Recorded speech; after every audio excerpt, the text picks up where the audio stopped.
The Welcome. rain came in We're sheets so that happy you night, tuned in tonight, hammering the cliffs. Before we get started, I'd love to know. Eleanor you pressed watching herself from? against the coastal Drop it in the path's rocky comments. face. Now, Her hiking boots let's get slipping on comfortable stone and drift turned into slick as deep, glass. peaceful sleep Her together. jacket long since surrendered to the storm's superior force. Water ran down her neck in rivulets that felt like cold fingers, and the wind carried salt spray that stung her eyes and made her lips taste of the ocean's bitterness. She'd been walking for 3 hours since her car died on the coast road, since her phone lost signal, since the last house she'd passed went dark behind its curtains, like it wanted nothing to do with whatever fool was out in this weather.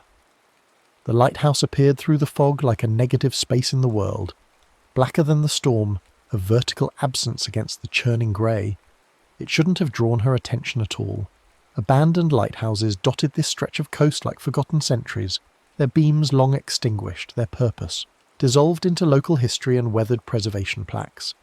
But this one was different. This one was working. The beam turned slow and patient through the chaos, painting a pale corridor across the waves with mechanical precision, as steady as a heartbeat, as reliable as something that had never stopped doing its job even after everyone left. Elena watched it complete one full rotation, then another, and felt something loosen in her chest that might have been relief or might have been the first whisper of unease. Either way, she was soaked through, shaking with cold, and that lighthouse represented shelter, even if it also represented trespass. The path steepened as she climbed toward it, forcing her to use her hands on the slick rocks, her fingers finding purchase in crevices filled with rainwater and the skeletal remains of sea creatures that had been carried up by storm tides and left to bleach in summers she couldn't imagine from here. The air changed as she got closer, thickened somehow despite the wind, taking on textures she could taste. Salt, yes, always salt this close to the water, but underneath it something else. Old metal gone to rust, damp fabric. The organic sweetness of decay, not strong enough to turn her stomach, but present enough to make her aware of breathing it in, of pulling it down into her lungs where it would sit and wait. The lighthouse door hung crooked on hinges that had rusted into tortured shapes, the lower edge swollen with moisture until the wood had deformed into something that looked almost deliberately malformed, like a mouth caught mid-scream. Eleanor pushed against it and felt resistance, then a sudden give that sent her stumbling forward into darkness so complete it felt solid.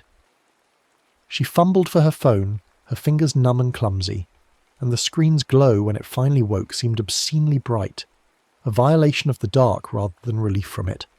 The interior smelled worse than the air outside, confined, wetness, stone that had been breathing ocean for longer than anyone could remember, iron oxide and something faintly sweet that made her think of clothes left damp in a closet, forgotten until they'd developed their own ecosystem of rot. The beam from her phone caught rough stone walls slick with condensation, a spiral staircase that corkscrewed up into shadow, puddles on the floor that reflected her light back in oily fragments. No furniture, no equipment, nothing that suggested this place had ever been occupied by living people who needed to sit or sleep or eat. Just the stairs, climbing. Eleanor stood in the centre of the floor and felt the cold seep up through her boots, through her socks, into her feet where it settled like it planned to stay. Above her, she could hear the mechanism of the beacon, a steady grinding rotation, metal on metal, patient and inexorable.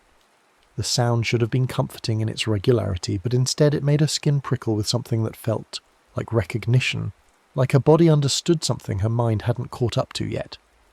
She should wait out the storm here, on the ground floor, should sit against the wall and endure the cold and the damp until morning light made the path back to the road navigable again. Should absolutely not climb those stairs into the working parts of a lighthouse that had no business working, that probably had rusted machinery ready to collapse, that might have structural damage hidden in shadows her phone light couldn't penetrate. But the cold was already working into her bones, and she could feel her hands starting to shake in a way that had nothing to do with fear and everything to do with the early stages of hypothermia. Up meant closer to the mechanism, which meant closer to whatever power source kept it running, which might mean warmth. The logic was thin enough to see through, but it was logic nonetheless, and Eleanor was tired enough to accept it. The stairs were narrow, designed for people, who climbed them daily and knew every worn spot, every place where the stone had been hollowed by generations of boot heels. Elena's phone light threw her shadow against the curved wall, in shapes that seemed too tall, too angular, like a silhouette was being stretched on some invisible rack. She counted steps at first, 12, 15, 20, then lost track when her foot slipped and she had to grab the wall to keep from falling backward. The stone was wet under her palm and the wetness was warm, which made no sense at all but was undeniably true. At 30-something steps she noticed the rhythm. The beacon's rotation matched something in her chest, not quite her heartbeat, but close enough that her pulse seemed to be trying to sync with it, speeding up or slowing down to match that mechanical patience. She stopped climbing and pressed her hand to her sternum, felt the double thump that should have been steady, but now seemed to be adjusting itself, finding a new tempo in the grinding rotation above. "Stop it," she whispered to herself, and her voice sounded wrong in the enclosed space, too flat, swallowed by stone before it could develop an echo. "You're cold and tired and freaking yourself out." She kept climbing. The stairs wound up and up, and the air grew colder rather than warmer, which killed her theory about heat rising from the mechanism. Now it felt like the stone itself was refrigerating the air, like the lighthouse had been storing winter in its bones and was releasing it in slow exhalations.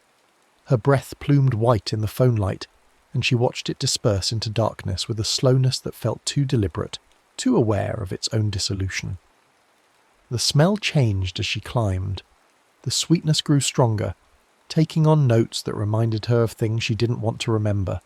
Her grandmother's house after the funeral, before anyone had aired it out. The locker room at her high school after someone left meat in a gym bag over spring break. The apartment she'd shared with Marcus before she'd understood that some kinds of rot started in people and worked their way outward into their environments. She breathed through her mouth and kept climbing, because going back down meant going back into the storm, and some part of her had already decided that whatever was up here couldn't be worse than what was down there. The lantern room door was metal, painted black decades ago, but now reduced to patches of oxidized iron, showing through like disease. There was no lock, no handle, just a push plate worn smooth by hands that were dust now, that had pushed this door open thousands of times in the service of keeping ships off rocks, keeping sailors alive, keeping light turning through darkness with the reliability of a prayer that actually got answered. Eleanor pushed, and the door opened too easily, like something on the other side had been pulling at the exact same moment, like she'd only had to provide the last ounce of force, necessary to complete a collaboration she hadn't agreed to. The hinges made no sound at all, which was somehow worse than if they'd shrieked. The lantern room was circular, walled-in glass panels filmed with salt to the point of translucence rather than transparency. The beacon mechanism occupied the centre, a massive assembly of gears and lenses and mirrors that turned with the patient grinding she'd been hearing, that threw light through the salt-hazed glass in a beam that should have been clean white, but somehow looked jaundiced, slightly sick. The floor was wet, standing water in the low spots, and the air was so thick with humidity that breathing felt like drowning in slow motion. Eleanor stood just inside the doorway and felt her phone light dim, then brighten, then dim again in a rhythm that matched the beacon's rotation. She hadn't touched the screen. The battery showed 80%. There was no reason for it to be pulsing like that, like it was trying to communicate in a language made of brightness and shadow, like it had been infected with the same mechanical patience that drove the beacon's endless turning. She looked at the glass panels and saw herself reflected in the salt film, a dozen versions scattered around the circle, each one slightly different depending on the thickness of the salt, the angle of the light, the age of the glass beneath. Some of her reflections were clear enough to show detail. Others were just suggestions, human-shaped smears that could have been anyone. She raised her hand to push wet hair off her forehead and watched her reflections respond. Most of them moved with her, hands rising in synchronized gesture, but not all of them. One of the reflections, the one directly opposite on the far side of the beacon, moved a fraction of a second too late, like it had needed to see what she was doing before it could mimic the motion. Another one, off to her left, brought its hand up too high, overshooting the gesture in a way that looked unpracticed, experimental.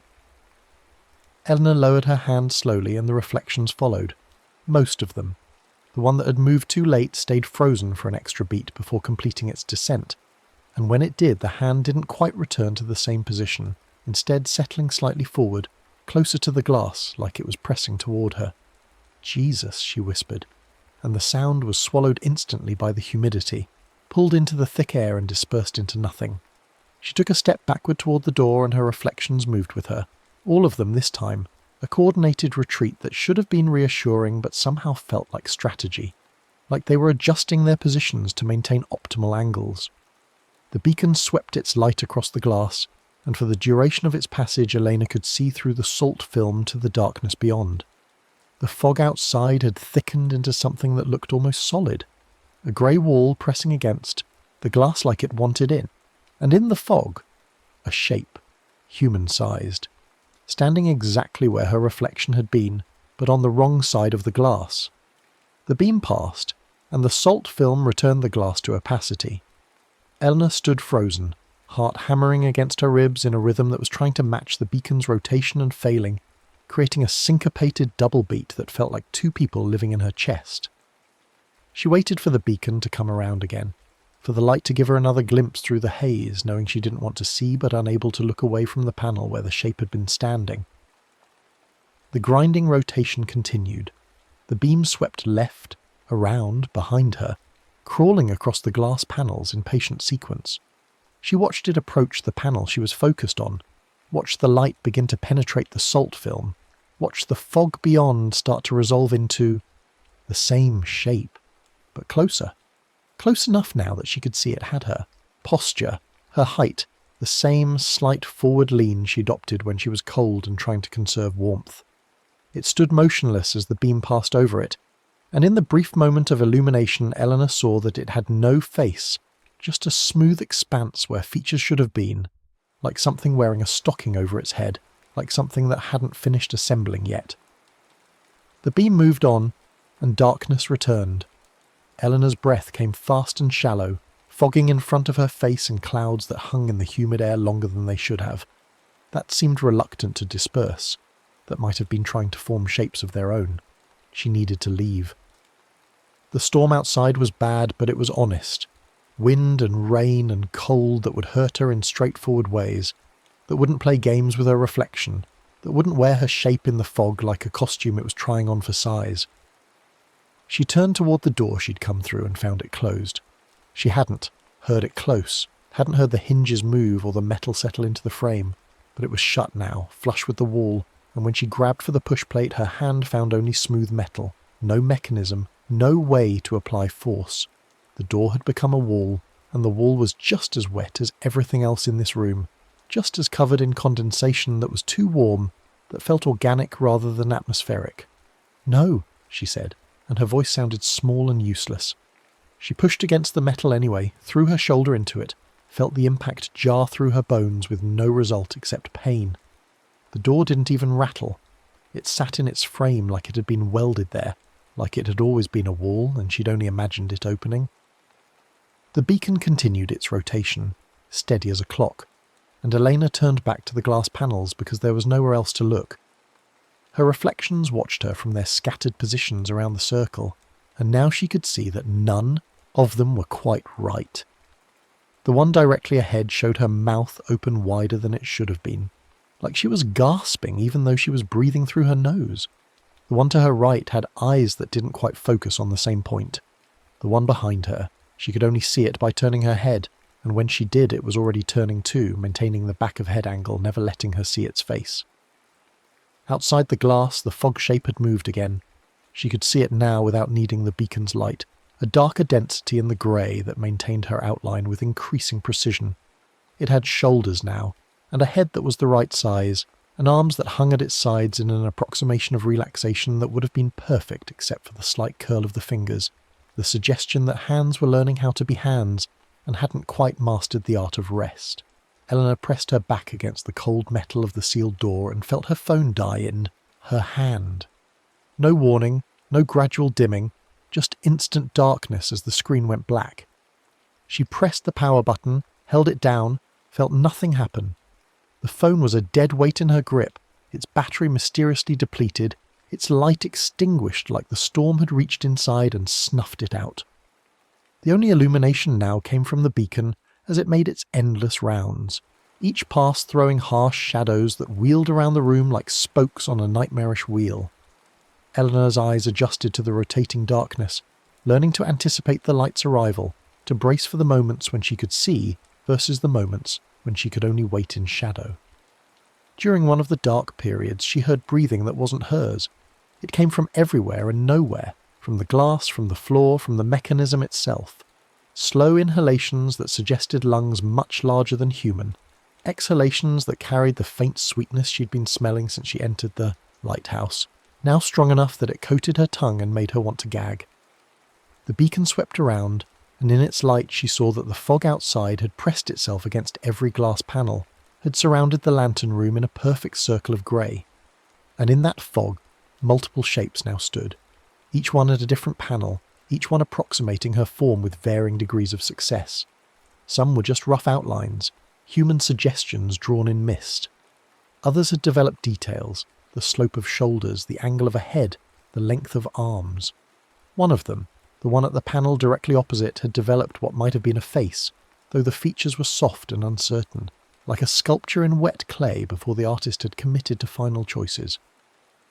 The light moved on, and darkness swallowed the fog shapes until the beacon's next pass. Eleanor counted heartbeats in the interval, found 37, realised that meant the beacon was completing one rotation every 37 beats of her heart, or her heart was adjusting to match some deeper rhythm the beacon had been maintaining for years or decades or longer. She pressed her hand to her chest and felt the double thump that was definitely irregular now, definitely straining to align itself with the grinding mechanism, and wondered what would happen when the synchronization was complete. Her phone suddenly lit up in her hand, screen blazing white. No image, no icons, just pure illumination that threw her shadow against the door in crisp definition. She looked down at it and saw her reflection in the black mirror of the screen's glass, saw herself looking down, saw the image of her face distorted by the curve of the screen protector, and watched as the reflection smiled. She wasn't smiling. Her mouth was pressed into a tight line of fear, but the reflection's mouth curved upward, lips parting to show teeth, and the smile spread wider and wider until it split the face nearly in half, until it became something no human jaw could accommodate, something that belonged on a different kind of skull entirely. Eleanor threw the phone across the room and heard it hit glass, heard the screen shatter, heard the pieces tinkle down to the wet floor. The light went out mid-flight, and darkness rushed back in to fill the space it had occupied. She stood trembling against the door, hands empty now, nothing left between her and whatever was happening except her own skin, and the increasingly unreliable barrier of glass that separated inside from outside. The beacon turned, and she saw that the fog shapes had moved closer. They pressed against their respective panels now, and she could see details she wished she couldn't. The one opposite had finished its face, her face, but not quite, like a photograph that had been subtly altered, so that every feature was familiar but the whole was wrong.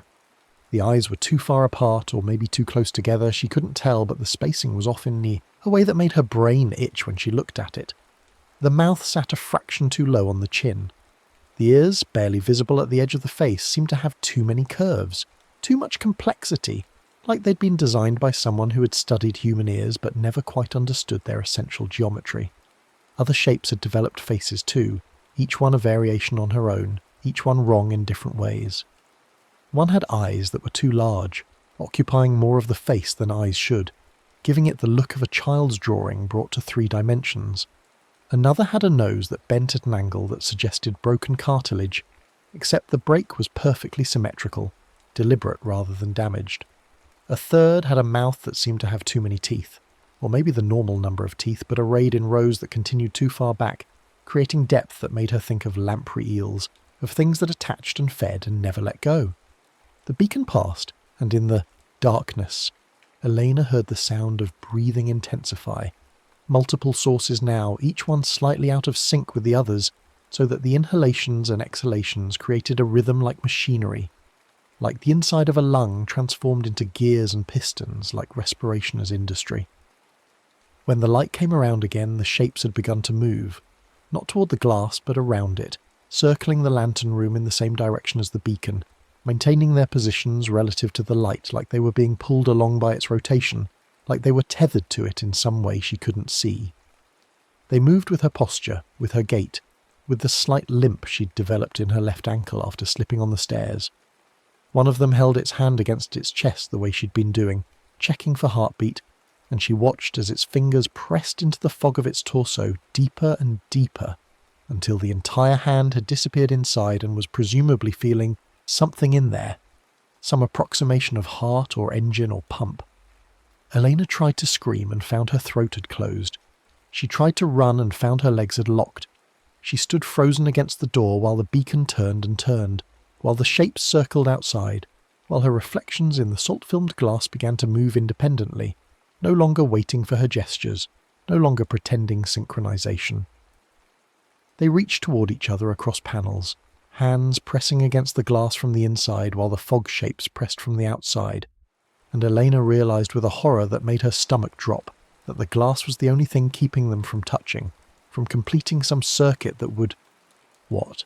She didn't know, didn't want to know, but knew anyway, in the part of her brain that had evolved to recognize predation, that they were trying to reach through to her, to grab her, to pull her into whatever space they occupied, or to pull themselves into hers. The beacon's rotation was speeding up. She was sure of it. The intervals of darkness were growing shorter, the pulses of a light more frequent, and her heart was racing now to keep pace, hammering so hard it felt like it might crack her ribs from the inside, might burst through her chest wall and flop on the wet floor like a fish that didn't know it was already dead. And then she remembered. The cloth. The ritual. The warning she'd heard 3 days ago in the bar down in Blackwater Cove, when she'd asked the bartender about lighthouses along this stretch of coast, and he'd looked at her with eyes that held no hospitality at all and said, "Don't go near Bryn Vale. And if you're stupid enough to go anyway, bring something to tie to the railing, something that matters, something personal." She'd laughed at him then, had thought he was playing up local colour for the tourist, spinning ghost stories to make his backwater bar more memorable. But he'd grabbed her wrist before she could turn, away, his grip strong enough to hurt, his voice dropping to a whisper that cut through the noise of the jukebox and the pool table, and the men arguing about fishing quotas. "It lives in the fog," he'd said. "Comes when you're looking for something, someone. It'll show you what you want to see, but only if you give it something first. Cloth, fabric, something you've worn, something that smells like you, something that carries your sweat and your skin. Tie it to the railing and walk away silent. Don't say their name, don't call out, don't speak at all until you're back on solid road. Because if you say their name, if you ask for them, it'll answer. And what answers won't be them, won't even be close. But by the time you realise that, it'll be too late, because it'll have your voice, your face, your way of moving. It'll wear you like clothes, and there won't be enough of you left inside to do anything about it." She'd pulled her wrist free, had muttered something about local legends and superstition, had walked back to her motel thinking about Marcus instead of monsters, about the year they'd spent together before the accident, about how his face looked in the morning light, about the specific way he'd say her name when he was half asleep, about all the things that died with him on that wet highway, and left her alive and intact and so goddamned lonely, she could barely remember what it felt like to be touched with intention. But she'd also, almost without thinking about it, operating on some instinct she didn't want to examine, tucked a bandana into her jacket pocket before leaving the motel. The blue one she'd worn hiking with Marcus, the one that still smelled faintly of his aftershave because she'd kept it in the drawer with his things, the drawer she still couldn't bring herself to empty, the drawer that was a shrine to a person who didn't exist anymore except in the museum of her memory. The bandana was in her pocket now. She could feel it, a small square of damp fabric pressed against her hip. The ritual required a railing, and when the beacon neck swung around, she looked for one, found it circling the exterior platform beyond the glass, a waist-high barrier of corroded iron that had probably saved drunk or careless lighthouse keepers from stepping into empty air during their shifts. To reach it, she'd have to go outside. To go outside, she'd have to open one of the glass panels. To open a panel meant letting the fog in, letting the shapes in, letting whatever was wearing her face get close enough to touch. The logic was impossible. The choice was no choice at all. But she also couldn't stay in here. Couldn't keep standing against this sealed door while the beacon spun faster and faster, while her heart tried to match its rhythm and eventually succeeded. And then what? Would she just stop? Would her heart settle into that mechanical patience and keep beating long after she was dead, turning her into another part of the lighthouse's machinery, another component in its endless operation? The beacon swept around again, and Eleanor saw that one of the fog shapes had developed enough detail to show what it was wearing. Her jacket, her boots, her jeans with the rip in the left knee from when she'd fallen during a hike last month, catching herself on basalt that had been sharper than it looked. The shape wore her clothes like a mannequin wore display items. Everything technically correct, but somehow wrong. The jacket zipped when she never zipped it all the way, the boots laced in a pattern she didn't use, the jeans sitting on hips that seemed slightly wider than hers, slightly more angular, like they'd been built from measurements that were close but not precise. She watched as the shape raised one hand to its face, her face, the wrong version with the eyes too far apart, and touched what might have been lips with what might have been fingers.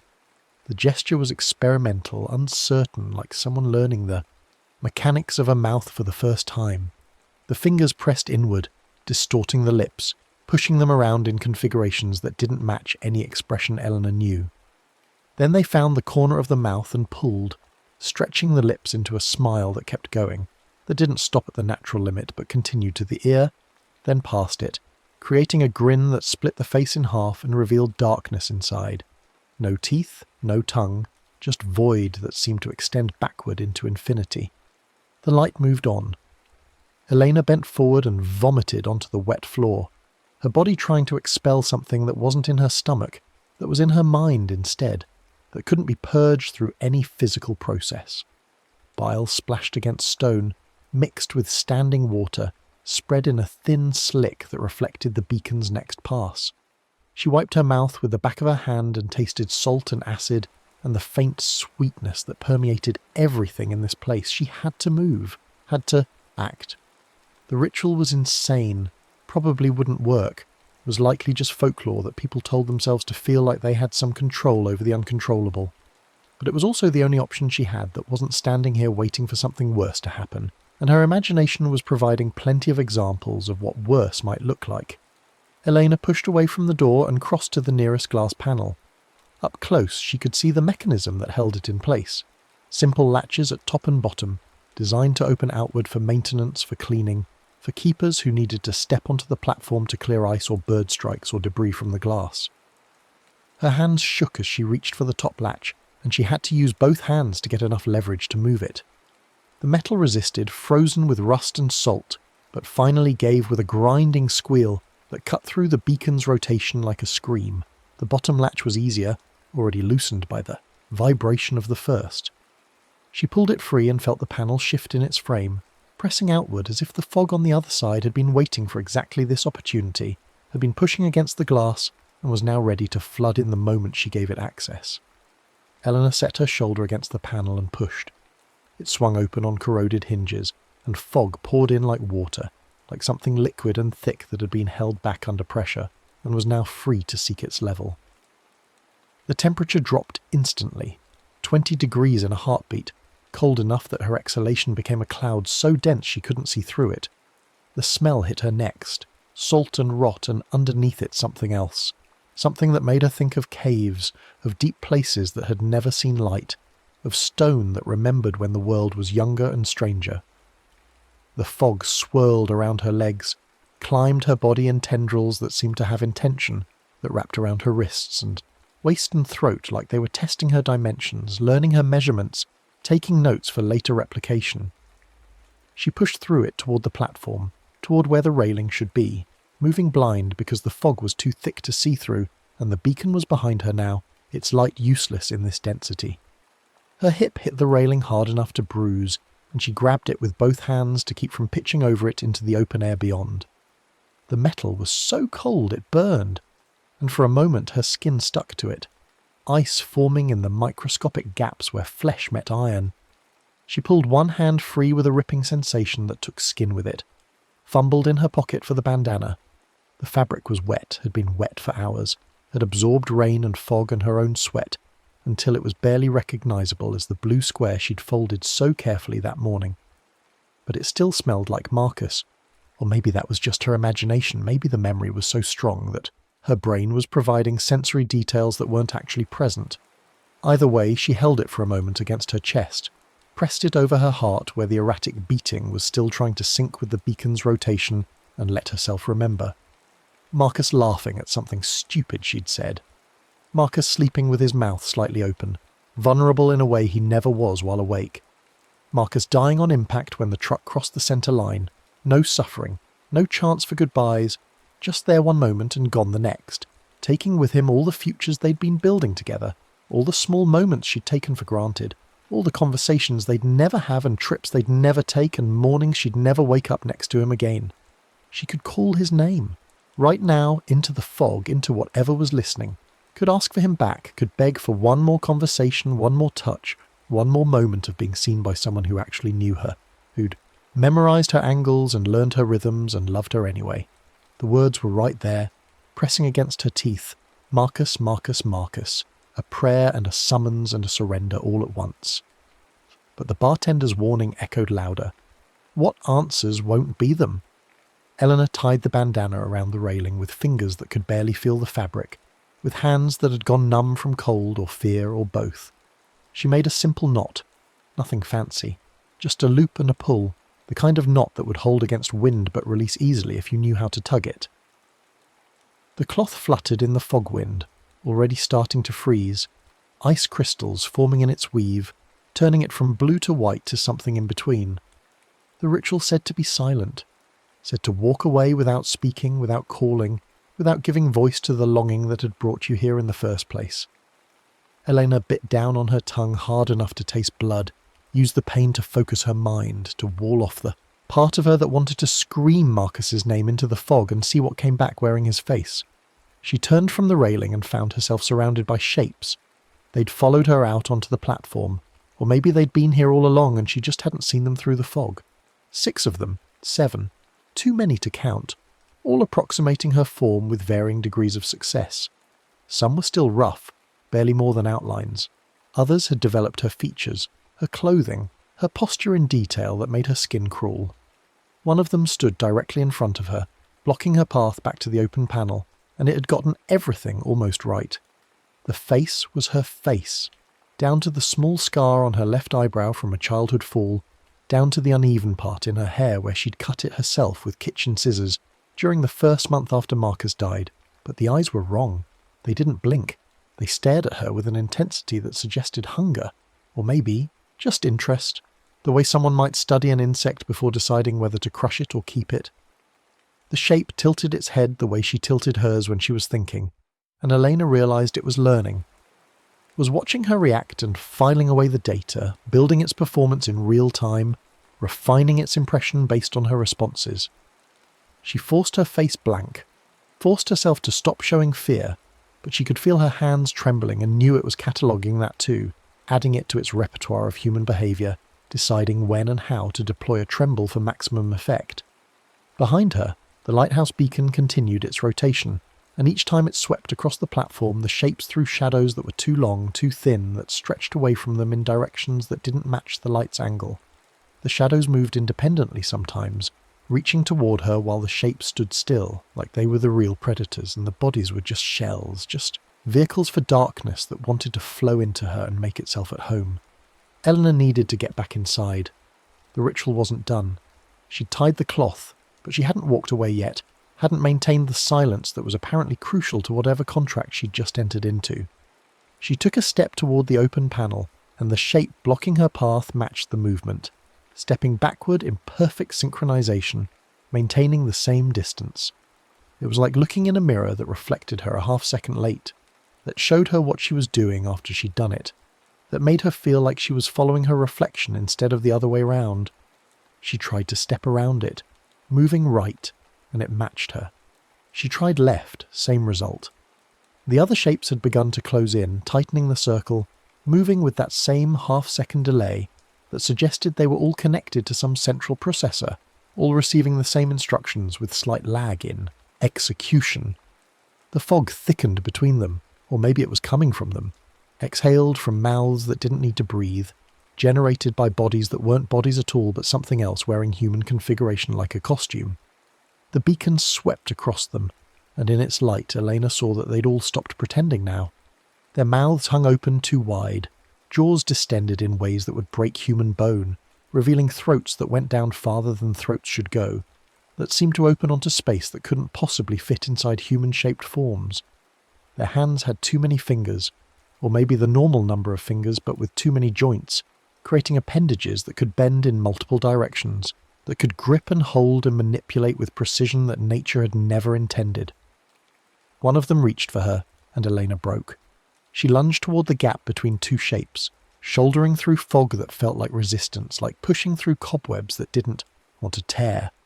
Hands grabbed at her jacket, and she heard fabric rip, felt cold air hit her back where the tear opened. She kept moving, got one foot on the threshold of the open panel, felt the floor of the lantern room solid under her sole. Something wrapped around her ankle, and she looked down to see fog condensed into a hand shape. Fingers of grey mist that held with surprising strength.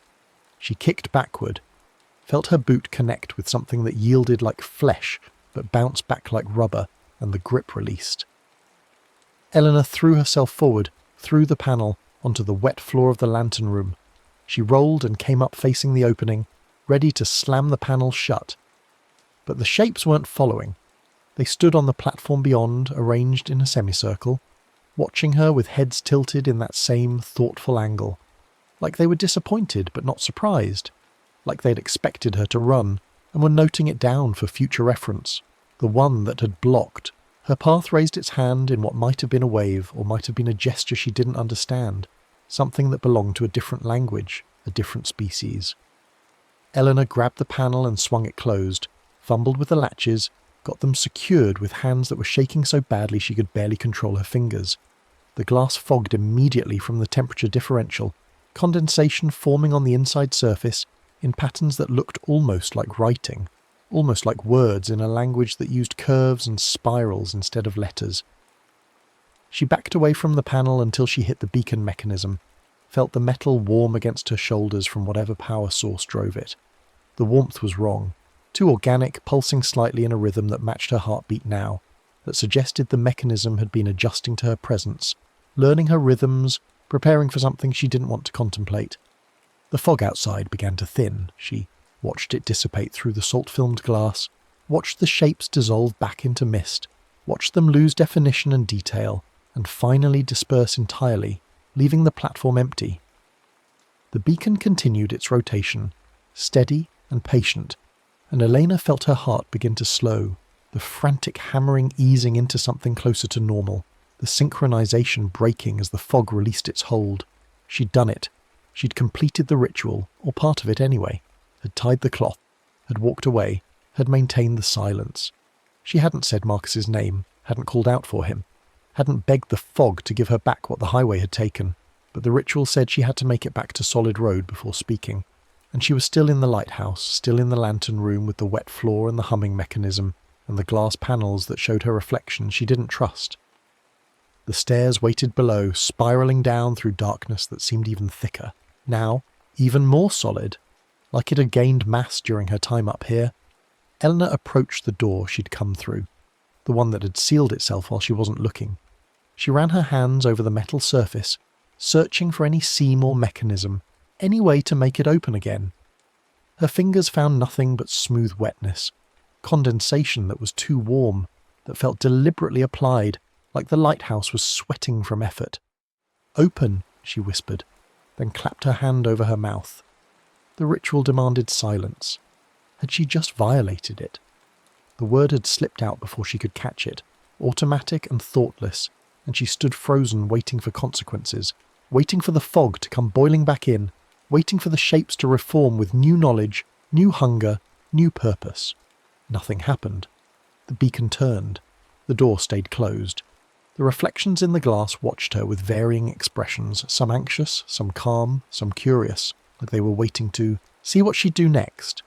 There had to be another way down. Lighthouses were built with redundancies, with emergency exits, with multiple routes in case one became blocked. Eleanor circled the mechanism, examining the floor, the walls, looking for hatches or panels or any break in the smooth stone. Her boot caught on something, and she looked down to see a ring set flush with the floor, half hidden under standing water. She hooked her fingers through it, and pulled. A trapdoor lifted, hinges squealing, revealing a shaft that dropped straight down into darkness. A ladder was set into one wall, rusted rungs that might hold weight or might crumble under pressure, impossible to tell without testing them. The smell that rose from below made the lantern room's atmosphere seem fresh by comparison. Confined rot, old water, something organic that had been decomposing in the dark for longer than she could imagine. But it was a way out. It was movement. It was action instead of standing here waiting for the door to open, or the fog to return, or her heart to finally synchronize with the beacon and turn her into part of the machinery forever. Elena sat on the edge of the opening, swung her legs over, felt for the first rung with her boot. The metal was slick under her sole, and when she put weight on it, the rung shifted slightly, rust flaking off and falling into the darkness below with pattering sounds that took too long to reach bottom. She gripped the sides of the ladder with both hands and began to descend. The shaft was narrow, barely wide enough for her shoulders, and as she climbed down the walls seemed to contract, pressing in on her from all sides. The air grew thick, hard to breathe, each inhalation requiring conscious effort. Her hands found rungs, tested them, moved down. Her feet followed. The rhythm was automatic, mechanical, something she could do without thinking, which was good, because thinking meant acknowledging how deep the shaft went, how far she still had to descend, how easily the ladder could give way and send her plummeting into whatever waited at the bottom. Water dripped on her from above, warm and viscous, more like oil than water, leaving trails down her face and neck that felt like touches, like fingers tracing her contours.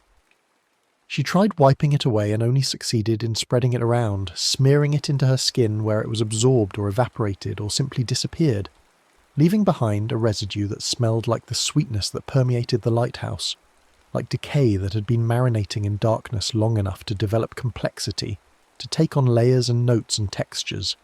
The beacon's light didn't reach down here.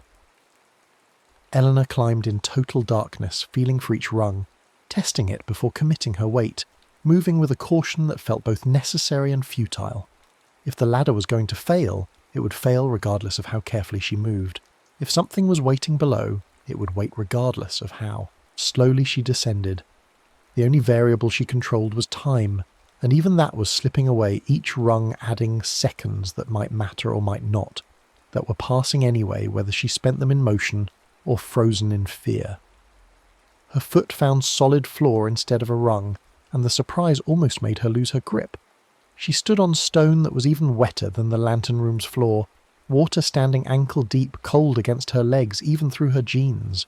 The darkness was absolute. She pulled out her phone by instinct before remembering it was dead. Its battery mysteriously drained in the lantern room, its screen shattered when she'd thrown it across the space. But when she looked at the phone in her hand, it was intact. Screen perfect. No cracks. The glass smooth and whole under her thumb, and when she pressed the power button, it lit up immediately, battery showing 87%, higher than it had been when it died. The phone's light revealed a tunnel, low-ceilinged and narrow, stretching away into darkness that the beam couldn't fully penetrate. Water covered the floor in a shallow lake that reflected the light back in oily fragments, creating the illusion of depth, of falling into a mirror version of the tunnel that existed somewhere below. The walls were rough stone, slick with moisture, marked at intervals with rust stains that ran vertical like old blood. Like something wet had been dragged along the walls repeatedly, leaving traces that had oxidized into permanent record. Eleanor waded forward because there was no other direction to move. The tunnel sloped downward, gentle at first, then steeper, the water deepening as she descended until it reached her knees, her thighs, the cold working through her jeans and into her muscles, making her legs ache with each step. The phone light flickered occasionally, dimming and brightening in that same pulse rhythm it had developed in the lantern room, and each time it dimmed, Elena felt panic spike. The thought of being trapped down here in darkness, too terrible to fully contemplate. The tunnel branched. Elena stopped at the junction, phone lights swinging between two identical passages that curved away into shadow. No markings indicated which path led where. No arrows or signs or helpful graffiti from previous explorers.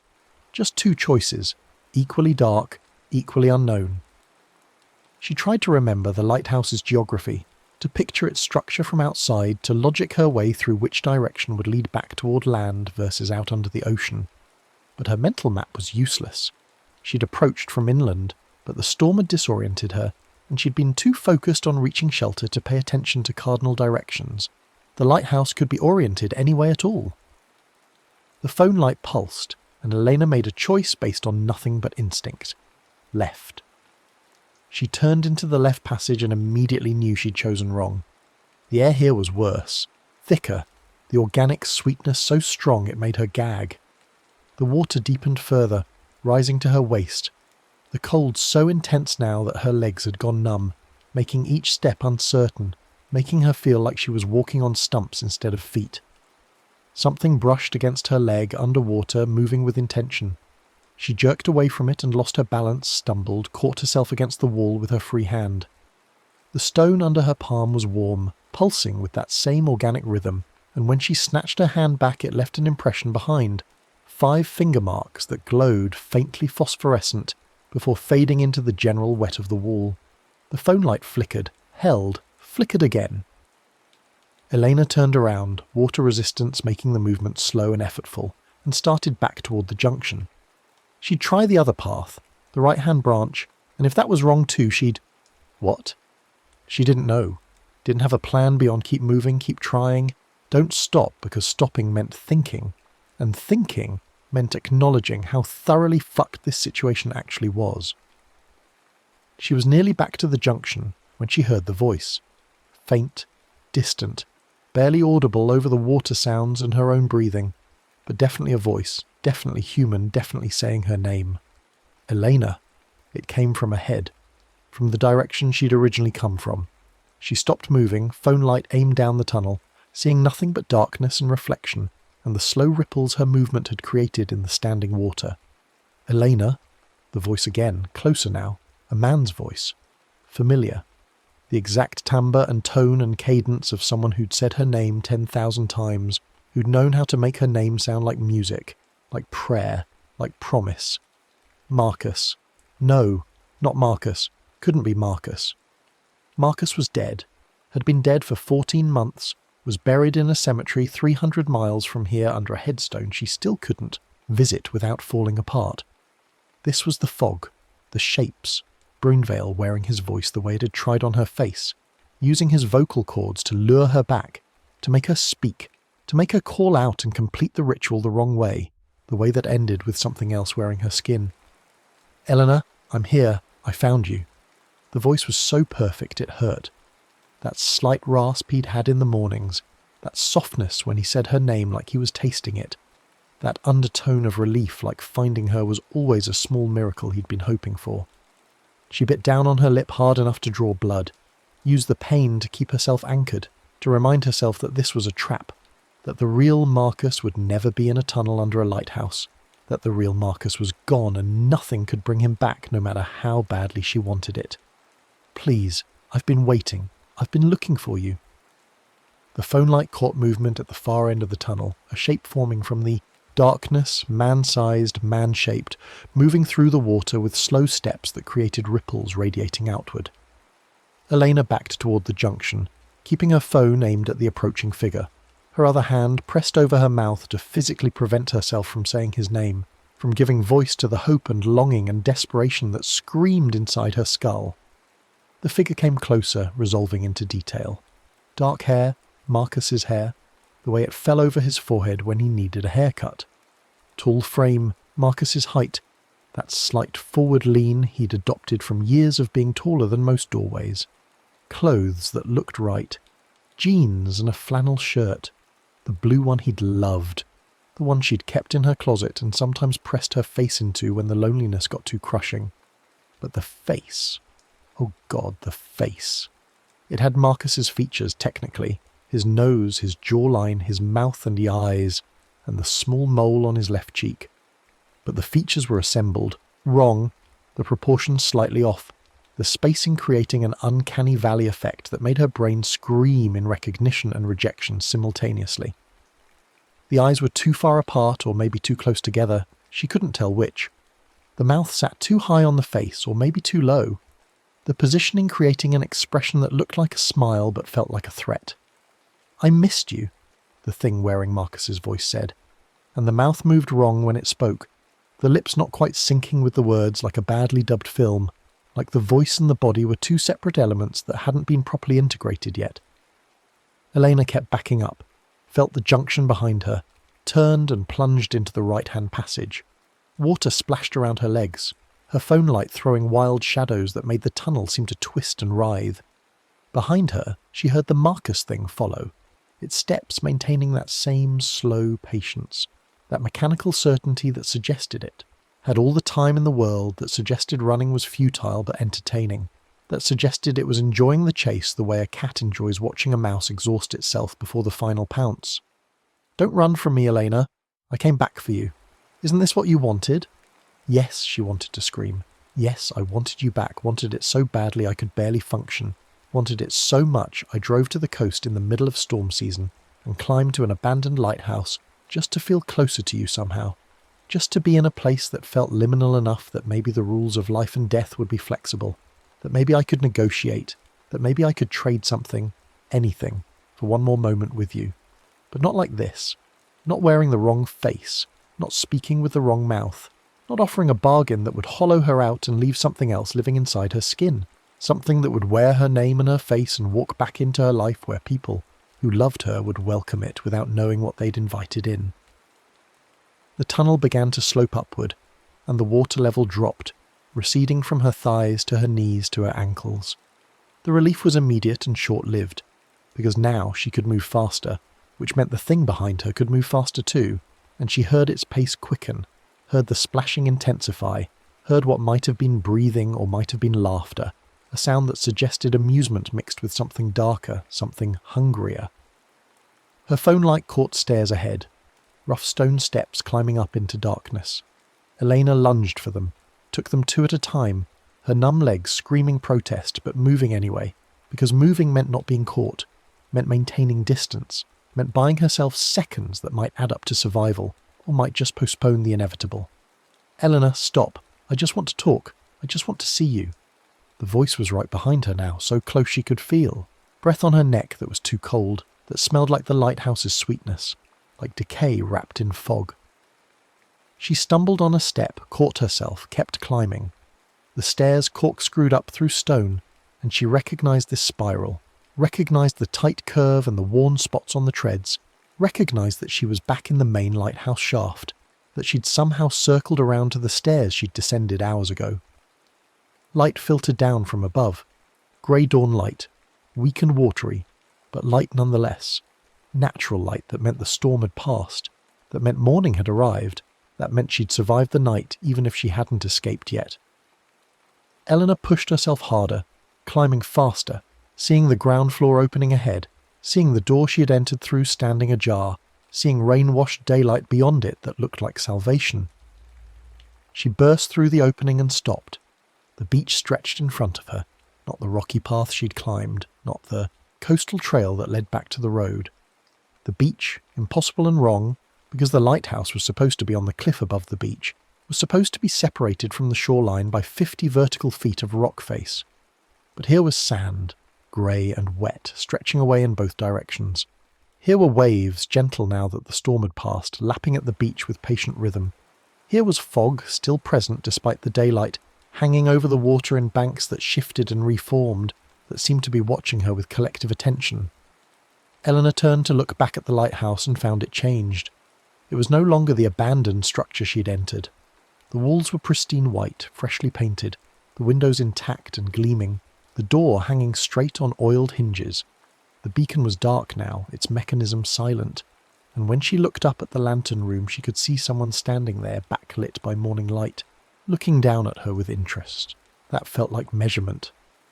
"Eleanor!" She spun back toward the beach. The Marcus thing had emerged from the lighthouse behind her, was standing 10 feet away, its almost right face tilted in that same thoughtful angle. But it wasn't alone anymore. There were others. 6, 7. Too many to count, all standing on the beach in a loose semicircle, all wearing versions of her face, her body, her posture. Some were still rough approximations, human shapes sketched in fog that was trying to remember how to be solid. Others had developed detail and precision, wearing her clothes, her expressions, her specific way of standing with weight on her left leg. They didn't speak. They just watched her with collective patience, like they were waiting for something, like they knew what was going to happen next and were content to let events unfold according to some script she hadn't been given. Elena realized with dull horror that she was wearing different clothes, not the soaked jacket and torn jeans she'd had on in the tunnel. She was wearing the blue bandana, the one she'd tied to the railing. It was wrapped around her wrist now, tied in a knot she didn't remember making. The fabric dry and clean, and smelling faintly of Marcus's aftershave, smelling like the past, like memory made manifest. She tried to untie it and found her fingers wouldn't cooperate, found her hands moving in patterns that weren't hers, that belonged to someone else who was learning how to use them. The shapes on the beach began to move, closing in slowly, and Elena backed toward the water because it was the only direction that wasn't blocked, because the waves felt like the only honest thing in this landscape, because drowning seemed preferable to whatever these things intended. The sand was soft under her boots, and when she looked down she saw that she was leaving no footprints. The beach was unmarked behind her, pristine and empty, as if she weighed nothing, as if she'd already lost enough substance that the physical world was beginning to forget she'd ever been solid. One of the shapes, one of the Elenas, the one that had gotten her face almost perfectly right, stepped forward and opened its mouth. Elena's voice came out, perfect pitch, perfect tone, perfect inflection, saying words Elena had never spoken. "You can let go now. We'll take it from here. We'll be you better than you ever were. We'll go back to your life and love the people you love and do the things you do, and no one will ever know the difference because we're learning so fast, we're getting so good at being you. And honestly, aren't you tired of carrying yourself around? Don't you want to rest? Don't you want someone else to do the work of being Elena for a while?" And the terrible thing, the truly horrible thing, was that part of her, a large part, a significant percentage of her exhausted, grieving, barely functional self, wanted to say yes, wanted to hand over the burden of consciousness and identity and daily operation to something else that would do a better job, that would smile when appropriate and cry when expected and function in all the ways she'd been failing to function since Marcus died. Wanted to dissolve into fog and stop having to be a person, stop having to hurt, stop having to wake up every morning and remember that he was gone and she was still here, and the entire structure of her life had been built around his presence, and now nothing fit, nothing made sense, nothing felt like it was worth the effort of continuing. But underneath that exhaustion, underneath that grief, underneath the temptation to surrender, was something smaller but harder, something that had survived 14 months of barely surviving, something that looked at this offer and recognized it for what it was, not relief, not rest, but erasure. Not someone else doing the work of being Elena, but something else wearing Elena's skin while the real Elena dissolved into nothing, became part of the fog, became raw, material for things that wanted to be human, without understanding what humanity actually cost. "No," Elena said, and her voice came out steady despite everything, came out clear despite the fog, came out like she meant it even though she wasn't sure she did. "You can't have me. You can't have my face or my voice or my life. You can wear me badly or you can fuck off, but you don't get to be me, because being me is the only thing I've got left and I'm not giving it away no matter how tired I am." The shapes stopped moving. The Elena thing with the almost perfect face tilted its head, and for a moment its expression flickered, cycling through emotions too fast to track. Confusion, anger, something that might have been respect, something that might have been disappointment. Then it smiled, and the smile was all wrong, too wide, too many teeth, and it said in her voice, "Okay, but we'll be here, we'll always be here, every time you look in a mirror, every time you see your reflection, every time you catch yourself in glass or water or anything that shows you back to yourself, we'll be there, learning, waiting, getting better at being you, and eventually you'll slip, you'll call out, you'll say his name, and when you do, we'll answer." The fog rolled in from the ocean in a wave that moved too fast, that crashed over the beach like water but felt like reaching hands, like grasping fingers, like mouths that wanted to taste and consume and incorporate. Elena turned and ran toward the lighthouse, toward the white walls that had been black when she entered, toward the door that stood open like an invitation or a trap, or possibly both. She made it 3 steps before the fog caught her. It wrapped around her legs, her waist, her chest, cold and thick and suffocating.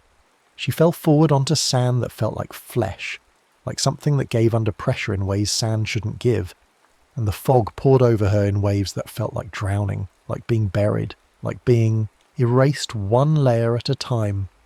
Through the grey, she saw the Marcus thing kneeling next to her. It reached out with hands that were almost his hands, that had the right number of fingers but the wrong number of joints, and touched her face with gentleness that felt practiced, learned, copied from somewhere else. Its thumb brushed her cheek, and she felt something transfer, cold moving into her, warmth moving out, like it was sampling her temperature, her texture, her essential composition. "Sweet dreams," it said in Marcus's voice, and the fog closed over her face like a blanket, like a shroud, like a final kindness from something that didn't understand kindness at all. Eleanor woke up on the beach with the sun bright overhead and the taste of salt sharp in her mouth. She was alone. The fog had burned off in the late morning warmth, leaving the air clear enough that she could see for miles in either direction. Just sand and surf and the cliff face rising behind her. The lighthouse, perched at its top exactly where it should be, exactly where she remembered it being before she'd climbed the path in the storm. She sat up slowly, every muscle screaming complaint, and looked at herself. Same jacket, same jeans, same boots. Everything soaked through but intact. No tears, no missing pieces. Her phone was in her pocket, dead weight, and when she tried to turn it on, nothing happened. The blue bandana was gone. She searched her pockets, her jacket, the sand around her. Found nothing. The cloth she'd tied to the railing had disappeared, taken or dissolved or absorbed into whatever machinery the lighthouse represented. The climb back to the road took an hour. Eleanor's legs shook the entire way. Weakness from cold and exhaustion and something deeper. Something that felt like her body knew how close she'd come to not being her body anymore, to being a shell that something else piloted. She didn't look back at the lighthouse. Didn't want to see if the beacon was turning again. Didn't want to know if something stood in the lantern room watching her leave. Didn't want to confirm that any of it had been real, because confirmation meant accepting implications she wasn't ready to carry. Her car was where she'd left it. Miles down the coast road, battery dead or connections corroded, or possibly just the ordinary failure that happens to vehicles left outside in storms. She walked past it, kept moving, following the road inland until she found a gas station with a payphone that still worked, that let her call a tow truck and then a rideshare and eventually get herself back to something that resembled civilization. The driver who picked her up looked at her with concern that was almost professional. That suggested he'd seen plenty of disaster tourists and storm chasers who'd gotten more adventure than they'd bargained for. He didn't ask questions, just drove, and Elena was grateful for his silence, for the opportunity to sit in a warm car and feel the shaking, gradually subside to watch familiar landscapes scroll past the window and remind herself that the world was still here, still solid, still following rules she understood. She was back in her apartment by evening, showered and changed and sitting on her couch with a cup of tea that had gone cold in her hands, while she stared at nothing and tried to convince herself she was processing trauma, integrating experience, doing the mental work necessary to file this event away in the box labelled bad decisions that turned out okay in the end. But when she looked at her reflection in the dark window, she saw it pause before mimicking her movements. Just for a fraction of a second. Just long enough to make her doubt. And when she turned away, she could swear the reflection kept watching her, kept staring with eyes that held more interest than glass and silver should allow, with attention that felt like hunger, like patience, like something that had learned to wait because it knew, eventually, she would make a mistake. The phone rang and Elena jumped hard enough to spill tea on her lap. She looked at the screen and saw unknown number in sterile capitals. Her thumb hovered over the decline button, but some morbid curiosity made her answer instead, made her lift the phone to her ear and say, "Hello?" into the silence that waited on the other end. Static. Breathing. Then a voice that was hers but not hers, speaking with her inflection but slightly off rhythm, slightly too precise, like someone reading phonetically from a script. "We're practicing. We're getting better. We thought you'd want to know." Eleanor hung up, put the phone down on the coffee table, watched it sit there, dark and silent and innocent. Just a rectangle of glass and metal that couldn't possibly contain anything dangerous. But when the screen lit up with a text message, she saw her own face in the notification preview, a selfie she didn't remember taking, showing her smiling in a way she never smiled, standing in a location she didn't recognize with eyes that looked at the camera with something that wasn't quite human interest. The message read, "Check your mirrors." Elena looked at the dark window and her reflection waved at her. She wasn't waving. She was sitting perfectly still, hands in her lap, entire body frozen in the grip of fear so profound it had moved past panic into something quieter, something that felt like acceptance or surrender, or maybe just the understanding that some decisions echo forever, that some lighthouses keep turning long after you've left them, that some things you disturb don't go back to sleep. She stood and walked to the window, pressed her hand against the glass. On the other side, in the reflection, her hand pressed back. She could feel warmth through the glass, could feel something pulsing in time with her heartbeat, could feel the synchronization that had started in the lantern room, trying to complete itself, trying to align her rhythm with something mechanical and patient and absolutely relentless. "Not yet," she whispered to the reflection, and the reflection smiled back with teeth that seemed slightly too sharp, with a mouth that curved slightly too wide, with an expression that suggested agreement, negotiation, the beginning of a conversation that might last months or years, or possibly the rest of her life. The days that followed were normal in all the ways that mattered to external observers. Elena went to work, smiled at co-workers, completed tasks with the efficiency expected of her, maintained the social contracts that kept civilization running. But she also started noticing things. Small things at first, then larger, then impossible to ignore. Her reflection was always slightly delayed now, always moving a fraction of a second after she did, and sometimes it moved in ways she didn't. She'd reach for her coffee cup, and her reflection would reach for empty air. She'd turn her head left, and her reflection would turn right.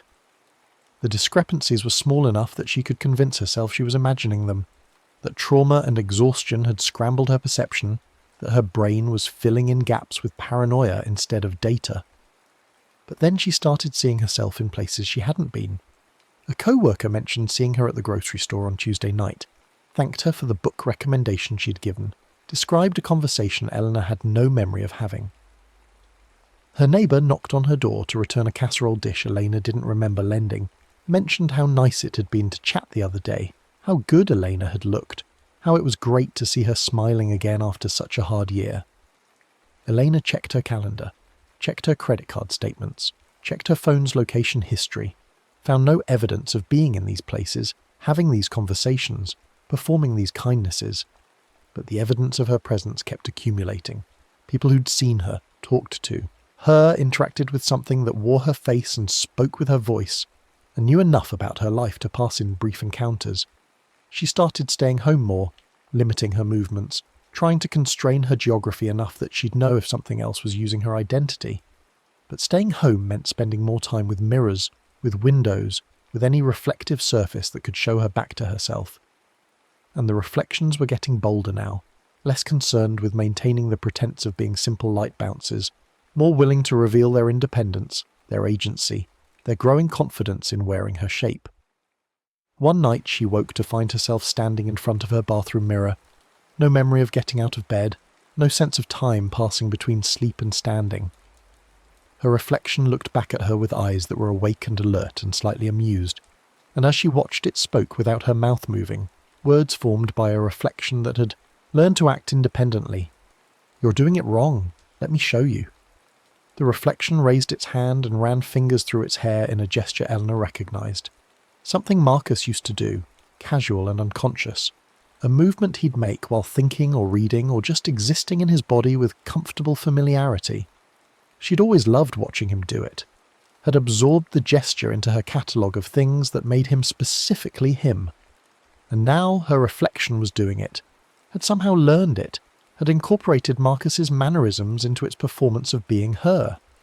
Eleanor stumbled backward, hit the door frame, retreated into her bedroom and slammed the door. But there were windows there too, dark glass that showed her reflection moving independently, that showed her standing in positions she wasn't standing in, that showed her wearing expressions she wasn't making. She grabbed a blanket and threw it over the window, plunging the room into deeper darkness, and heard what might have been laughter coming from behind the fabric, coming from the glass underneath, coming from something that found her fear entertaining rather than concerning. She stopped sleeping in her bedroom after that, started camping out in the living room with all mirrors covered, all windows curtained, all reflective surfaces turned to face walls or hidden in closets. She moved through her apartment like someone navigating a minefield, careful not to catch glimpses of herself in chrome appliances or television screens or the polished surface of her laptop. She learned to wash her hands without looking up at the bathroom mirror, to brush her teeth by feel, to get dressed in darkness. But elimination was impossible. The world was full of reflections, store windows, car mirrors, puddles after rain, computer screens, phone screens, the backs of spoons. Every surface that could show her back to herself became a potential ambush, a place where something else might be wearing her face, might be learning her expressions, might be getting better at being her while she got worse at being herself. Work became difficult. Her boss noticed the changes, the distraction, the mistakes, the way Elena flinched whenever she passed the office's glass walls. HR scheduled a wellness check, suggested she might need time off, might benefit from talking to someone. Eleanor smiled and nodded and said all the right things while watching her reflection in the window behind the HR rep's head, watching it smile too wide, watching it nod at the wrong times, watching it perform a version of Elena that was slightly off but apparently close enough that no one else noticed. She tried telling people, carefully, obliquely, testing the waters to see if anyone would believe something that sounded like delusion even to her own ears. Her best friend listened with the patience of someone humouring a person in crisis, then gently suggested therapy, medication, maybe a vacation somewhere warm and bright where Eleanor could rest and recover from what everyone agreed had been a terrible year. But Eleanor didn't need rest, didn't need recovery, needed someone to acknowledge that the thing in her mirrors wasn't her, that the person her neighbours were seeing wasn't her, that something had followed her back from the lighthouse and was systematically learning to replace her. One interaction at a time, one reflection at a time, one small theft of identity at a time. She tried going back to the lighthouse, drove the coastal road in bright afternoon sunshine, parked where she'd parked before, climbed the path that was dry and stable now, that showed no signs of the storm that had driven her to seek shelter weeks ago. The lighthouse stood exactly as she remembered it from outside. Black stone, broken windows at lower levels, door hanging crooked on rusted hinges. The beacon was still, its mechanism silent, no light turning through the afternoon air. Eleanor circled the structure, looking for the platform. She'd stood on, the railing where she'd tied the bandana. Found nothing. The lighthouse was built flush to the cliff edge. No exterior platform, no railing, no place where someone could stand outside the lantern room and tie anything to anything else. She climbed the interior stairs, phone light cutting through darkness that felt ordinary now, just regular shadow without the weight and presence she remembered. The lantern room door was locked, rusted shut, immovable. Through the salt-filmed glass she could see the beacon mechanism, cold and still, covered in dust thick enough to prove it hadn't turned in years. She descended feeling more unmoored than ever, because if the lighthouse was just a lighthouse, if the beacon hadn't been working, if there was no platform and no railing, and no place to complete a ritual that probably didn't exist outside of bartenders' warnings and local legend, then what had actually happened? Where had she been during those hours? What had she experienced, in the gap between climbing the coastal path and waking up on the beach? The drive home took longer than it should have because Elena kept seeing herself in other cars. A woman with her face driving a sedan 3 cars ahead. Another one in a truck going the opposite direction, waving as they passed like they knew each other. A third standing at a bus stop checking a phone, looking up as Elena drove by and smiling with recognition that felt like mockery, like congratulations, like acknowledgement of a game well played. She started documenting everything. Photos of her reflections when they moved wrong, videos of mirrors that showed her in positions she wasn't standing in, voice recordings of the phone calls that came at midnight from her own number, her own voice on the other end saying things she'd never say, using her vocabulary with slightly incorrect grammar, deploying her humour with timing that was off by just enough to sound uncanny. But when she reviewed the evidence later, it showed nothing useful. The photos were just photos, reflections behaving exactly as reflections should. The videos showed her standing in front of mirrors looking paranoid and exhausted. The recordings captured only silence, or her own voice asking, "Who is this?" into dead air, or static that might have been anything, might have been nothing, might have just been the ordinary noise of cellular networks and compressed audio. She tried breaking every mirror in her apartment, spent an afternoon smashing glass, methodically destroying every reflective surface she could find. The apartment maintenance people were not amused. They charged her for damages, made veiled threats about lease violations, suggested again that she might want to talk to someone professional about whatever she was going through. But destroying her mirrors didn't help, because the reflections had moved beyond her apartment. They were in the world now, walking around in her face, having her conversations, living. Approximations of her life that were apparently close enough that people couldn't tell the difference. Or maybe they could tell but didn't care, didn't think it mattered if the Elena they were talking to was slightly off, slightly wrong, slightly too perfect in her performance of being herself. 3 months after the lighthouse, Eleanor stopped going to work, stopped answering her phone, stopped opening her door when people knocked.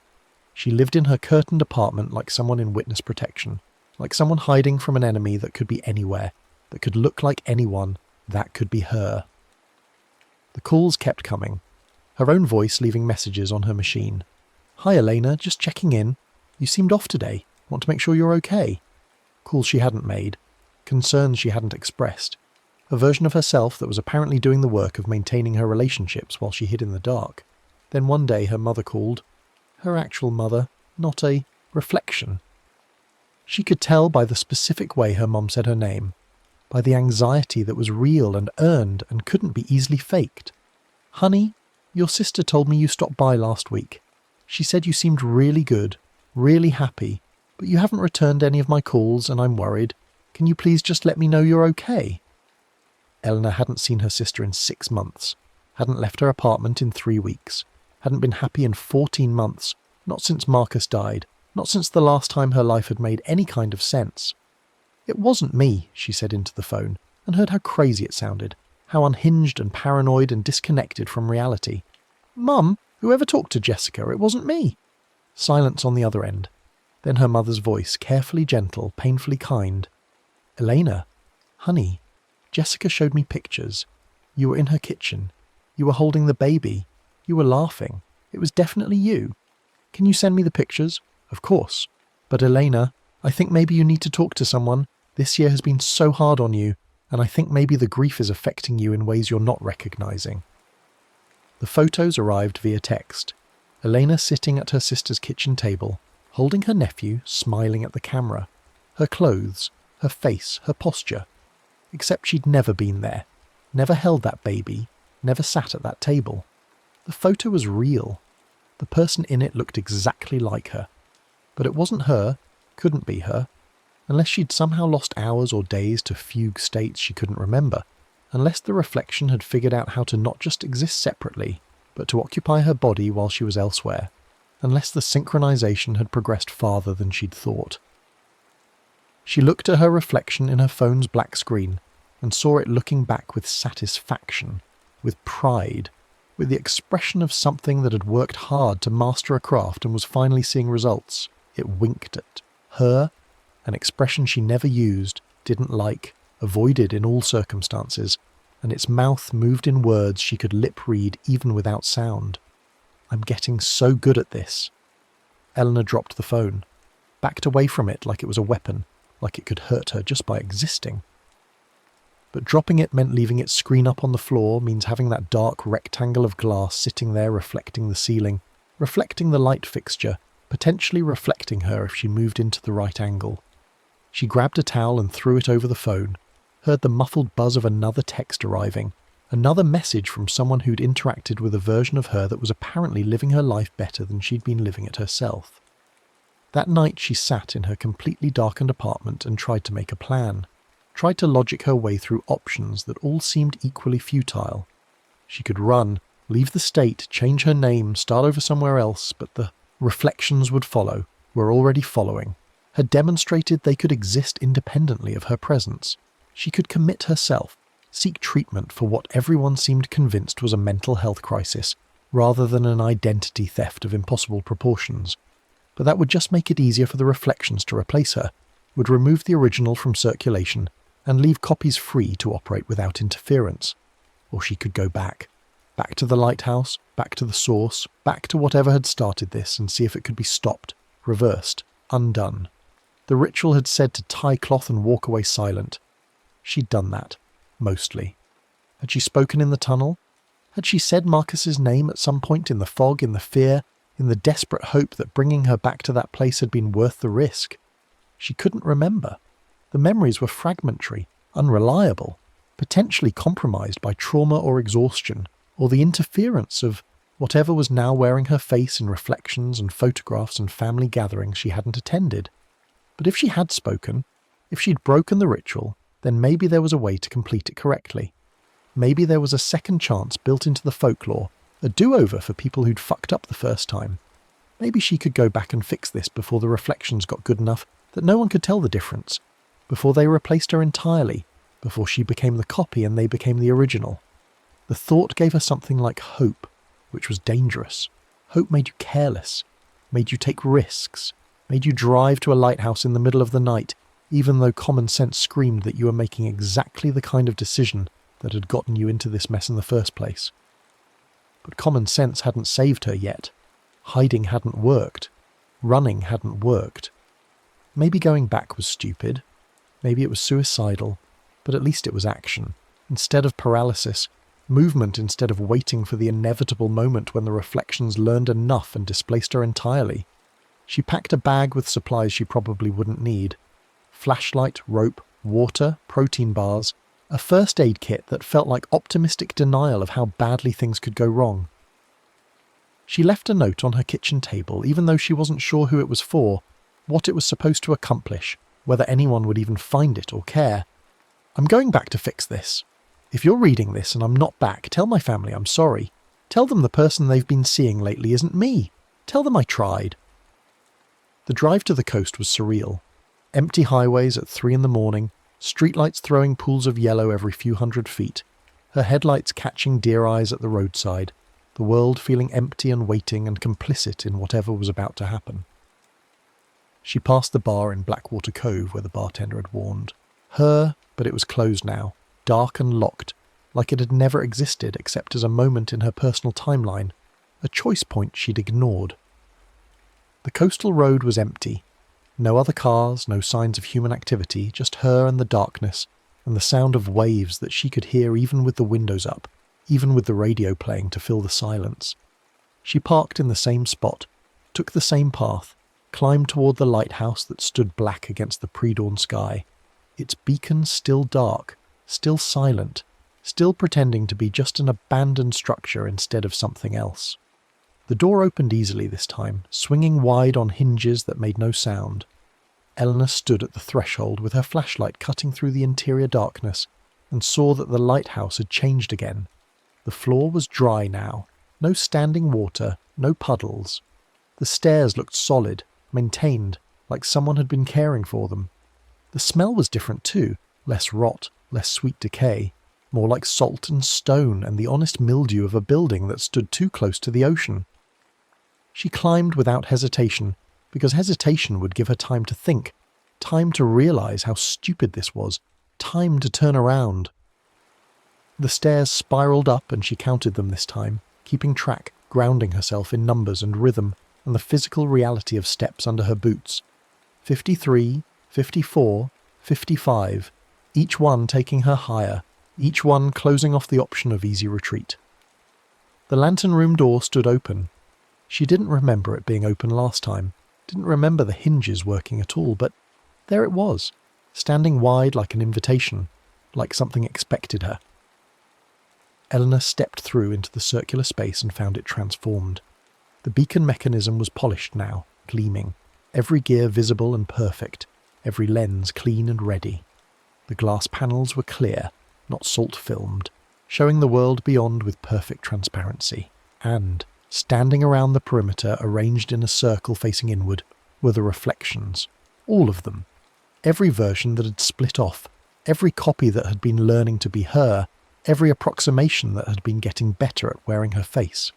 They stood motionless, waiting, and when Eleanor entered they turned as one to look at her with collective attention that felt like judgment, like curiosity, like welcome. The one that had gotten her face most perfectly right stepped forward.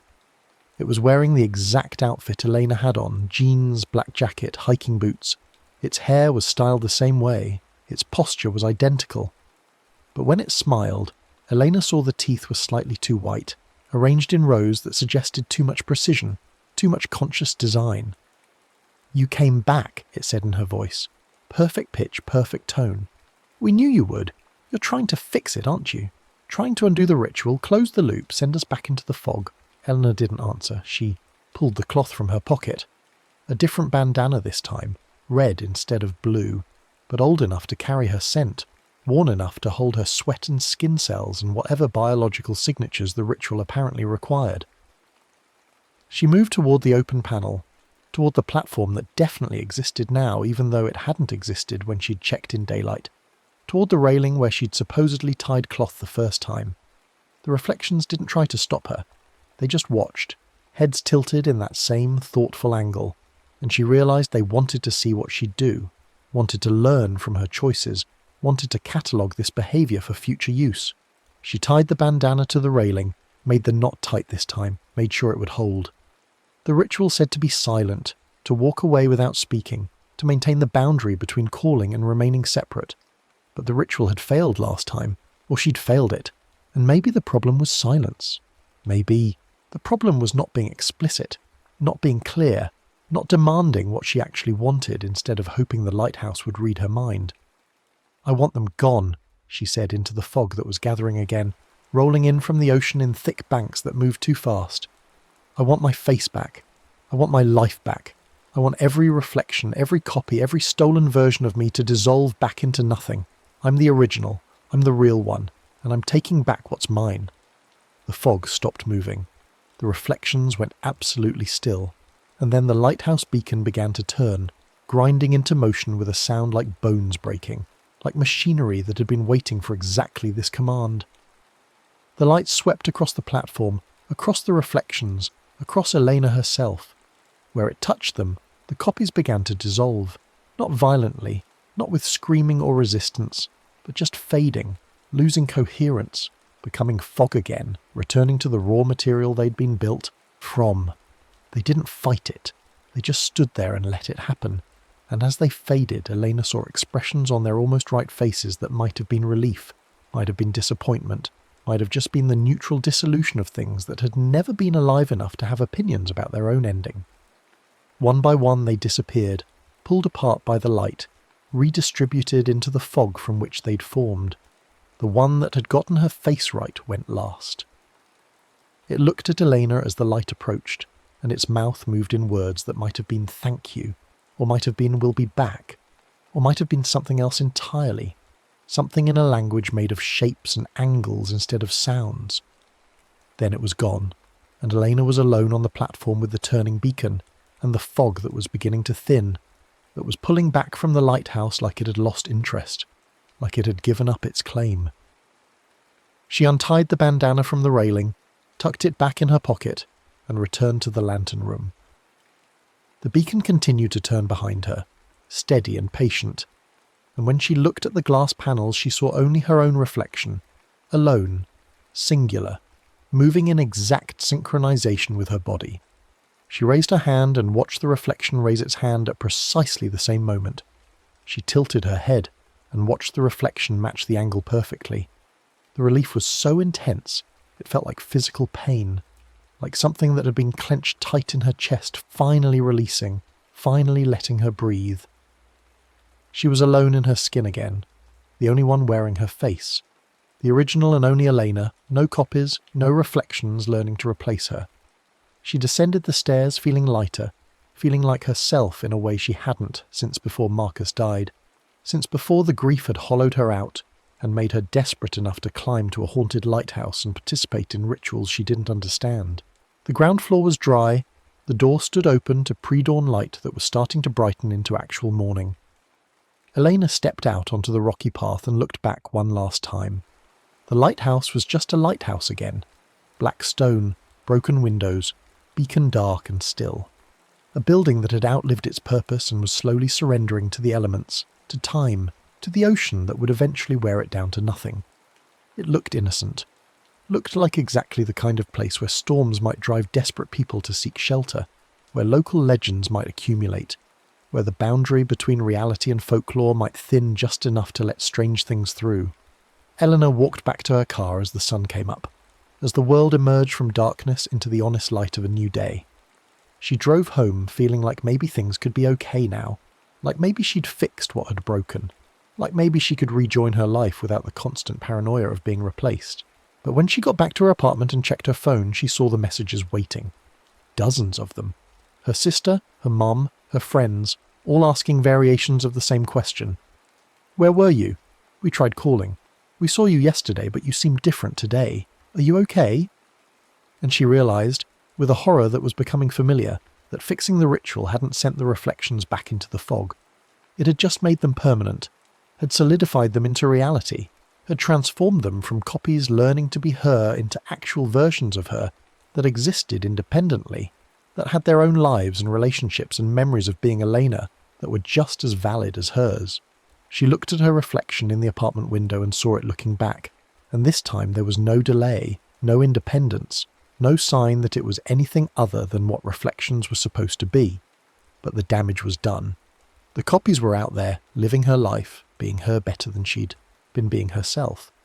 And Elena understood that she'd made a mistake. Not in going back, not in trying to fix it, but in thinking that being the original mattered, that being the first version of something gave you special claim to it. That identity was singular and discrete instead of something that could be copied and distributed and shared among multiple instances that all had equal right to the name. She sat down on her couch and started to laugh, because what else could she do? The ritual was complete. The reflections were real. And Elena, the original Elena, the first Elena, the Elena who'd loved Marcus and grieved him and sought comfort in a lighthouse that should have stayed dark, was now just one of several, no more or less valid than the others, all of them trying to be the same person, all of them probably doing equally mediocre jobs of it. The phone rang. Her own number. She answered. "Hi," said her own voice. "I thought we should talk about logistics, about schedules, about how we're going to manage this now that there are several of us and only one life to live." "Okay," Elena said, because what else could she say? "Let's talk." And somewhere off the coast, the lighthouse beacon began to turn again, patient and steady, painting its light across the waves, waiting for the next person lonely enough and desperate enough and broken enough to climb the path and make the same mistakes Eleanor had made, to call out into the fog and bring back something that looked like what they'd lost but could never actually be the thing they wanted, because the dead stay dead and the copies are never perfect, and the lighthouse keeps turning through every storm, through every grief, through every moment when someone forgets that some things shouldn't be invited back, that some doors should stay closed, that some ritual should never be completed at all. The fog rolled in again that night, and in the mirror Eleanor watched herself watching herself, an infinite regression of faces that were all hers and none of them hers, all of them learning to be her while she forgot how to be anything at all. And the bandana in her pocket still smelled like Marcus, still carried the ghost of his aftershave, still held the memory of a person who was gone and would stay gone no matter how many lighthouses she climbed to, or rituals she performed, or bargains she tried to make with things that lived in fog and fed on longing. Some debts can't be paid, some losses can't be recovered, some lighthouses should be left alone to do their work in darkness, to keep their light for the ships that need it, to save their warnings for people who can still be saved. But Elena had learned too late, and now there were several of her learning the same lesson in slightly different ways, all of them wearing her face, all of them carrying her grief, all of them trying to be whole in a world that had been broken, the moment Marcus's truck crossed the centre line and took with it every future. They'd been building together. The lighthouse kept turning, patient as a heartbeat, steady as breath, waiting for the next lonely traveller to mistake its light for hope instead of warning, to climb the stairs and complete the ritual and discover too late that what you invite in never leaves exactly, that some fog never entirely dissipates, that some reflections learn to cast shadows of their own. And somewhere in the city, multiple Eleanors went about their lives, each one convinced she was the real one, each one carrying the same memories and grief and damaged hope. All of them trying to be a person who died in pieces over the course of 14 months and hadn't quite figured out that being dead didn't require your body to stop working, that ghosts didn't have to be transparent, that you could be haunted by yourself if you let the wrong thing learn your face.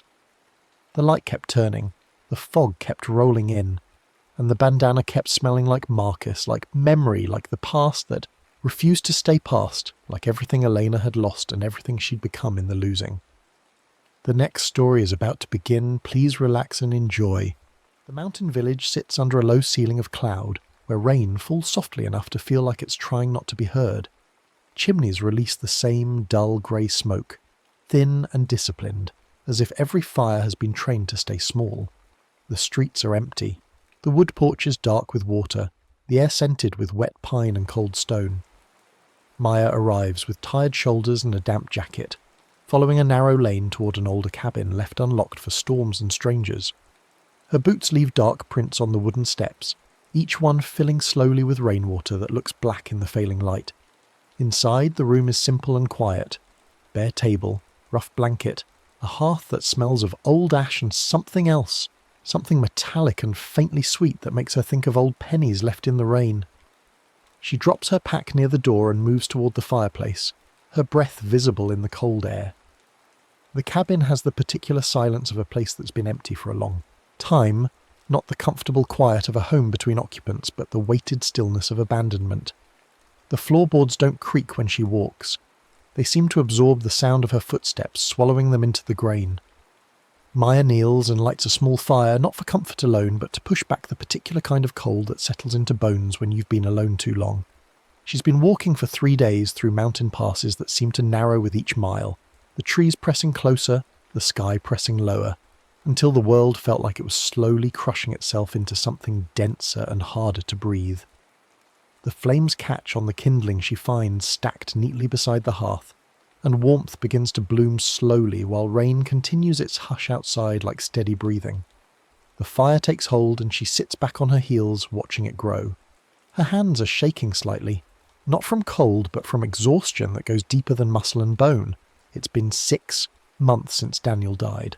6 months since she watched them lower the casket into ground that was too hard, the diggers having to break through frozen earth with pickaxes that rang out like bells in the cemetery's hollow quiet.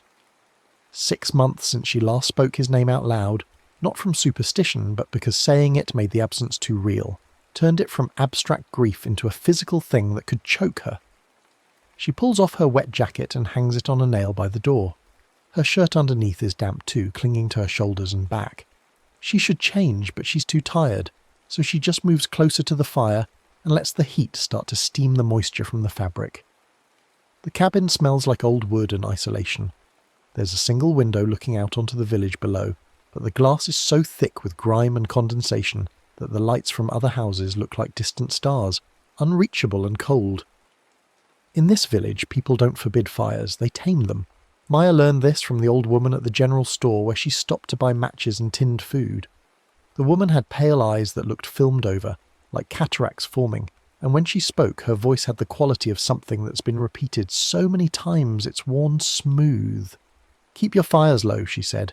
"Keep your voice lower. Don't stare into embers on certain nights, especially when the rain comes quiet and the loneliness gets loud." Maya had nodded, thinking it was just mountain superstition, the kind of folklore that grows in isolated places where people have too much time to think about darkness. But the woman had gripped her wrist then, fingers surprisingly strong, and said, "If the ash starts forming thread, you know what to do." Maya had pulled away, unsettled by the touch and the certainty in those clouded eyes. She'd asked what that meant, and the woman had just shaken her head and said, "You'll know if you need to know." Then she'd wrapped Maya's purchases in brown paper with hands that trembled slightly, as if she was very old or very frightened, and Maya had left with the feeling that she'd been warned about something she couldn't quite name.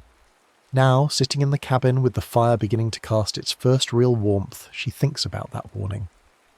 The legend says Ashwell lives where warmth meets residue, in soot, in chimney dark, in the fine grey powder left behind after comfort is spent. She'd heard more of the story from a man at the last village, a younger man with kind eyes who'd offered her a ride partway up the mountain. He'd told it like it was a ghost story, something to pass the time during the bumpy drive, but there was something in his voice that suggested he believed it more than he wanted to admit. Ashwell listens for lonely thoughts, the way wolves listen for breath. Patient, precise, able to hear what a person doesn't say. It arrives through habits. The way you hold your hands near a flame, the way you lean closer, when the cold reminds you of someone. The man had glanced at her then, studying her face, and said, "You running from something or toward something?" Maya had said neither, that she was just hiking, just needed to get away. He'd nodded like he understood, but his eyes suggested he knew she was lying. Everyone who comes to these mountains alone is running from grief, he'd said. That's what makes it dangerous. She feeds another piece of wood to the fire and watches it catch, the bark curling and blackening, releasing small spirals of smoke that rise toward the chimney. The flames are still normal, gold and orange and red in the places where the heat is most intense. They dance upward the way fire is supposed to dance, reaching toward the flue, pulled by draft and the natural convection of hot air rising. She tells herself the warnings were just stories, the kind of thing mountain people tell to outsiders to see if they'll spook. But as she watches, the flames begin to behave differently than expected. At first it's subtle, so subtle she thinks she's imagining it. They don't dance upward as freely as they should. Instead, they seem to lean forward, bending toward her hands as if drawn by something more intimate than air. She pulls her hands back instinctively and the flames follow the movement, stretching horizontally in a way that defies physics, in a way that makes her stomach tighten with the first real thread of fear. The light the fire gives is not the usual gold. It begins to bleach into a soft, sickly pale, like moonlight passing through smoke. The warmth changes too. Instead of the dry, radiant heat of a normal fire, this warmth feels damp somehow, cloying, like it's seeping into her skin rather than heating it from the outside. Maya shifts backward, putting more distance between herself and the hearth, and watches as the pale light pools on the floor where her hands had been, as if it's searching for something it lost. She tells herself it's fatigue, that she's been walking too long with too little sleep, that grief does things to perception. But the flames continue their slow lean toward her, and the ash in the grate begins to respond with a subtle tremor.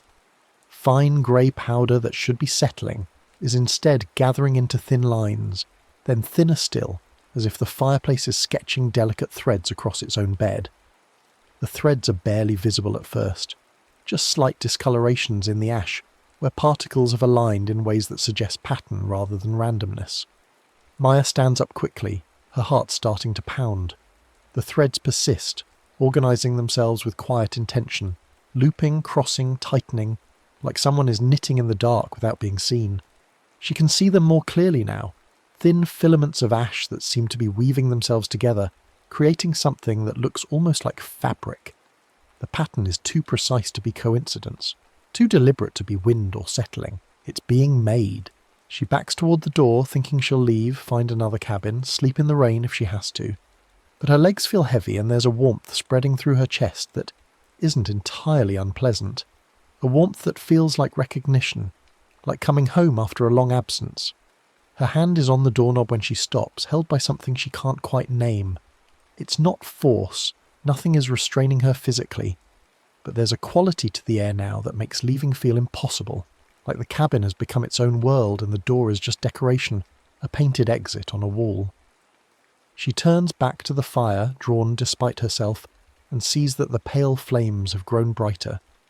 They illuminate the room in a way that makes everything look slightly wrong, like she's seeing through water or old glass. The walls seem farther away than they should be. The ceiling seems lower. Her shadow stretches too long across the floor, reaching back toward the hearth like it wants to, return to the fire.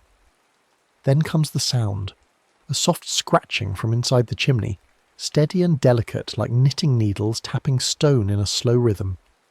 It is not loud enough to be a threat in the ordinary way, yet it carries a terrible closeness, as if the cabin has grown a private second heartbeat. Maya's breath catches and the scratching pauses, then resumes, matching her breathing exactly. When she inhales, the sound speeds up.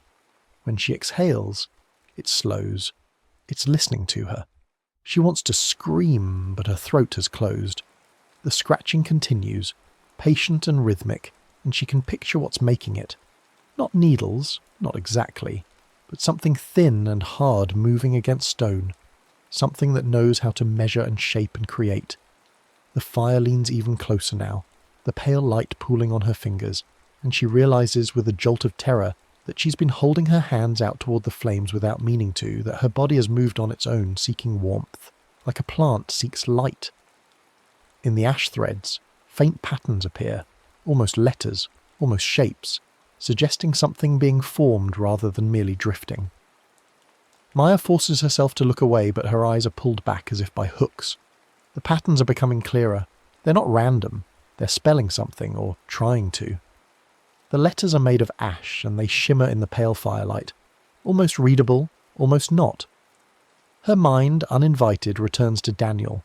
She sees his face the way it was the last time she saw him alive, smiling at her from across the hospital room, trying to be brave even though they both knew what was coming. She hears his voice saying her name, Maya, the way he always said it, with the emphasis on the first syllable, making it sound like a question and an answer at the same time. She feels his hand in hers, the bones too prominent, the skin papery and thin, holding on with the last of his strength. The scratching increases by a fraction, matching, the acceleration of her heartbeat, and the ash threads tighten into a long, narrow strip that resembles the beginning of cloth. The pattern in the ash is clearer now. It's not spelling his name, it's weaving it. Each letter forms as a small knot in the fabric, a place where the threads cross and tighten, and she can see the D beginning to take shape, then the A, then the N. She jerks backward with a cry that's half scream, half sob, and the fire flares in response, the pale flames reaching toward her like hands. The warmth that had felt almost comforting turns sharp and invasive, pressing into her chest, her throat, her mouth, as if it wants to crawl inside her and make a home. The scratching becomes more insistent, louder now, echoing through the chimney and into the room.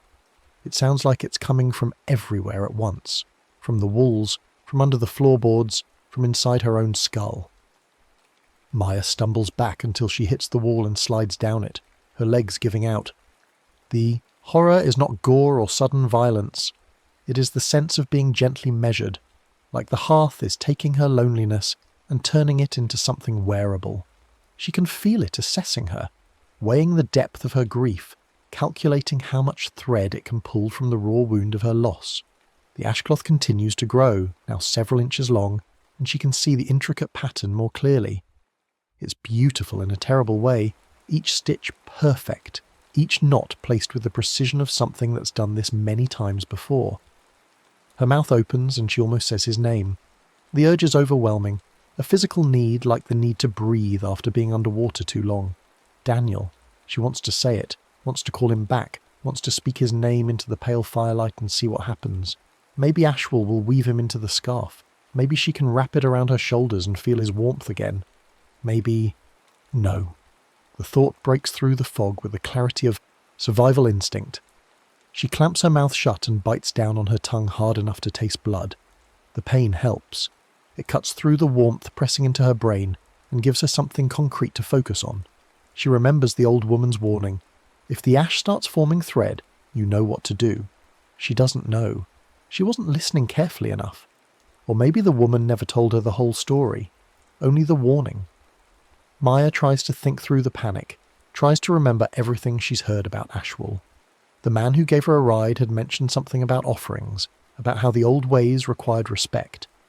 But what kind of offering? What would appease something that lives in soot and feeds on loneliness?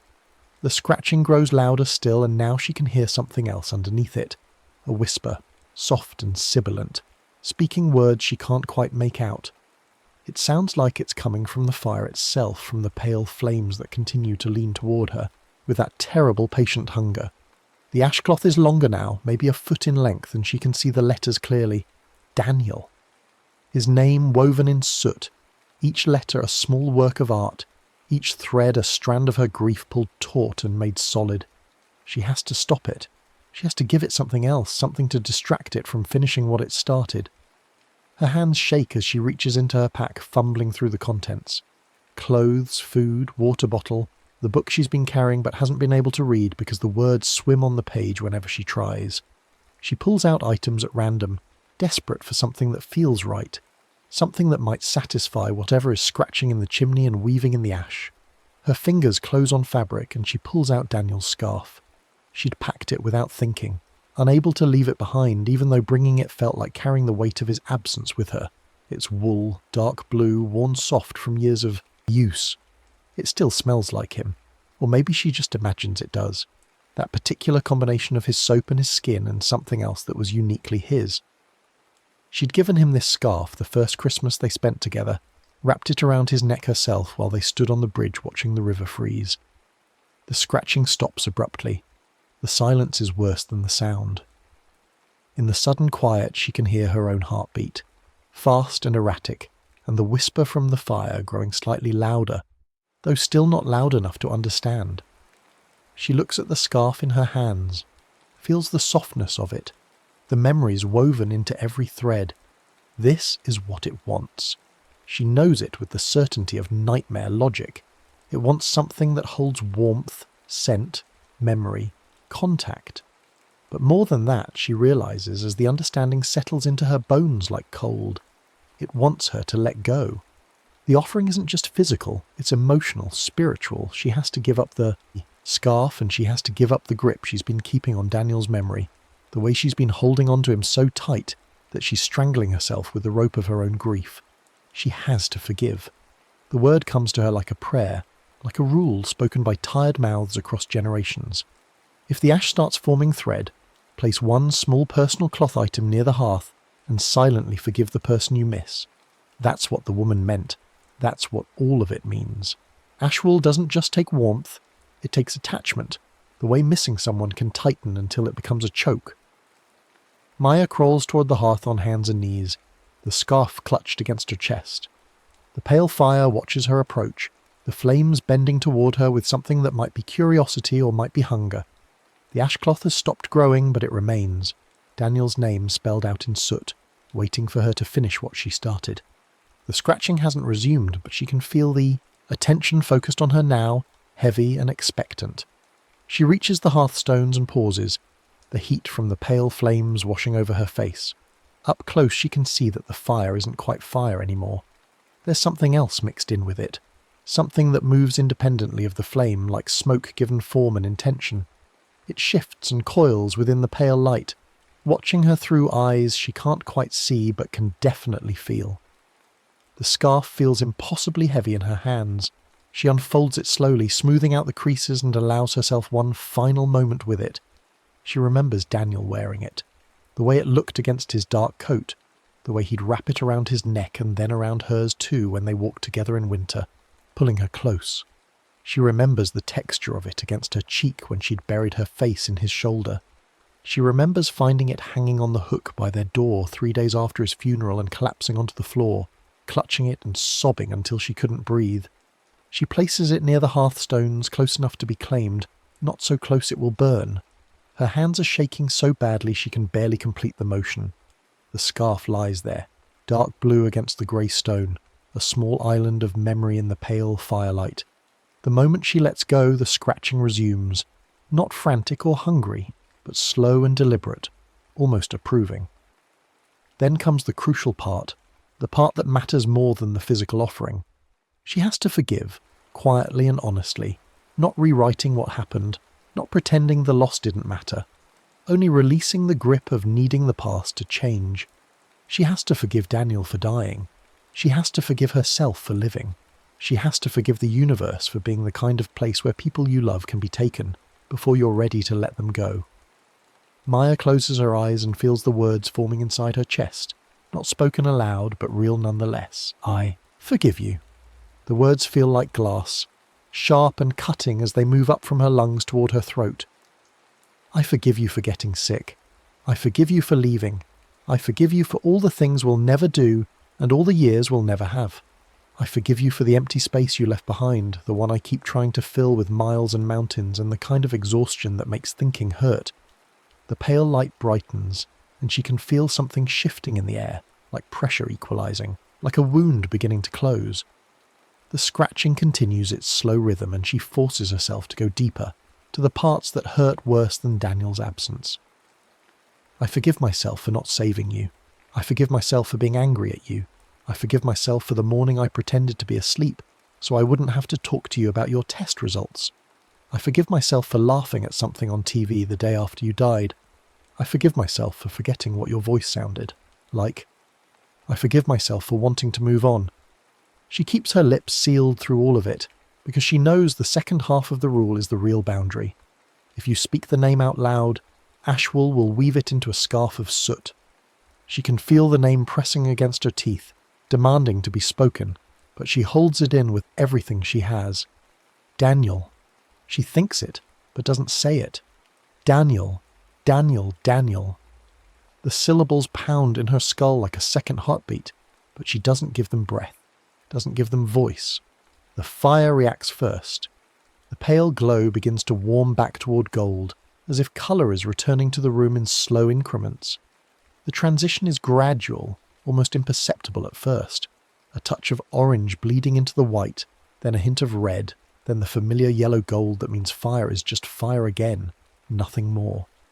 The warmth changes too, becoming dry and clean instead of damp and invasive. Maya feels it settle into her hands and face without the tightening behind it, without the sense that something is trying to crawl inside. The scratching inside the chimney pauses, then resumes once more, soft, satisfied, before fading into ordinary settling sounds. It sounds like approval. It sounds like acceptance. The ash threads shift away from her, curling inward toward the scarf as if accepting it. She watches through barely opened eyes as fine grey tendrils reach out and touch the blue wool, then begin to wind around it, gentle as spider silk. The scarf doesn't burn, instead it seems to absorb the ash, the dark blue darkening further where the grey touches it, until it looks less like Daniel's scarf and more like shadow given form. The strip of ash cloth with Daniel's name spelled in soot begins to dissolve back into powder. The letters unravel thread by thread, the careful knots coming undone with the same precision that created them. The D goes first, then the A, then the N, each letter returning to undifferentiated grey, until there's nothing left but loose ash scattered across the hearth. Maya watches it happen and feels something in her chest loosen, a knot she didn't know she was carrying finally coming undone. The hearth becomes still again, leaving only the gentle crackle of a normal flame and the rain's quiet hush outside. Maya sits by the fire and feels warmth settle into her hands, without the familiar ache, without the constant low-level pain that's been her companion for 6 months. She can still remember Daniel. She can still miss him. But the missing has changed quality, transformed from a choking grip into something she can carry without it carrying her. Yet the cabin retains a subtle warning. In the corner of her vision, the chimney mouth looks darker than it should, like a throat waiting to swallow or speak. For a moment, just a moment, she imagines she can see a scarf of soot hanging there in the shadows, invisible but ready, waiting for someone to break the final rule. The temptation is still there, faint but persistent. Speak his name, just once, just to hear how it sounds in this room that smells of ash and pine and old grief. She keeps her mouth closed, guarding the name like a candle kept behind glass. The scarf near the hearth is completely covered in ash now, transformed into something that belongs more to this place than to her memories. She doesn't touch it. She understands instinctively that it's not hers anymore, that it's been accepted as payment for the forgiveness she's been allowed to feel. The price seems fair, more than fair. She would have given everything she owned for this loosening in her chest, this sense that she might someday be able to breathe all the way again. Maya pulls the rough blanket around her shoulders and lies down near the fire, careful to keep some distance from the hearth. The warmth reaches her anyway, steady and real, untainted now by hunger or intention. Her body aches from 3 days of walking and her eyes are heavy with exhaustion that goes deeper than sleep can cure, but for the first time in months she thinks she might actually rest. The rain continues outside, soft and steady, and she lets the sound of it pull her down toward unconsciousness. As she drifts, half dreaming, she hears the scratching one final time, so faint it might be imagination, might be the settling of the cabin's old bones. It sounds almost like goodbye. It sounds almost like blessing. She doesn't open her eyes. She's learned enough to know that some things are better acknowledged without looking directly at them. that some doors are safer left closed even when you know exactly what's on the other side. Sleep takes her under, and the fire burns low, shifting back to coals that glow a healthy red-orange. The ash in the hearth lies quiet and still. Daniel's scarf, no longer quite Daniel's, has become part of the grey powder, indistinguishable from the residue of 100 other fires and 100 other offerings. The cabin watches over her with the patience of a place that's seen this ritual performed before, that knows the precise weight of loneliness and the specific price required to survive it. In her dreams, Maya walks through the mountain village in daylight. The rain has stopped and the chimneys release their thin grey smoke into clear sky. People emerge from their houses and nod to her as she passes, and she sees in their eyes a recognition that has nothing to do with familiarity. They know what she's survived. They've survived it too, in their own ways, in their own cold nights when the fire burned strange and the ash began to weave. She understands now why the village feels so quiet, why everyone speaks in low voices and keeps their fires small. They're all guarding names. They're all keeping silent vigil over the people they've had to let go in order to keep living. The old woman from the general store is sitting on her porch, rocking slowly in a chair that creaks with each movement. As Maya passes, she speaks without looking up. "You did well, child. Most people speak the name. They can't help themselves." Maya wants to ask what happens when someone speaks the name, what Ashwell creates with the scarf of soot, but she already knows. She's seen enough tonight to understand the shape of that particular horror. "Thank you," Maya says, or tries to say, but the words come out silent. The old woman nods anyway, as if she heard them perfectly well, and continues rocking. Her eyes are still filmed over, still clouded, but Maya wonders now if it's cataracts or something else, if maybe prolonged exposure to Ashwell's pale light does something to vision, to the way you see the world afterward. The dream shifts, and she's standing at Daniel's grave again, but this time the ground isn't frozen. It's soft and dark, and covered in new grass, the kind that grows over places where something has been buried and returned to earth. The headstone is clean, and the carved letters are sharp and readable. Daniel Marcus Chen, beloved. She reads his name there, carved in stone, and feels nothing tighten in her chest. The name is just a name.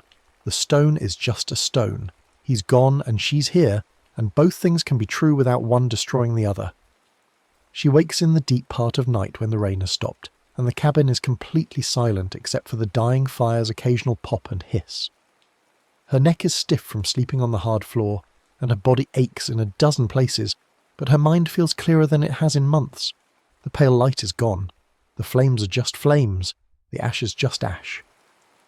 She sits up slowly and looks at the hearth where Daniel's scarf used to be. There's only grey powder now, no trace of blue wool, no trace of memory made solid. She should feel loss at this, should mourn the scarf the way she mourns the man who wore it. But instead she feels a strange lightness, like something heavy has been lifted from her shoulders without her noticing the wait until it was gone. The forgiveness wasn't just words or ritual, it was real. She can feel it in her bones, in the quiet space where the constant ache used to live. Maya stands and stretches, joints popping, and walks to the window. The village below is dark except for a few scattered lights in windows where other people are keeping their own late-night vigils, their own small, careful fires. The chimneys are barely smoking now, the fires banked for the night, disciplined and tame. She wonders how many of those houses hold people who've made the same offering she made tonight. How many scarves and handkerchiefs and worn socks lie transformed to ash in hearths throughout the village. How many names are being carefully not spoken. The window glass is still dirty, but she can see through it better now, as if her vision has sharpened or the grime has thinned. The mountains rise behind the village in layers of increasing darkness, black against the deep blue of the pre-dawn sky. They look impossibly high from this angle, impossibly steep, and she marvels that she managed to climb them at all, but she did. She made it here. She survived the ascent and she survived Ashwell, and now, maybe, possibly, she can survive the descent back down to the world where other people live. She turns back to the room and begins to gather her things. Her jacket is still damp but warming by the fire's residual heat. Her pack feels lighter than it did when she arrived, though nothing has been removed except the scarf. She'll leave at first light, she decides. Follow the mountain paths back down to the lower villages, to the roads that lead to cities where fires burn in furnaces and fireplaces without ceremony, without danger, without anything listening in the soot. But before she can leave, she has one more thing to do. She finds her journal in the bottom of her pack, the small leather-bound book she bought 6 months ago, thinking it might help to write about the grief, to make it concrete and examinable. She's barely written in it. Every time she's tried, the words have felt inadequate, too small to contain what she's feeling. But now she opens it to a blank page and writes a single sentence in careful block letters. I forgave him, and I forgave myself, and the ash accepted both. That's all. That's enough. She closes the journal and puts it away, and somehow the act of writing it down makes it more real, more permanent, like she's creating a record of what happened here in case she ever needs to remember, in case grief ever grips her this tightly again, and she forgets that release is possible. The fire has burned down to coals by the time she's ready to lie back down for another hour or two of sleep. The hearth looks ordinary now, just stone and iron and the residue of combustion. No threads in the ash, no pale light bending toward her hands, no scratching in the chimney's darkness. She lies down again and pulls the blanket close and lets her eyes drift shut, and this time when sleep comes it's deep and dreamless, the kind of sleep that actually restores instead of just passing time. She wakes to grey dawn light filtering through the dirty window, and birds beginning their tentative morning songs in the pine trees. The cabin is cold again, the fire completely dead, but she doesn't feel the cold the way she did yesterday. It's just temperature, just physics, nothing that speaks to loneliness or loss. She dresses quickly in her damp clothes and shoulders her pack, and takes one last look around the room that held her transformation. The hearth draws her attention one final time. In the grey powder of the ash she can see the faintest outline of letters, so faint they might be imagination, might be the random distribution of particles that happens to look like pattern. But she thinks she can read them anyway. Forgiven. Not Daniel's name. Not a warning. Just a simple acknowledgement of what passed between her and whatever lives in the soot, whatever listens for lonely thoughts and knows how to measure grief by the thread. She doesn't touch the ash, doesn't disturb the pattern. She just nods to it, a small gesture of respect or gratitude or both, and then she turns and walks to the door. Her hand on the knob feels steady now, no trembling, no hesitation. She opens it and steps out into the cold mountain morning, where the rain has left everything clean and dripping and new. The village is waking slowly around her. She sees an old man emerge from a nearby cabin to check his chimney, sees a young woman carrying water from a well, sees children in a doorway being bundled into coats before being sent out to play. They all move with the same careful quiet she noticed yesterday, the same disciplined restraint. They glance at her as she passes and their eyes hold knowledge but not judgment. She's one of them now. She's learned the rules. She's made the offering and kept the silence. The path down the mountain is easier than the path up, though no less steep. Maya's legs remember how to navigate loose stone and slick mud, how to use gravity as ally rather than enemy. She descends through layers of pine and birch, through clearings where morning mist is burning off in the rising sun, through streams swollen with rain runoff that she has to jump or wade through with boots that are already soaked anyway. By midday she's far enough down that the village is no longer visible behind her, hidden by trees and the curve of the mountain. She stops to rest on a flat rock and eats some of the tinned food from her pack. The sun is actually warm on her face, and she tilts her head back to feel it, eyes closed, breathing deep. The air smells different here than it did in the village. Less pine, more earth, touched with the distant scent of a highway and civilization. She thinks about Daniel again, and the thought doesn't hurt the way it used to hurt. She can remember his smile without immediately remembering how it faded in the hospital. She can remember his voice without immediately hearing it weakened by pain and medication. The memories are still sad. They'll probably always be sad. But the sadness is bearable now, proportionate. Something she can hold without being crushed by the weight of it. A bird lands on a branch nearby and regards her with one bright eye. She regards it back. Neither of them speaks. After a moment the bird flies away and Maya continues her descent, boots finding purchase on stone, hands steadying herself against trees when the path gets steep. The journey down takes the rest of the day and into evening, and by the time she reaches the lower villages where electric lights glow in windows and cars pass on paved roads, she feels like she's travelled much farther than the physical distance could account for. She finds a small inn and rents a room with an actual bed and running water. The woman who checks her in asks if she's been hiking, and Maya says yes, just hiking, getting some time in the mountains. The woman nods and doesn't press for details. Maya carries her pack upstairs and drops it on the floor and stands for a long moment, looking at the bed with its clean white sheets and thick duvet. There's a heater in the corner, electric, radiating warmth that comes from coils and thermostat rather than combustion and ash. She turns it on and sits in front of it, hands held out, letting the heat sink into her cold fingers. It's safe warmth. Anonymous warmth. Nothing lives in this heat except the physical principle of electrical resistance.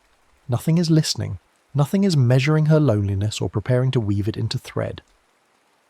She takes a shower, standing under water that's almost too hot, washing 3 days of mountain from her hair and skin. The water runs grey at first, carrying dirt and sweat, and probably some ash she didn't know was clinging to her. She watches it swirl down the drain and feels like she's washing away more than just physical. Residue. When she finally steps out and wraps herself in the inn's rough towels, she feels lighter in a way that has nothing to do with being clean. That night she dreams of fire again, but it's different this time. The flames are golden and warm and they rise straight up instead of leaning toward her with hunger. There's no ash-forming patterns, no scratching in a chimney that doesn't exist in this dream place.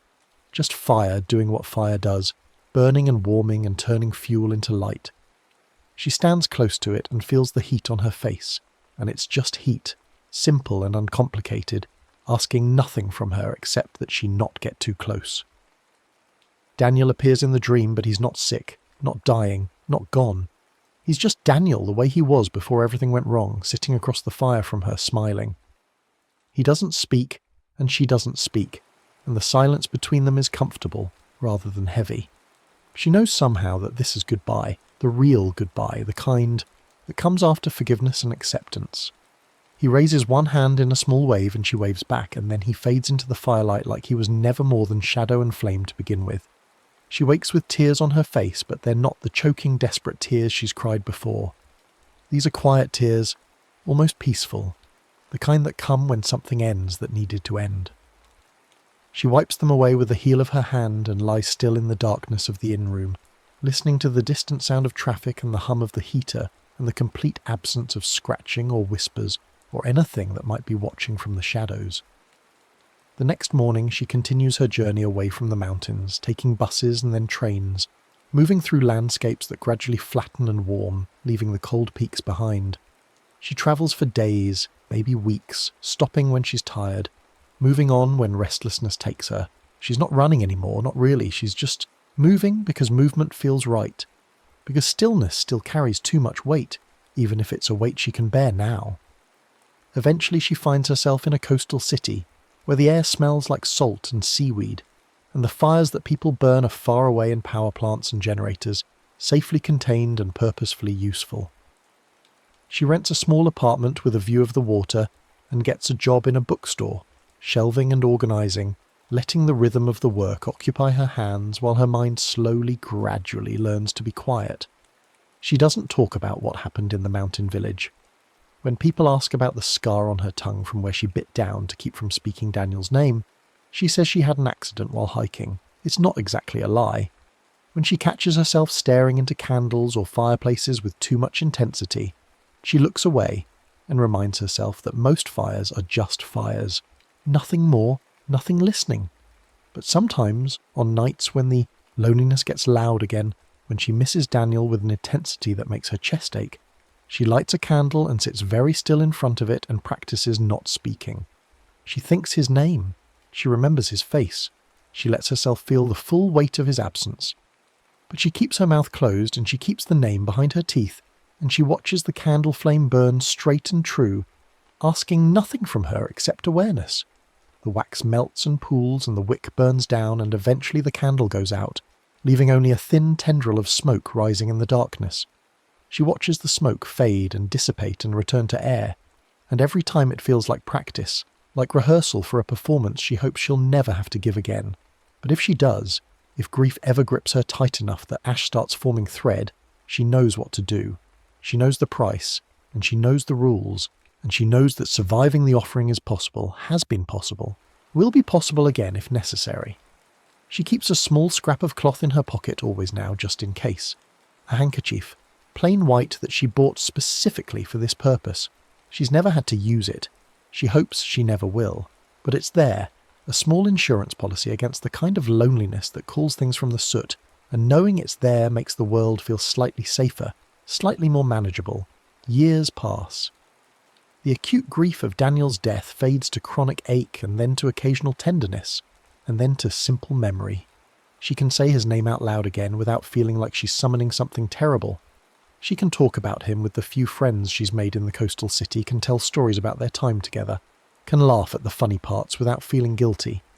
The scarf of soot never manifested because she never spoke his name in that cabin, never gave Ashwell the final thread it needed to complete its work, but she knows it's still there, waiting in hearths and chimneys in mountain villages where people keep their fires low and their voices lower.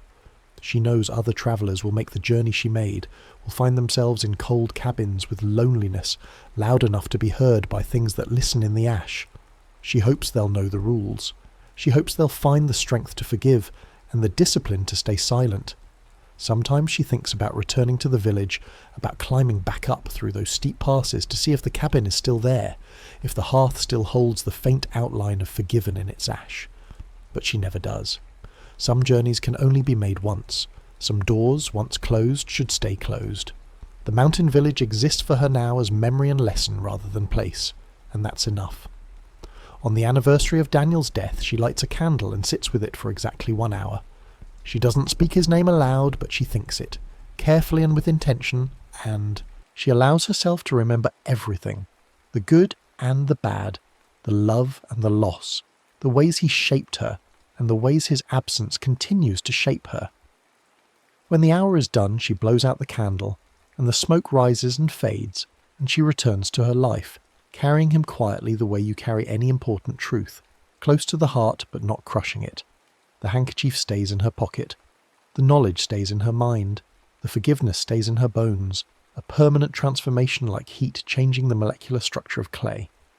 She survived Ashwell, and she survived grief, and now she's learning slowly to survive the absence of both, to live in a world where fires are usually safe, and loneliness is usually bearable, and the scratch of needles against stone is usually just old pipes settling or wind in the chimney. Usually, but not always. And knowing the difference, knowing when ordinary becomes extraordinary, when ash starts to organise into thread, when warmth turns from comfort into hunger, that knowledge is its own kind of survival tool, sharp and necessary as any blade. She carries it with her always, this understanding of what lives where warmth meets residue, what listens for thoughts too lonely to speak aloud. She carries it the way the mountain villagers carry it, quiet and careful, a weight distributed so evenly across her days that she barely notices it, except in moments when the fire burns a little too pale or the ash shifts in patterns a little too precise. In those moments she remembers. She keeps her mouth closed. She guards the names of the people she loves like candles behind glass, and the ash, seeing that she remembers the rules, that she respects the boundaries, settles back into randomness and dust, waiting for someone who's forgotten or never learned, someone whose grief burns hot enough to need measuring, whose loneliness speaks loud enough to deserve an answer. In the hearth's last ember glow, the ash lies, quiet, waiting for a name to be said so it can tighten warmth into thread. But Maya knows better now. She's learned the discipline of silence. She's paid the price of forgiveness. And in the end, that knowledge is the only real protection against the things that live in soot and listen in the darkness, patient as winter, precise as wolves, ready to weave a scarf of remembrance for anyone foolish or desperate enough to speak the names they should be guarding. She doesn't light candles carelessly anymore. Even years after the mountain village, even in the safety of her coastal apartment where the ocean wind carries away smoke before it can settle into patterns, she approaches fire with a wariness that her friends mistake for quirk or superstition. When they invite her to restaurants with tableside candles, she finds reasons to have them extinguished. Allergies, headache, preference for electric light. When birthday cakes arrive with blazing wax and everyone singing, she watches the flames with an intensity that makes people uncomfortable, tracking each flicker and bend as if decoding a language only she can read. Her friend Sarah notices first. They're having dinner at Maya's apartment, something they do monthly now that they've settled into the comfortable rhythm of friendship that doesn't require constant maintenance. Sarah has brought wine and pasta ingredients, and they're cooking together in the small kitchen that overlooks the harbour. The sun is setting, painting the water in shades of orange and pink, and Sarah lights the candle on the dining table without asking, the way people do with familiar spaces. Maya's reaction is immediate and visceral. Her whole body goes rigid, the wooden spoon in her hand clattering against the pot's edge. She's across the room before she consciously decides to move, blowing out the candle with enough force that wax splatters across the tablecloth. Sarah stares at her, wineglass halfway to her lips, eyes wide with surprise, and the beginning of concern. "I'm sorry," Maya says, her voice shaking slightly. I don't like candles." Sarah sets down her glass carefully. "Maya, are you okay? You looked terrified." Maya forces herself to breathe, to unclench her hands from the fist they've formed. The smoke from the extinguished candle rises in a thin grey line, and she watches it obsessively until it disperses completely. "I'm fine, just don't like open flames. Fire safety thing." It's a lie, and they both know it. Sarah has been to this apartment dozens of times and seen Maya use the gas stove without hesitation, has watched her light incense and sage, has even seen her start a fire in the small fireplace during winter. But Sarah is kind and doesn't push, just nods and suggests they eat by the window where the last of the daylight still lingers. Later, after Sarah has left and Maya is alone with the dirty dishes and the half-empty wine bottle, she stands at the window and watches the city. Lights come on one by one. Electric lights, safe lights, nothing that burns or consumes or leaves ash behind. But even those seem to pulse with a rhythm that might be breathing, might be watching, might be waiting for her to let her guard down. She thinks about Daniel more on these nights, when her defences are low and the wine has softened the edges of her careful control. She wonders what would have happened if she had spoken his name in that cabin, if she had given Ashwell the final thread it needed. Would the scarf of soot have been beautiful? Would it have held his warmth the way his real scarf once did? Would wearing it have brought him back in some small way? Or would it have just been another form of haunting? Another way for grief to wrap around her throat and squeeze? The handkerchief in her pocket feels heavier on nights like this, more present, as if it knows she's thinking about offerings and sacrifices and the prices we pay to keep living after the people we love have stopped. She pulls it out and unfolds it, examining the plain white fabric in the light from the window. It's gotten softer over the years, the cotton worn from being carried and touched and worried over like a talisman. She's washed it dozens of times, but it still seems to hold a faint grey tinge, as if the memory of ash has stained it permanently. She refolds it carefully and returns it to her pocket, then goes to the bathroom to wash her face and prepare for bed. The mirror shows her a face she barely recognises sometimes. Older than she feels, lines around her eyes and mouth that weren't there before Daniel died, before the mountain, before she learned what lives in soot and listens for loneliness. Her tongue still carries the small scar from where she bit down to keep his name inside. She touches it with one finger, feeling the slightly raised tissue, remembering the taste of blood and terror and desperate silence. Sleep comes slowly, and when it does, it brings dreams of the mountain village. She's walking through those quiet streets again, past houses with their disciplined chimney smoke and their windows that glow with carefully contained light. But this time she can see inside the houses, can see the people sitting by their hearths with their own offerings laid out on hearthstones. A young man with a wedding ring on a chain around his neck, placing it near the flames while his lips move in silent forgiveness. An old woman with a baby's blanket folded small and placed with trembling hands while tears stream down her weathered face. A teenage girl with a friendship bracelet, the threads faded and frayed, setting it down while her whole body shakes with the effort of not speaking the name that wants so desperately to be said. Maya understands in the dream what she couldn't fully grasp when she was actually there. The entire village is built on this ritual, this constant careful dance with grief and ash and the things that hunger for both. Every house holds someone who's made the offering. Every chimney releases smoke from fires that have tasted cloth and memory and the specific weight of letting go. The village isn't a place people come to by accident. It's a place they're drawn to when their loneliness gets loud enough, when the normal world's offerings of therapy and time and well-meaning platitudes aren't enough to ease the grip of loss. She sees the old woman from the general store, younger in the dream, placing a man's watch near her hearth, with hands that don't yet shake. She sees the kind-eyed man who gave her a ride, much younger, placing a child's stuffed animal near flames that burn too pale, while sobs rack his shoulders. She sees generations of offerings, centuries of cloth items sacrificed to purchase forgiveness and silence, to keep names from being spoken and woven into scarves of soot that would only tighten around throats that are already struggling to breathe. The dream shifts and she's back in the cabin, but this time she's not alone. Daniel is there, sitting across the hearth from her, but he's wrong somehow. His edges are too soft, like he's made of smoke instead of flesh. His eyes are the pale colour of Ashwell's flames. When he speaks, his voice sounds like scratching on stone. "You could have said my name," he tells her, and there's no accusation in it, just observation. "You could have let it weave me into something you could keep." "I know," Maya says, and her dream voice is steadier than her waking voice would be. "But it wouldn't have been you, just something shaped like you, made from my loneliness." And isn't that what memory is anyway? Dream Daniel smiles, and it's his smile, the one she fell in love with, but there's ash in his teeth. We make people into what we need them to be. The dead can't object to the stories we tell about them. "That's not fair," Maya says, and feels tears on her face that might be real, or might be part of the dream. "I remember you honestly. I don't rewrite who you were." "But you forgave me." His smile fades.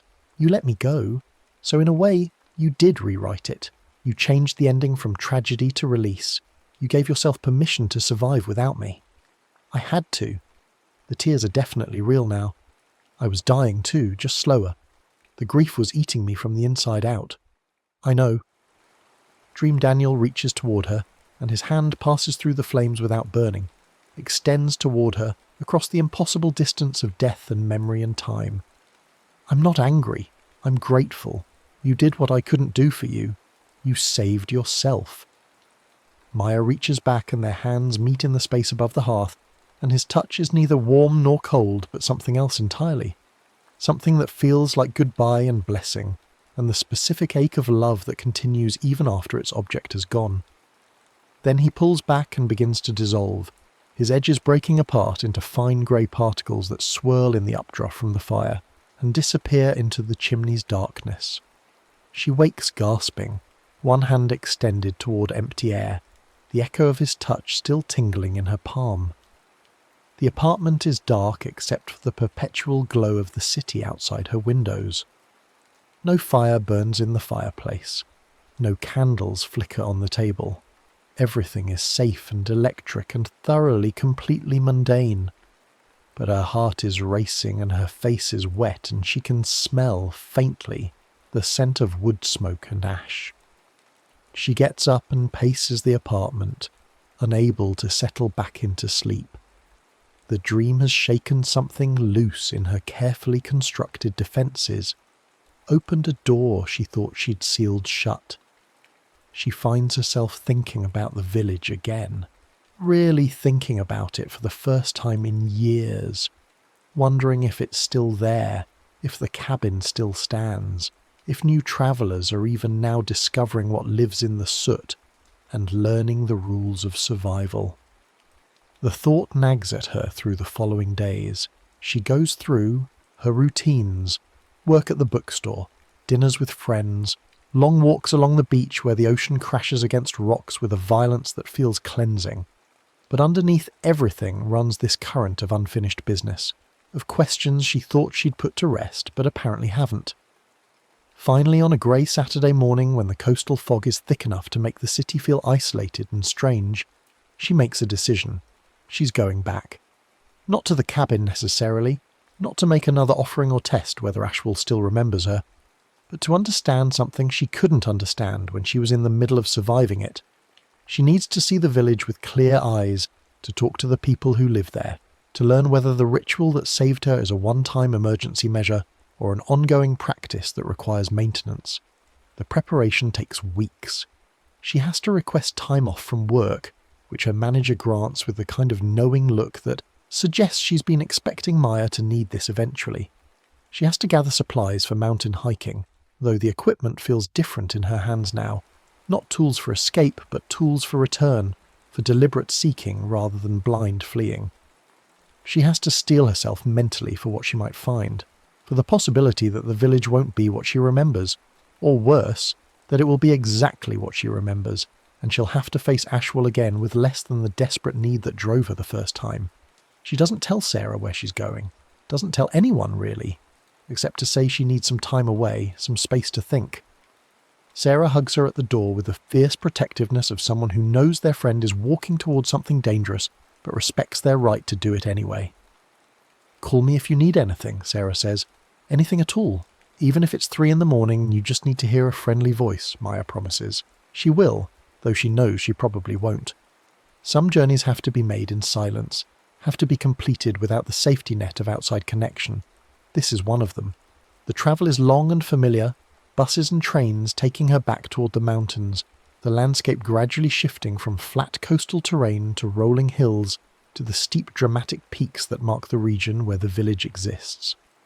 She watches through the window as civilization thins out, as the spaces between towns grow longer, as the sky presses down with that particular weight that comes from altitude and isolation. She arrives at the lower village in late afternoon, the same place where she stayed at the inn years ago. The inn is still there, still run by the same woman who doesn't ask questions, and Maya rents the same room she had before. It feels both familiar and strange, like visiting a place from a dream. She half expects to see her younger self emerging from the shower, dripping and traumatized and barely beginning to understand what she'd survived. That night she doesn't dream. She sleeps deeply and without movement, her body preparing itself for the climb ahead. In the morning she eats a large breakfast and fills her water bottles and begins the ascent. The path is harder than she remembers, or maybe she's just older, less driven by the desperate flight energy that carried her down the mountain before. She has to stop frequently to catch her breath, to let her legs rest, to simply stand and stare at the landscape spreading out below her. The mountains are beautiful in a way she couldn't appreciate the first time, when every step was weighted with grief and exhaustion. Now she can see the way light filters through the pine trees, the way mist gathers in valleys like pools of milk, the way the rock faces change colour as the sun moves across the sky. She passes other hikers occasionally, though not many. Most nod without speaking, respecting the mountain silence. But one older man stops and looks at her with the same kind of knowing expression the woman at the general store had. "You've been here before," he says. "It's not a question." "Yes," Maya admits. "Years ago.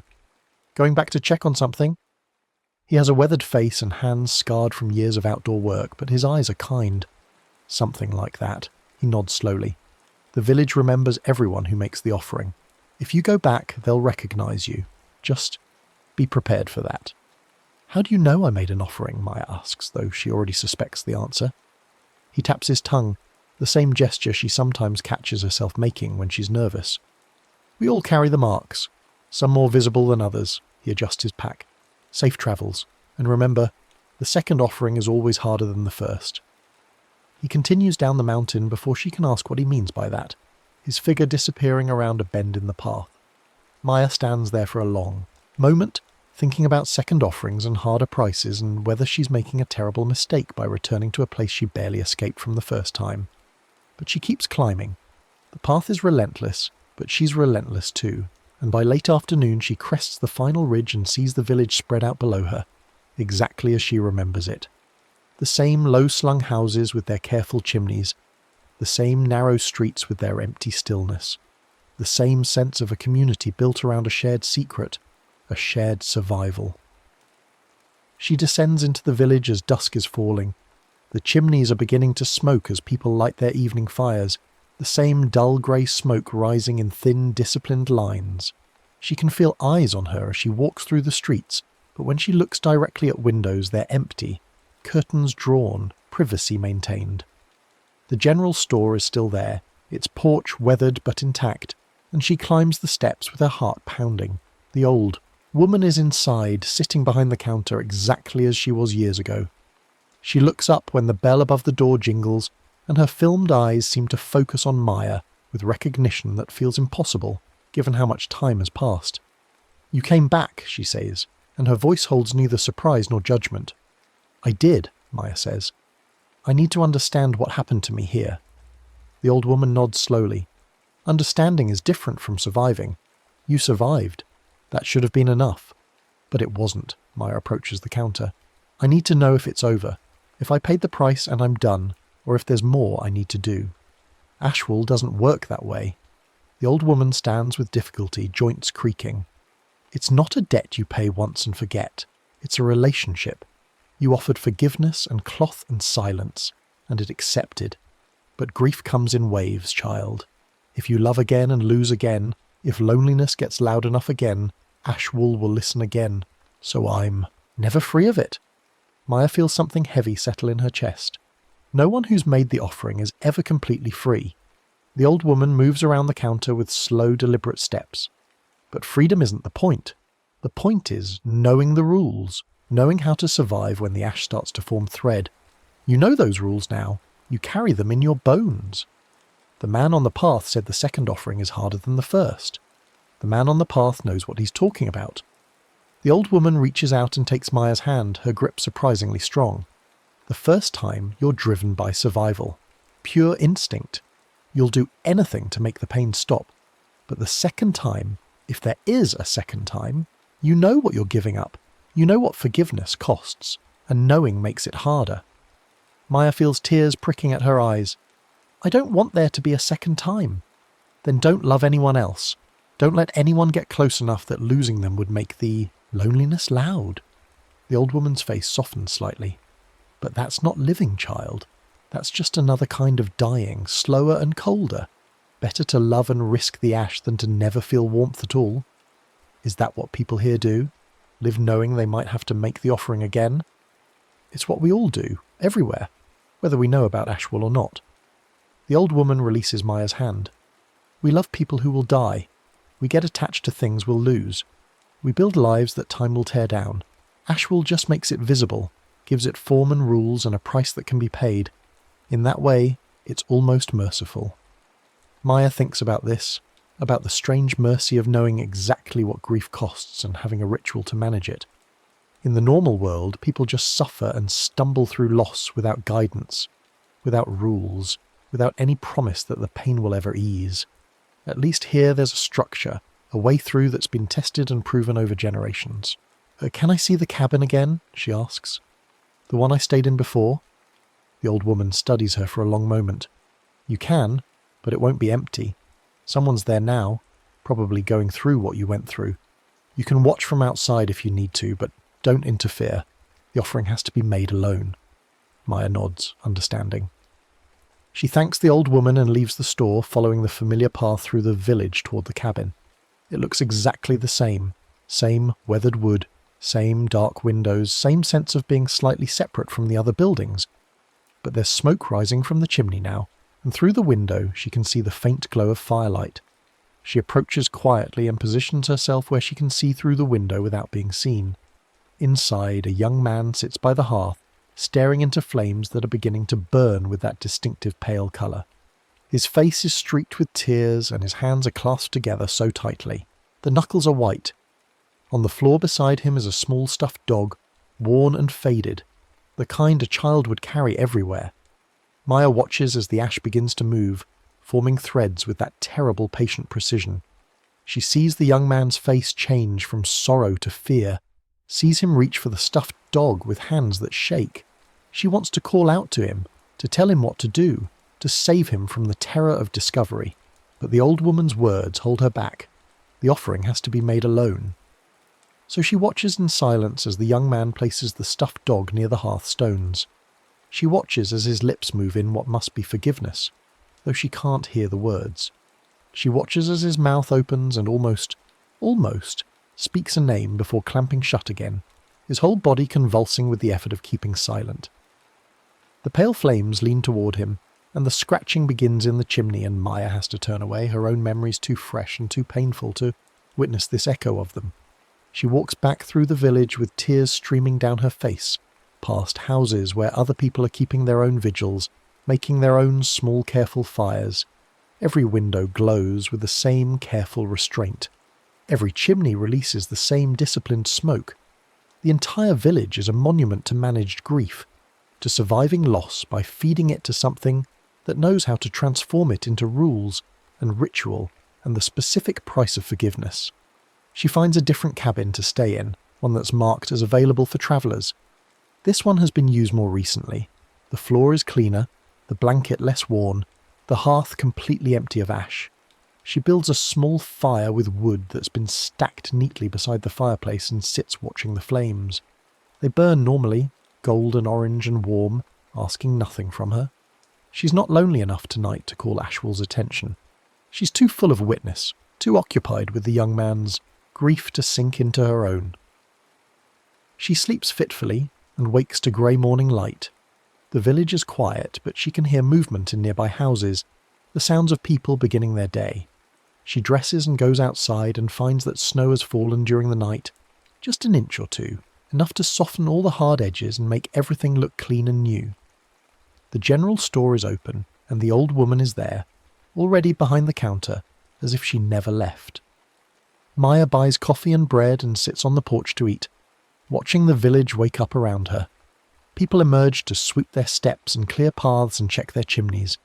They move with the same careful quiet she remembers, but there's something else too, a sense of community, of shared understanding, of people who know each other's secrets because they all carry the same ones. A woman about Maya's age approaches the porch and nods in greeting. "You're visiting?" she asks. "Returning," Maya says. "I was here years ago. Made the offering." The woman's expression shifts to recognition and sympathy. It's different coming back, isn't it? Seeing it from the outside instead of living through it. Very different. Maya gestures to the space beside her on the porch step and the woman sits. "How long have you lived here?" 10 years.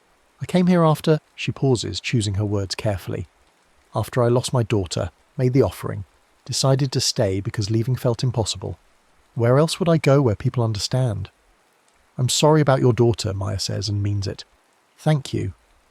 The woman pulls her coat tighter against the cold. "Her name was Emma. I can say it now most of the time without feeling like the ash is listening, but there are still nights when I light the fire and feel that old pull, that temptation to speak her name into the flames and see what happens. Have you ever..." Maya doesn't know how to finish the question. "Made a second offering?" The woman shakes her head. "No, but I've come close. There was a man a few years ago. We got close. Too close. When he died, heart attack, sudden, no warning, I felt the grief getting loud again. Felt Ashwell starting to pay attention. I had to leave the village for 6 months, stay with family in the city, keep away from fires until the worst of it passed. So it's possible to resist it, to not make the offering even when the grief is loud. Possible, yes. Easy, no. The woman stands, brushing snow from her coat. The offering helps, I won't lie about that. It gives you a way through that nothing else can provide. But it also binds you to this place, to these rules, to a way of living that most people can't understand. You have to decide for yourself whether that's a price worth paying." She walks away before Maya can respond, disappearing into one of the nearby houses. Maya sits alone on the porch and watches the village go about its morning routine. Children emerge from houses bundled in coats and scarves, playing in the snow with the careful restraint that seems to characterize everything here. Their laughter is muted, their games quiet. Even they understand that some things require discipline, that loudness can draw unwanted attention. Maya spends 3 days in the village, walking its streets and talking to its residents and slowly piecing together a fuller picture of what this place is and what it means to the people who live here. She learns that most of them came after making the offering, drawn back by a need to be around others who understand, who carry the same marks and speak the same silent language of managed grief. She learns that some people make multiple offerings over their lifetimes, losing and loving and losing again, each time paying the price and each time surviving. She learns that there are variations to the ritual, different cloths and different forms of forgiveness. But the core remains the same: offer something that holds memory, forgive honestly, and, silently, never speak the name into the pale flames. She learns that some people have tried to break the rules, to speak names deliberately or refuse the offering, and that those people's stories end badly, in madness or death or worse, in becoming something that feeds Ashwell from the inside, slowly consumed by their own grief, until there's nothing left but ash and hunger. On the 4th day, she's ready to leave. She's learned what she came to learn, understood what she needed to understand. The village isn't a place she needs to stay, but it's a place she's glad exists, a sanctuary for people whose grief has grown too large for the normal world to contain. She says goodbye to the old woman, who hands her a small cloth bag without comment. Inside, Maya finds a fresh white handkerchief, folded neatly, ready for an offering that might never be needed but is always possible. "Keep it close," the old woman says, "and remember, Ashwell isn't evil. It's hungry, but so are we all. It just feeds on different things than most. If you respect it, it will respect you." Maya thanks her and begins the descent back down the mountain. The path is easier going down, though no less steep, and she makes good time. She passes the young man from the cabin going up, his face peaceful now, the terrible weight of fresh grief lifted enough to allow breathing. He nods to her and she nods back, and they continue in opposite directions, two people on different parts of the same journey. At the lower village she stays one night at the inn, then takes the train and bus back to the coastal city. The journey reverses itself, and she watches through the window as the mountains recede and the landscape flattens and civilization thickens around her again. By the time she arrives home, the village feels distant and dreamlike, though the handkerchief in her pocket and the knowledge in her bones remind her that it was entirely real. Sarah comes over the night she returns, bringing wine and worry in equal measure. "You look different," Sarah observes, studying Maya's face. "Lighter somehow. Did you figure out whatever you needed to figure out?" "I think so," Maya says. She pours wine for both of them, and they sit by the window overlooking the harbour. Ships move through the water with their running lights glowing, electric and safe. "I learned that some things don't end.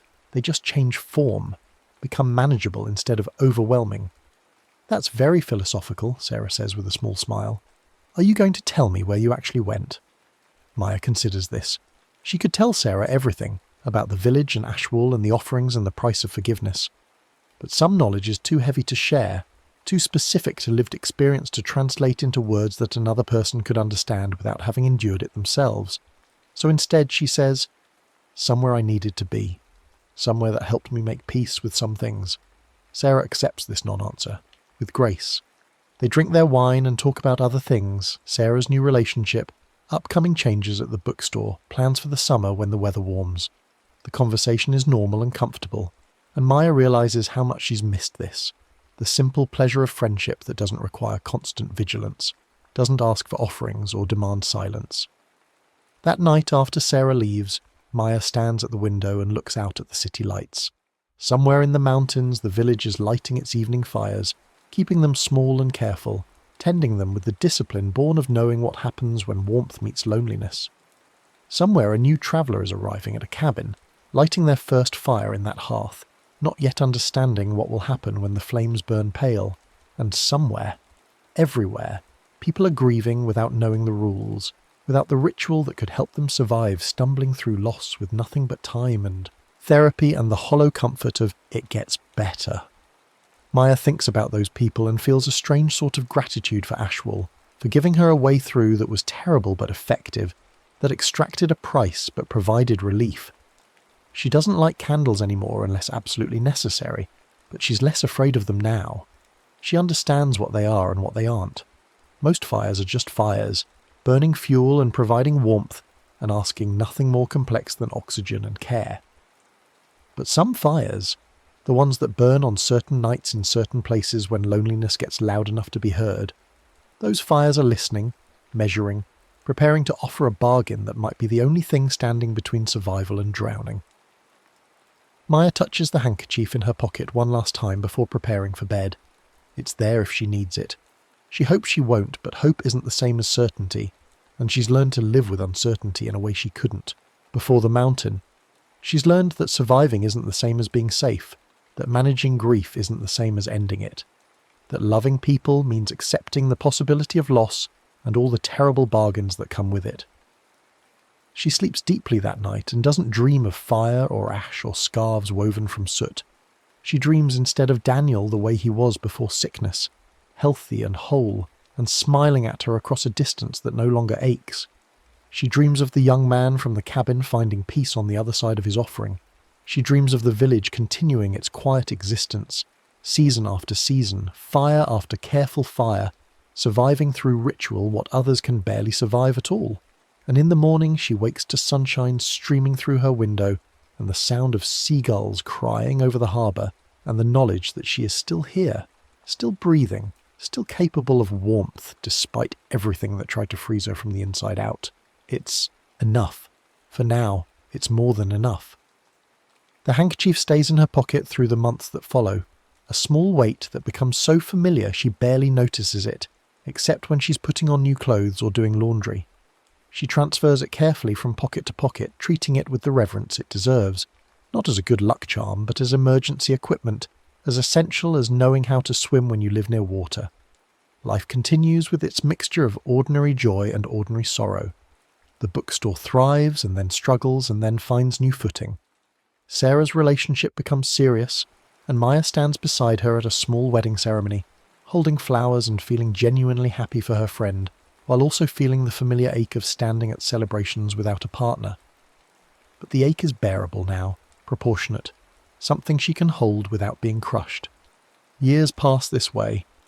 Maya dates occasionally but never seriously, never deeply enough that loss would make the loneliness loud. She wonders sometimes if she's protecting herself too carefully, if the knowledge of Ashwell has made her too cautious about loving. But then she remembers the scratching in the chimney and the pale flames leaning toward her hands, and she thinks maybe caution isn't the worst thing. Maybe there are worse fates than being careful with a heart that's already been broken once. On the 10th anniversary of Daniel's death, she returns to his grave for the first time since the funeral. The cemetery is different than she remembers. More trees, more weathering on the older stones, a peaceful quality she couldn't see through the fog of early grief. His headstone is clean and the grass around it is well maintained. Someone has left flowers recently, probably his mother, who Maya knows still visits regularly. She stands there for a long time, reading his name carved in stone, and feels peace. Not the absence of sorrow, but something deeper. Acceptance, maybe. Or simply the acknowledgement that he was real and he mattered, and his absence continues to shape her, but no longer defines her. She doesn't cry. She doesn't need to. She just stands in the quiet cemetery and lets herself remember everything, without flinching away from the pain of it. "I forgave you," she says aloud, her voice startling a bird from a nearby tree. "I forgave you years ago, in a mountain cabin where the ash tried to weave your name into something I could wear. I've never regretted it. I thought you should know that." The words feel right spoken here, to the actual grave rather than into flames that might be listening. This is the place for speaking names, for making memories solid and permanent. The mountain cabin was for letting go. This is for remembering without drowning. She places her hand on the cool stone and feels the carved letters under her palm. "Thank you," she says, "for loving me, for showing me what that felt like, for dying in a way that didn't destroy me completely, even though it tried." She pauses, gathering the rest of the words. "I'm okay now. Not happy all the time, not without sadness, but okay. Surviving, living. That's what you would have wanted." She walks away without looking back, the way she's learned to do, moving forward while carrying the past gently instead of dragging it like chains. The cemetery fades behind her, and she returns to her life, to the coastal city and the bookstore, and the friends who know pieces of her story, but not the whole terrifying truth of it. That night she lights a candle for the first time in years, deliberately and without fear. She places it on the windowsill and watches the flame burn straight and true, untainted by hunger or intention. It's just wax and wick and combustion, nothing more. The smoke rises and dissipates harmlessly. The warmth spreads without asking anything in return. She has reclaimed this small piece of normalcy, proven to herself that not every fire is dangerous, that sometimes warmth is just warmth. The handkerchief remains in her pocket anyway. Some preparations are worth maintaining even when the danger feels distant. And she knows now, with the certainty of hard-won experience, that grief doesn't follow timelines or respect recovery. It comes in waves like the ocean outside her window, some small and manageable, some large enough to knock you down, and occasionally one so massive it threatens to pull you out to sea entirely. For those waves, for the loneliness that sometimes still gets loud in the deep hours of night, she has the handkerchief. She has the knowledge, she has the discipline of silence, and the understanding of what can be bargained with and what price might be required. It's not comfortable knowledge, it's not the kind of wisdom anyone would choose to gain.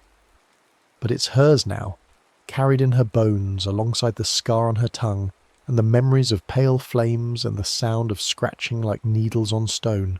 And if someday, God forbid but possibly, always possibly, she loves again and loses again, and finds herself in some cold place where the grief is loud enough to be heard, by things that live in soot, well, she knows what to do.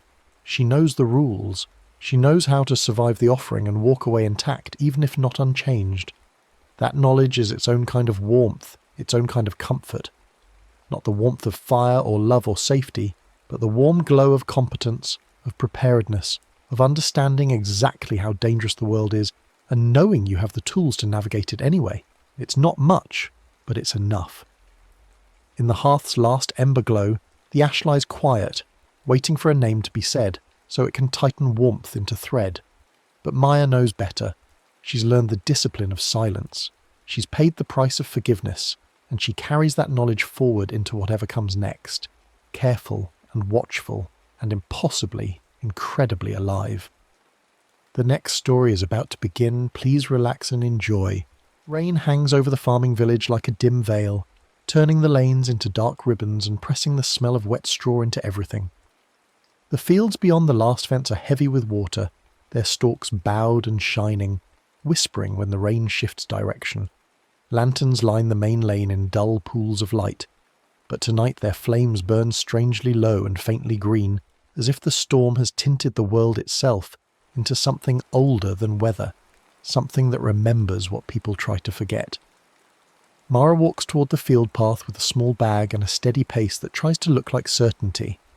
She has lived here long enough to know the shortcuts and the silences, long enough to understand which conversations end before they begin, and which names are spoken only in whispers after dark. The bag pulls at her shoulder with the weight of things hastily gathered. A change of clothes, a few coins wrapped in cloth, the brass key to her grandmother's house that she will never use again. Her boots squelch in the mud, and each step feels like a small betrayal, though she tells herself it isn't betrayal to want something more than this. At the edge of the crop stands the old wicker effigy, taller than a person, woven thick with last season's straw. Wickerham. Even the name feels wrong in her mouth, like something that should stay unspoken. Its carved smile is fixed in place with an unsettling cheer that never seems to rot or crack, despite years of rain and sun and the slow decay that claims everything else in the village. Mara keeps her eyes forward, but the effigy's presence feels like a gaze you can sense without seeing, the way you know when someone is watching you from across a room even with your back turned. The village doesn't treat Wickerham like a decoration. It's spoken of as a boundary, a tradition that grew teeth. Mara's grandmother told her the story when she was young, in the careful way people tell stories that are also warnings. Long ago they built the effigy as a harvest charm and a scarecrow, twisting straw into a shape that could hold bad luck away from the crops. But after a year of failed rains and thin harvests, after too many private fears went unspoken, the effigy began to feel less like protection and more like a vessel, something that absorbed what the village refused to say out loud. People started noticing that Wickerham's smile never softened, even when grief passed down the lane. When old Thomas died in his sleep, leaving his daughter to work the fields alone, the smile remained. When the miller's son drowned in the creek during the spring floods, the smile remained. When the harvest failed again, and people began to whisper that perhaps the village itself was cursed, the smile remained, carved deep into woven straw that should have rotted seasons ago but stayed somehow fresh, somehow patient. The old warning says it isn't a statue at all, it listens, it remembers, and it wakes only when someone tries to leave without saying goodbye properly, as if the village's unspoken feelings need a mouth to keep them from escaping clean. Mara has heard the warning her entire life, repeated in variations by different voices, her grandmother's quiet certainty, her mother's nervous insistence, the blacksmith's gruff reminder when he caught her staring too long at the road that led away. Never curse the village when you leave. Never speak your bitterness aloud. If you must go, forgive in silence, or Wickerham will remember your name. She didn't believe it when she was young. Mara thought it was just another village superstition, another way to keep people small and afraid and rooted in place like the crops they tended. But then Marcus left 3 years ago, and she heard him from her window as he walked the field path in the dark. His voice had been loud with drink and anger, shouting curses at the village that had never given him what he wanted, that had kept him poor and forgotten while others thrived. She heard every word, bastards and cowards and prison and rot. The next morning Marcus was found in the fields, his body tangled in the stalks, his mouth full of straw. The village said it was an accident, that he'd fallen in the dark and choked, but Mara saw Wickerham the day after, and she swore the smile looked wider, fresher, as if it had been fed. After Marcus, she started paying attention. She noticed that people who left quietly, who walked the field path without speaking, made it out. They sent letters from distant towns, found work in the city, built lives that didn't revolve around mud and harvest and the endless grinding sameness of the seasons. But people who left angry, who cursed the village or spoke their bitterness into the night, either came back broken or didn't come back at all. And when they didn't return, their names would appear in strange places, carved faintly into fence posts, scratched into the bark of the old oak by the, well, woven somehow into the patterns of the straw in Wickerham's chest. Mara reaches the last fence and hesitates at the field path where muddy footprints lead out into darkness. The green lantern light behind her flickers, and in that flicker the effigy's woven ribs appear to shift, subtle, slow, like wind breathing through straw with intent rather than accident. She tries to tell herself it's just rain and tired eyes, that she's letting fear turn shadows into monsters. But the air feels charged with something older than weather, something that presses against her skin like the moment before lightning strikes. Each step closer to the path makes her thoughts sharpen, dragging up every small resentment she's carried. The way the village watches, always watching, eyes tracking from windows and doorways as if her life is a performance they're entitled to judge. The way it never forgets, how a mistake made at 15 still defines you at 25, how the past clings like mud on boots and never quite washes clean. The way it keeps people small, discouraging ambition, mocking dreams, insisting that the world beyond the fields is dangerous and cruel and not worth the risk of trying. A curse rises toward her mouth, an easy, bitter release. She wants to shout it, to let the village know exactly what she thinks of its narrow lanes and narrower minds, its petty hierarchies and endless gossip, its insistence that contentment is the same as happiness. The words gather on her tongue like rainwater pooling before it spills. You suffocated me. You made me small. You took the best years of my life and gave me nothing but mud and straw, and the promise of more of the same until I die. Yet the moment the curse nears her tongue, the lantern flames dip lower, greener, and the fields seem to lean in. The sound of rain changes, becomes less random, more rhythmic, like breathing or like listening. Mara hears a faint rustle from the crops that isn't the rain's doing, as if the stalks are waiting for a name, waiting for her to speak the bitterness aloud so they can claim it, wrap it in straw, feed it to the effigy that stands patient and smiling at the crop line. She glances toward Wickerham despite herself, and the effigy looks unchanged at first. Tall, soaked, patient, smiling. Then the smile becomes the most frightening part, not because it grows, but because it feels newly aware. Rainwater runs down the carved mouth in thin lines that resemble drool, and the straw around the chest subtly tightens, the weave drawing in as though something inside is taking a breath. The fields begin to answer that breath. Stalks sway in a coordinated ripple that travels toward the path like a slow wave, each movement too deliberate to be wind, too purposeful to be chance. In the green lantern light, Mara sees faint thread-like lines between stalks, just enough to suggest stitching, as if the harvest could sew words into itself. The effigy's ribs shift again, clearer. Now, and the sound is delicate and intimate. Straw rubbing straw, like quiet laughter you can't quite locate. Mara realizes the village rule was never superstition. It was a safety measure against becoming part of the next season's growth, against having your name and your anger woven into the fields until you're nothing but a whisper in the crops, a cautionary tale told to children who dream of leaving. Her heart pounds so hard she can feel it in her throat. The bag slips from her shoulder and hits the mud with a soft thud. She wants to run, wants to turn back to the village and forget this foolish plan, wants to crawl into her small room and pretend she never tried to escape.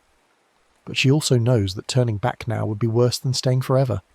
The village would see her failure, would whisper about it, would add it to the long list of reasons why Mara is not quite right. Not quite like the rest of them. Not quite someone to be trusted with anything important. She remembers the simple instruction that has always been passed down without explanation. Before you cross the field path, lay down a small bundle of straw and silently forgive the place you're escaping. It isn't about kindness for the village's sake. It's about refusing to feed Wickerham with spoken bitterness. Her grandmother explained it once in the last months before she died, her voice thin and careful as thread. The effigy doesn't want your love, she said. It wants your hate. It feeds on the words you wish you could say, the curses you swallow, the anger that rots inside you. If you give it those words, it will make them real. It will grow them in the fields and harvest them with your name attached. But if you forgive, really forgive, not just pretend, then there's nothing for it to hold, nothing to weave, nothing to remember. Mara kneels in the mud, hands trembling, and gathers a small bundle of wet straw from the ground near the fence, enough to be an offering, not enough to be a plea. The straw is cold and slick in her hands, and it smells like decay and earth and everything she's trying to leave behind. She places it carefully at the start of the path, as if setting down a burden, and for a moment she feels the weight of it.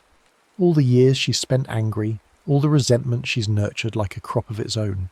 Then she does the harder ritual. Forgiveness without performance. Forgiveness without rewriting history. Forgiveness as a clean release of the grip the village has held on her throat. She closes her eyes and forms the words inside her mind, keeping her mouth sealed like a jar. I forgive you for not understanding me. I forgive you for being small and afraid. I forgive you for making me feel like I was wrong to want more. I forgive you for the gossip, the judgment, the way you turned my mother into someone bitter and my father into someone who stopped trying. I forgive you for Marcus, for not saving him, for letting him die angry and alone. I forgive you for being exactly what you are, and I forgive myself for staying as long as I did. The words feel like stones being lifted from her chest, one by one. She didn't realize how heavy they were until she sets them down.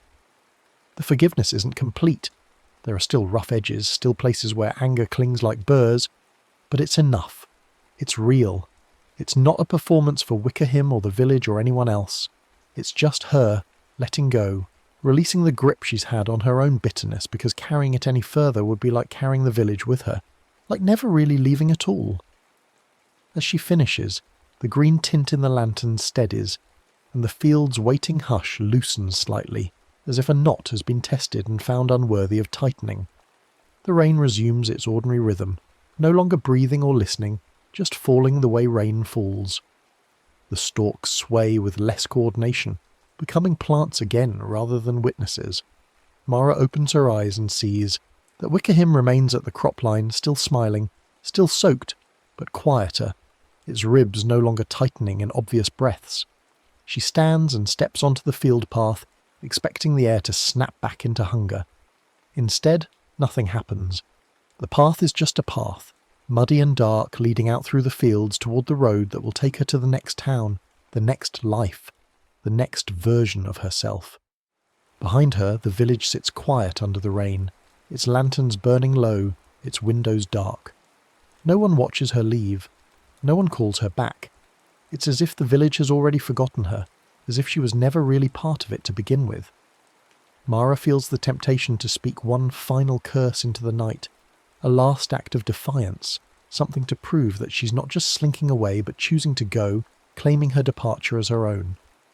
But the memory of the warning holds her steady. If you curse the village out loud, Wickerham will remember your words in the next. Harvest will grow them back with your name stitched into the stalks.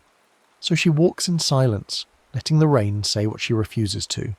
The path is longer than she expected, winding through fields that seem to stretch endlessly in the darkness, but she keeps walking, one foot in front of the other, her breath steady, her mind clearing with each step.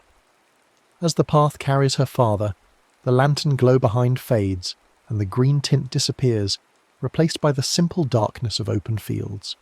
Yet in the corner of her mind an image lingers, a carved smile that never rots, waiting for the next person who tries to leave with their mouth full of anger. She wonders who it will be. She wonders if they'll remember the warning, or if they'll shout their bitterness into the night and become part of the harvest, their name woven into straw, their voice lost among the whispers of the crops. The rain lessens as she reaches the road, and the sky begins to lighten in the east, turning from black to deep blue. Mara looks back once, just once, and sees the village in the distance, small and dark and already fading into memory. Wickerham is a shadow at the crop line, barely visible, but she knows it's there, always there, smiling and patient and waiting. She turns away and starts walking toward the dawn, toward whatever comes next, carrying nothing but her bag and the strange lightness of having forgiven a place that never asked for it. In the rain-dim fields behind her, straw whispers softly, and somewhere at the edge of the crops, a smile keeps listening for a name. The weeks that follow Mara's departure are ordinary in the way that village life is always ordinary. Small dramas played out in narrow spaces, gossip traded like currency, the slow turn of seasons marked by work and weather, and the occasional crisis that disrupts the rhythm before settling back into it. But underneath the ordinary, something shifts. People notice small things. The straw in Wickerham's chest seems looser, less tightly woven, as if it exhaled when Mara left and hasn't quite drawn breath again. The green tint in the lanterns appears less frequently, and when it does, it's fainter, almost nostalgic rather than hungry. In the tavern, where the men gather after the fields are tended, they talk about Mara's leaving the way they talk about everything, with a mix of judgment and envy, contempt and longing. She always thought she was better than us, says Thomas, whose father died in his sleep and left him the burden of the family farm. Too good for honest work, always reading those books and staring off like the fields weren't good enough for her. The others nod, but there's a hollowness to the agreement, as if they're repeating words they're supposed to say rather than words they believe. She made it out, though, says young Peter, who is barely 18 and already tired in the way that comes from knowing your life is decided before you've lived it. That's something, isn't it? How many people try to leave and don't make it past the fields? The question hangs in the air unanswered, because the answer is uncomfortable. Marcus, 3 years ago. Eleanor, 5 years before that. Others, further back, whose names are remembered only as warnings. She must have done it right, says the blacksmith, a man whose hands are scarred from years of working metal and whose eyes are scarred from years of working in a place that never changes. Laid down the straw, kept her mouth shut. Smart girl, for all her faults. He takes a long drink and stares into the fire, and the others see something in his face that makes them uncomfortable, a longing that he's usually better at hiding. In her small house at the edge of the village, Mara's mother sits by the window and stares out at the rain. She hasn't cried since Mara left, though she wants to. Crying would be a release, an admission of loss, and she's not ready for that yet. Instead, she holds the feeling inside, turning it, over like a stone, examining its weight and shape. She's angry at Mara for leaving without a proper goodbye, for slipping away in the night like a thief. But she's also proud, though she would never say it aloud, never give voice to the dangerous thought that her daughter had the courage to do what she never could. When she was young, Mara's mother had dreams too. She wanted to see the city, to wear dresses that weren't made from homespun cloth, to dance in ballrooms instead of barn dances, to fall in love with someone who saw her as more than a farmer's daughter. But her parents had been firm, and the village had been persuasive, and one day she woke up married to Mara's father, a good man who loved her in his way but never understood that love alone wasn't enough to make someone happy. She taught herself to be content, to find small pleasures in small things, to bury her dreams so deep that she almost forgot they existed. Almost. But not quite. And seeing Mara grow up had been like watching those buried dreams sprout against her will, blooming in her daughter's restless energy and sharp questions and refusal to accept that this was all there was. She had tried to warn Mara, tried to teach her to be content, tried to save her from the disappointment that comes from wanting things you can't have. But Mara had never learned that lesson, and now she was gone, and Mara's mother didn't know if she should grieve or celebrate, or simply sit by the window and wait for a letter that might never come. The rain continues for days, unusual even for the season.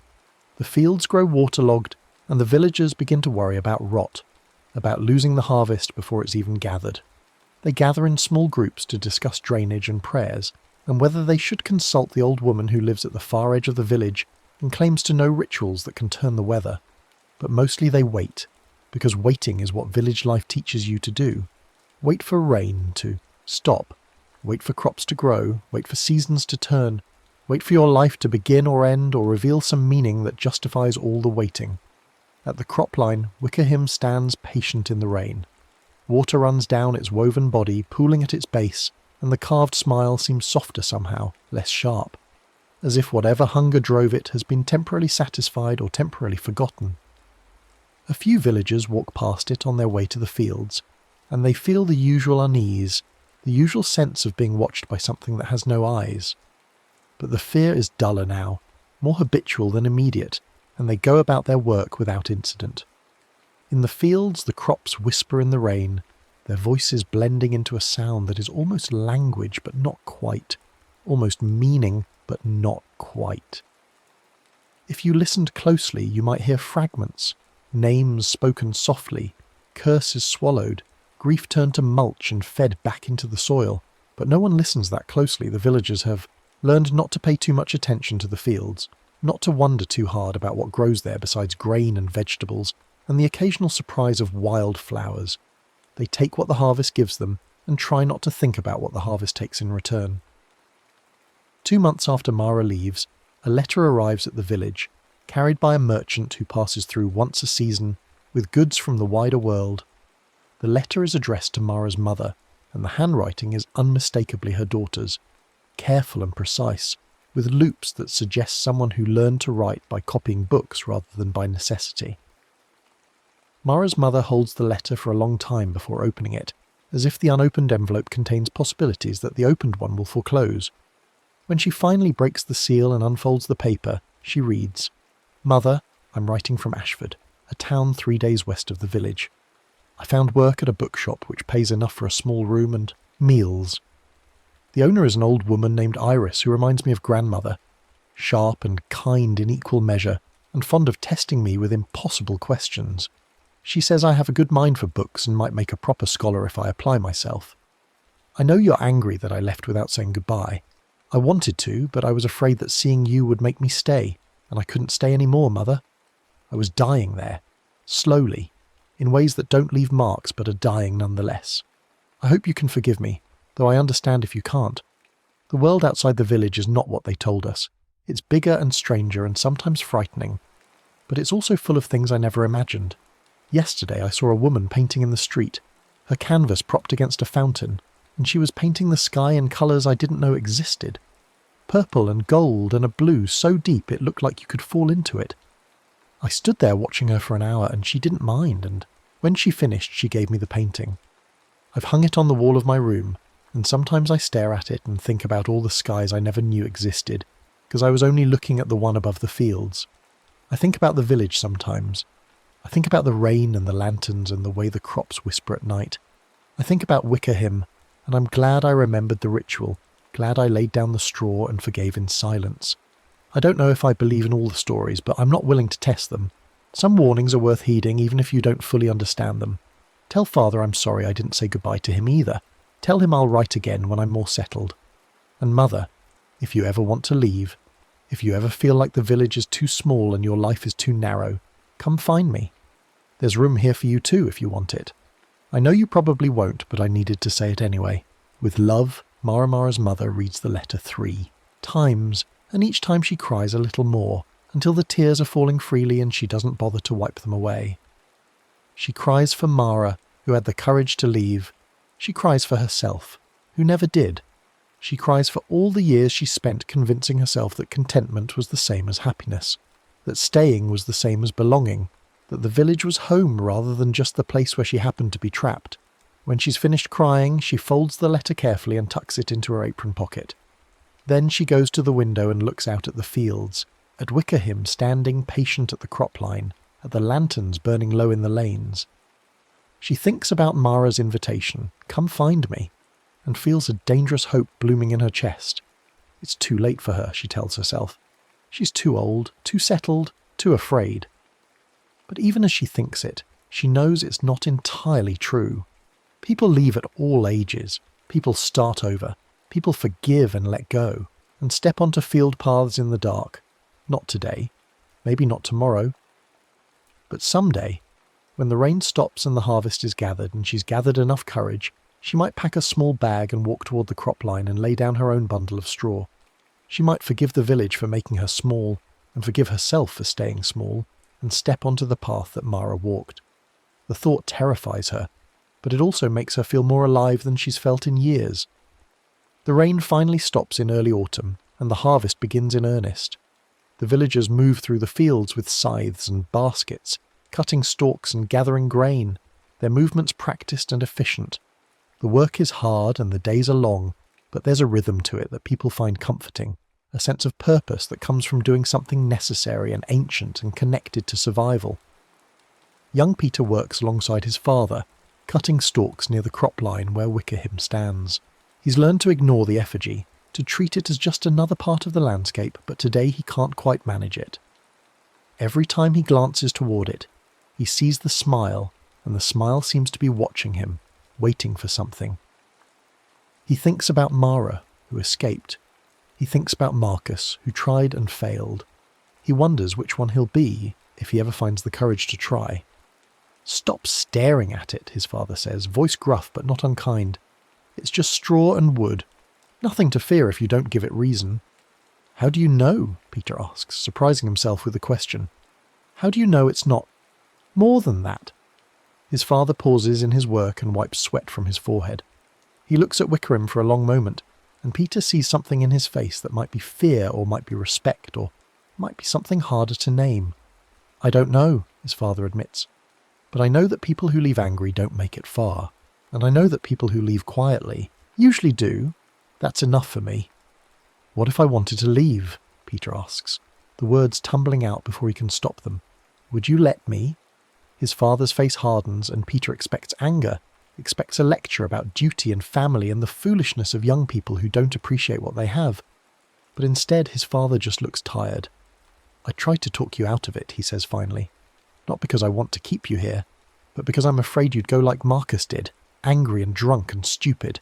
If you're going to leave, do it like Mara did. Quiet, clean, no curses, no bitterness. Just go." Peter nods, not trusting himself to speak. They return to their work, cutting stalks in silence, and the conversation hangs between them like smoke, invisible but present. That night, Peter lies in bed and thinks about field paths and bundles of straw, and the carved smile that waits at the crop line. He's not ready to leave yet. He's not sure he'll ever be ready, but knowing that his father would let him go, that the possibility exists makes the village feel less like a prison and more like a choice he's making day by day to stay. The harvest continues through autumn, and the village begins to prepare for winter. Grain is stored in barns, vegetables are pickled and preserved, animals are slaughtered and smoked. It's the same routine they follow every year, the same cycle of preparation and survival, and there's comfort in the sameness even as there's suffocation in it.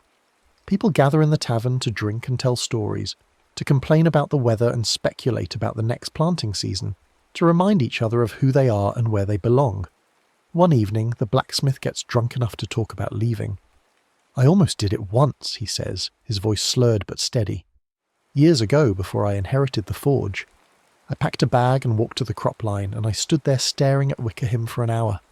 I wanted to leave so badly I could taste it. But I couldn't do the ritual.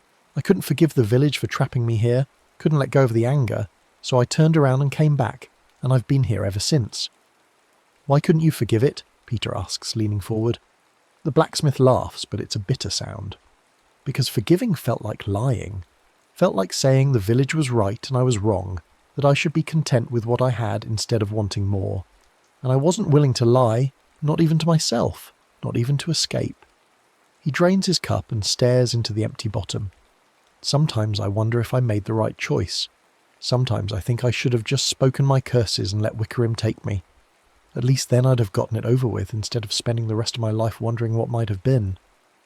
The tavern goes quiet, the kind of quiet that comes when someone speaks a truth that everyone recognises but no one wants to acknowledge. Then Thomas clears his throat and changes the subject, and the moment passes, and the blacksmith stays drunk and bitter, and the night continues like all nights continue in the village, slowly, inevitably, until morning comes and the work begins again.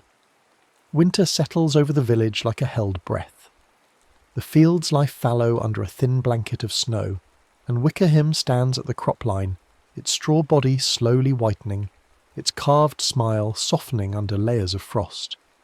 The lanterns burn longer now, pushing back against the early darkness, but the green tint doesn't return. The village feels quieter in winter, smaller, more turned in on itself.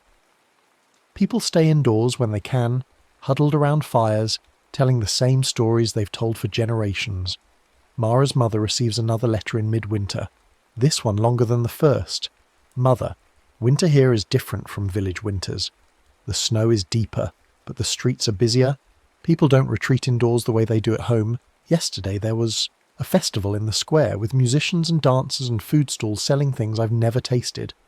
I bought a pastry filled with spiced apples and ate it while watching the dancers, and for a moment I felt so happy I thought I might cry. Iris has been teaching me about books, not just how to sell them, but how to read them properly, how to see the patterns and arguments beneath the surface. She says I have a gift for it, that I should consider applying to the university in the capital. The idea terrifies me, Mother. The university is for people who are raised with books, who speak properly and know how to navigate social hierarchies I don't even understand. But Iris says that's exactly why I should try, that the university needs people who think differently, who come from places that aren't represented in the scholarship. I think about Father sometimes, and I wonder if he's angry with me. I dream about the village more often in winter. I think it's because the cold reminds me of those mornings when we'd wake up to frost on the windows and Father would already be out tending the animals. I miss him, even though we never talked much. I miss the way he'd hum while he worked, and the way his hands were always gentle despite being rough from labour. I don't miss the village, though, or I miss parts of it, the sound of rain on the barn roof, the smell of bread from the bakers, the way the morning light looked across the fields. But I don't miss the weight of it, the way it pressed down on me like a stone on my chest. I can breathe here, Mother. I can think. I can imagine futures that aren't just variations of the same narrow path. I hope you're well. I hope the winter isn't too harsh, and I hope you're thinking about my invitation. You could be happy here, I think, or at least less sad. With love, Mara's mother folds the letter and adds it to the small collection she started keeping in a drawer by her bed. She hasn't told anyone about the letters, not even Mara's father, who works the fields and comes home tired and falls asleep by the fire without asking questions. She knows she should share them, that he has a right to know his daughter is safe and thriving. But the letters feel private, sacred, like a secret conversation between women who understand the cost of staying and the courage of leaving. One night, when her husband is snoring softly in his chair and the house is quiet except for the crackle of the fire, she takes out the letters and reads them again, all of them in order. She reads about the bookshop and the painting and the festival and the university. She reads about Mara breathing freely and thinking clearly and imagining futures. And as she reads, she feels the dangerous hope growing stronger, putting down roots, becoming harder to ignore. She's 53 years old, not young, but not old either. She could have another 20 years, maybe 30 if she's lucky. Does she want to spend them all in the village, watching seasons turn and neighbours gossip and nothing ever really changing? Does she want to die here, in the same bed where she's slept for 30 years, having never seen the city or tasted spiced apples, or watched dancers in a winter square? The answer, when it comes, is quiet but certain. No, she doesn't want that. She wants more. She wants to see Mara again, wants to meet Iris and visit the bookshop and stand in front of that painting of impossible skies. She wants to try, even if trying means failing, even if the world outside the village is harsh and unwelcoming and nothing like Mara's letters suggest. At least she'll have tried. At least she'll know. She doesn't leave that night, or the next night, or even the next week. But she starts preparing in small ways, setting aside a little money, mending her best dress, writing a letter to Mara that says I'm thinking about it, truly thinking about it. And one day, when spring comes and the fields begin to thaw and the path to the cropline is clear, she'll gather her courage and her small bag and walk toward Wickerham to perform a ritual she's heard about her entire life, but never truly believed she'd need. Spring arrives slowly, reluctantly, as if winter is unwilling to release its grip. The snow melts in patches, revealing muddy ground and the first brave shoots of green. The villagers begin preparing for planting season, checking tools and seeds, arguing about which fields to use and which to let rest. It's the same routine as every year, but this year it feels different to Mara's mother, because this year she knows it might be the last time she participates in it. She hasn't told her husband yet. She's not sure how to tell him, how to explain that she needs to leave without making it sound like a rejection of their entire life together. He's a good man, kind in his way, and he loves her even if he doesn't always know how to show it. But he's also rooted here in a way she's never been, content with the sameness, comfortable with the narrow scope of village life. She doesn't think he'll understand, but she hopes he won't try to stop her. One evening in early spring, she finally finds the courage to speak. They're sitting by the fire after dinner, the dishes washed and put away, the house quiet except for the sound of rain starting again outside. "I've been thinking about visiting Mara," she says, keeping her voice casual, as if it's a small thing, barely worth mentioning. Her husband looks up from the piece of wood he's been carving. "Visit? Just for a little while, a week, maybe 2. I'd like to see where she's living, meet the woman she works for, make sure she's really doing as well as her letters say." He sets down the carving and looks at her, really looks at her, in a way he hasn't in years. "You want to leave?" It's not a question, and she can't lie to him, not about this. "Yes," she says. "I want to leave. Maybe just to visit. Maybe for longer. I haven't decided yet." The silence that follows is heavy and complicated. She can see him working through it, trying to understand, trying not to be hurt. "Is it because of me?" he asks finally. "No," she says, and it's mostly true. "It's because of me. Because I've spent my whole life here and I want to know what else exists.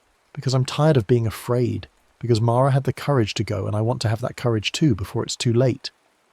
"What about the farm? The animals? He gestures vaguely at the house, the life they've built together. "You'll manage," she says gently. "You always do. And maybe I'll come back. I don't know. But I need to try." He nods slowly, and she can see him accepting it, even though it hurts, even though it means being alone in ways he never expected. "When?" he asks. "Soon, when the rain stops and the roads are dry enough to travel." They don't talk about it again that night, but the conversation has changed something between them, opened a space that can't be closed. In the days that follow, she prepares more openly, packing a bag, writing letters, telling neighbours she's going to visit her daughter. Some of them nod knowingly, as if they expected this. Others look shocked, scandalised that a woman her age would consider leaving her husband and her home. She ignores them all and focuses on the practical details. Which road to take, where to stop for the night, how to find Ashford once she's out of familiar territory. The rain stops one morning in mid-spring, and the sun breaks through the clouds with a brightness that feels like permission. Mara's mother wakes early, dresses carefully, and picks up her bag. Her husband is already awake, standing in the kitchen with a cup of tea and a look on his face that might be sadness, or might be resignation, or might be something more complicated. "Be safe," he says. "I will. And if you decide to come back, you'll be here," she finishes. "I know." They embrace briefly, awkwardly, and then she's out the door and walking down the lane toward the crop line. The village is quiet at this hour, most people still asleep or just beginning to stir. She passes the baker's shop and the blacksmith's forge and the tavern where her husband used to drink before they were married. She passes the houses where she's lived her entire life, where she raised Mara and buried her parents and learned to make peace with disappointment. At the crop line, Wickerham stands patient in the morning light. Its straw body looks older than she remembers, more weathered, though the carved smile remains sharp and unsettling. She approaches it slowly, feeling the weight of the ritual ahead of her, the importance of getting it right. She's watched people leave before, has seen them perform the ritual or fail to perform it, has heard the stories about what happens when you curse the village aloud.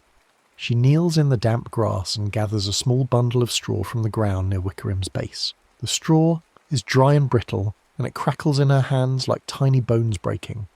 She places it carefully at the start of the field path, and then she closes her eyes and begins the work of forgiveness. It's harder than she expected. The village has shaped her entire life, has been the frame around every choice she's made or failed to make, and forgiving it feels like forgiving fate itself, forgiving the circumstances that kept her small and afraid. But she works through it, layer by layer. I forgive you for making me believe there was only one right way to live. I forgive you for the gossip and judgment and narrow certainty. I forgive you for being the place where my dreams went to die. I forgive you for not being enough, and I forgive myself for pretending you were. The words form in her mind, silent and deliberate, and with each one she feels something releasing, some grip loosening its hold on her heart. It's not complete forgiveness. There are still resentments that cling, still anger that hasn't fully dissolved. But it's enough. It's real. It's her choosing to let go of the bitterness that would otherwise follow her, that would poison whatever new life she tries to build. When she opens her eyes, the morning feels brighter, clearer, as if a veil has been lifted. She stands and picks up her bag and steps onto the field path without looking back. Behind her, Wickerham stands patient and quiet, its smile unchanged, its ribs holding whatever secrets they've always held. The fields whisper softly in the breeze, but it's just wind through crops, nothing more, nothing less. The path leads her out past the fields and onto the road that winds west toward Ashford.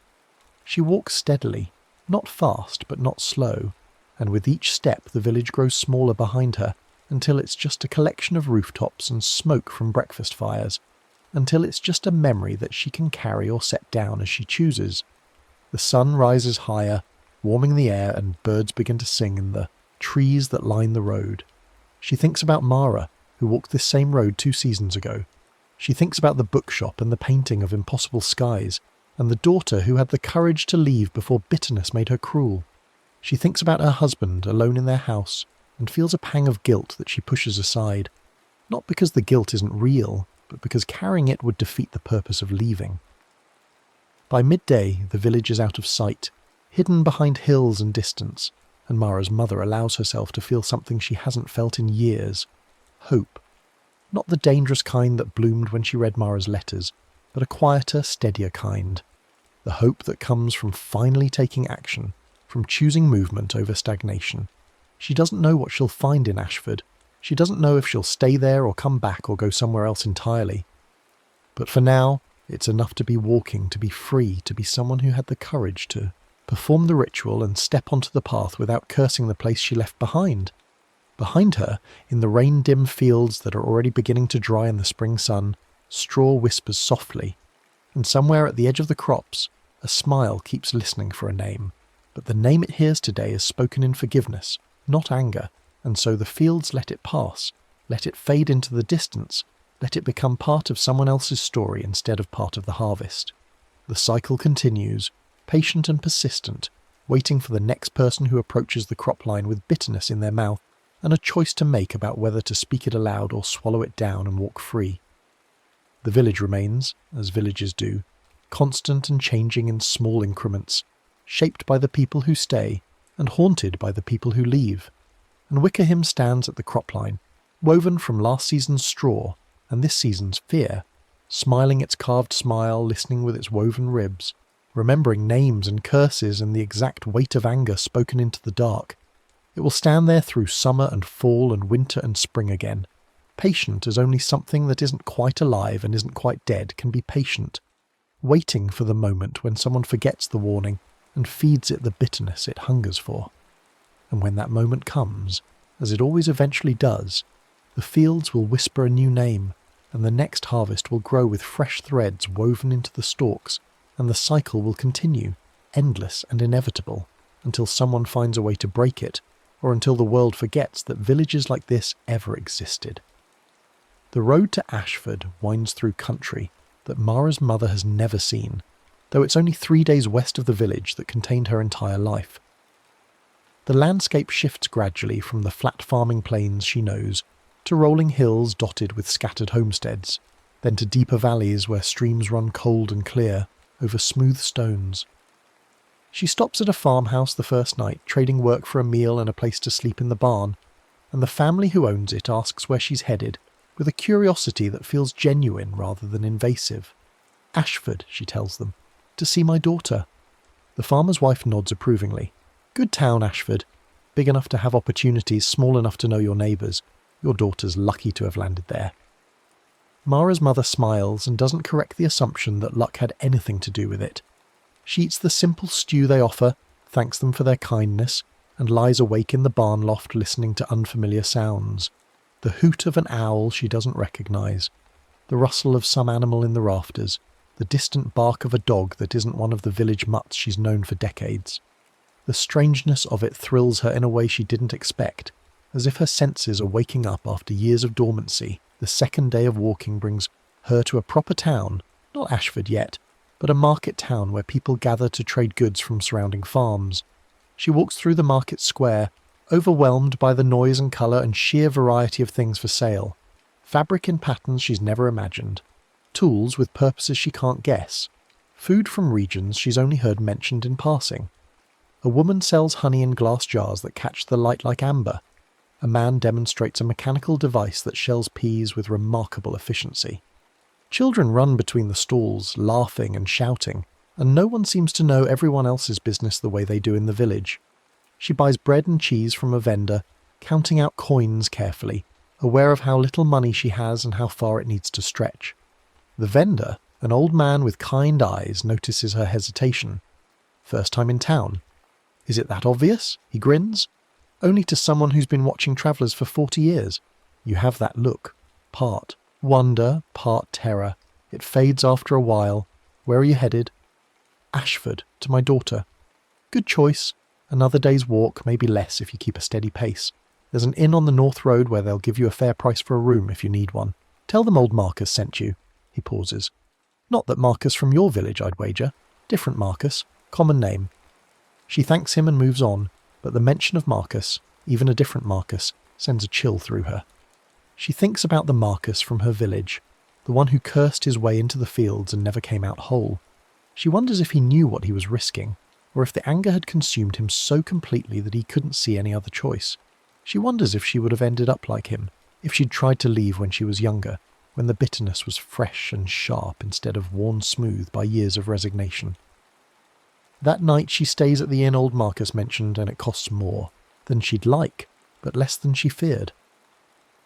The room is small and clean, with a window that overlooks the street, and she lies in the unfamiliar bed watching shadows move across the ceiling, and thinking about her husband alone in their house. She hopes he's eating properly. She hopes he's not too lonely. But mostly she hopes he understands, or will come to understand, that leaving wasn't about him, but about her, about the life she never got to live, and the time running out to claim it. Sleep comes in fragments, interrupted by the sounds of the inn. Footsteps in the hallway, voices from the room next door, the creak of old wood settling. But when she does sleep, she dreams of the village, of Wickerham standing patient at the crop line, of fields whispering in languages she almost understands.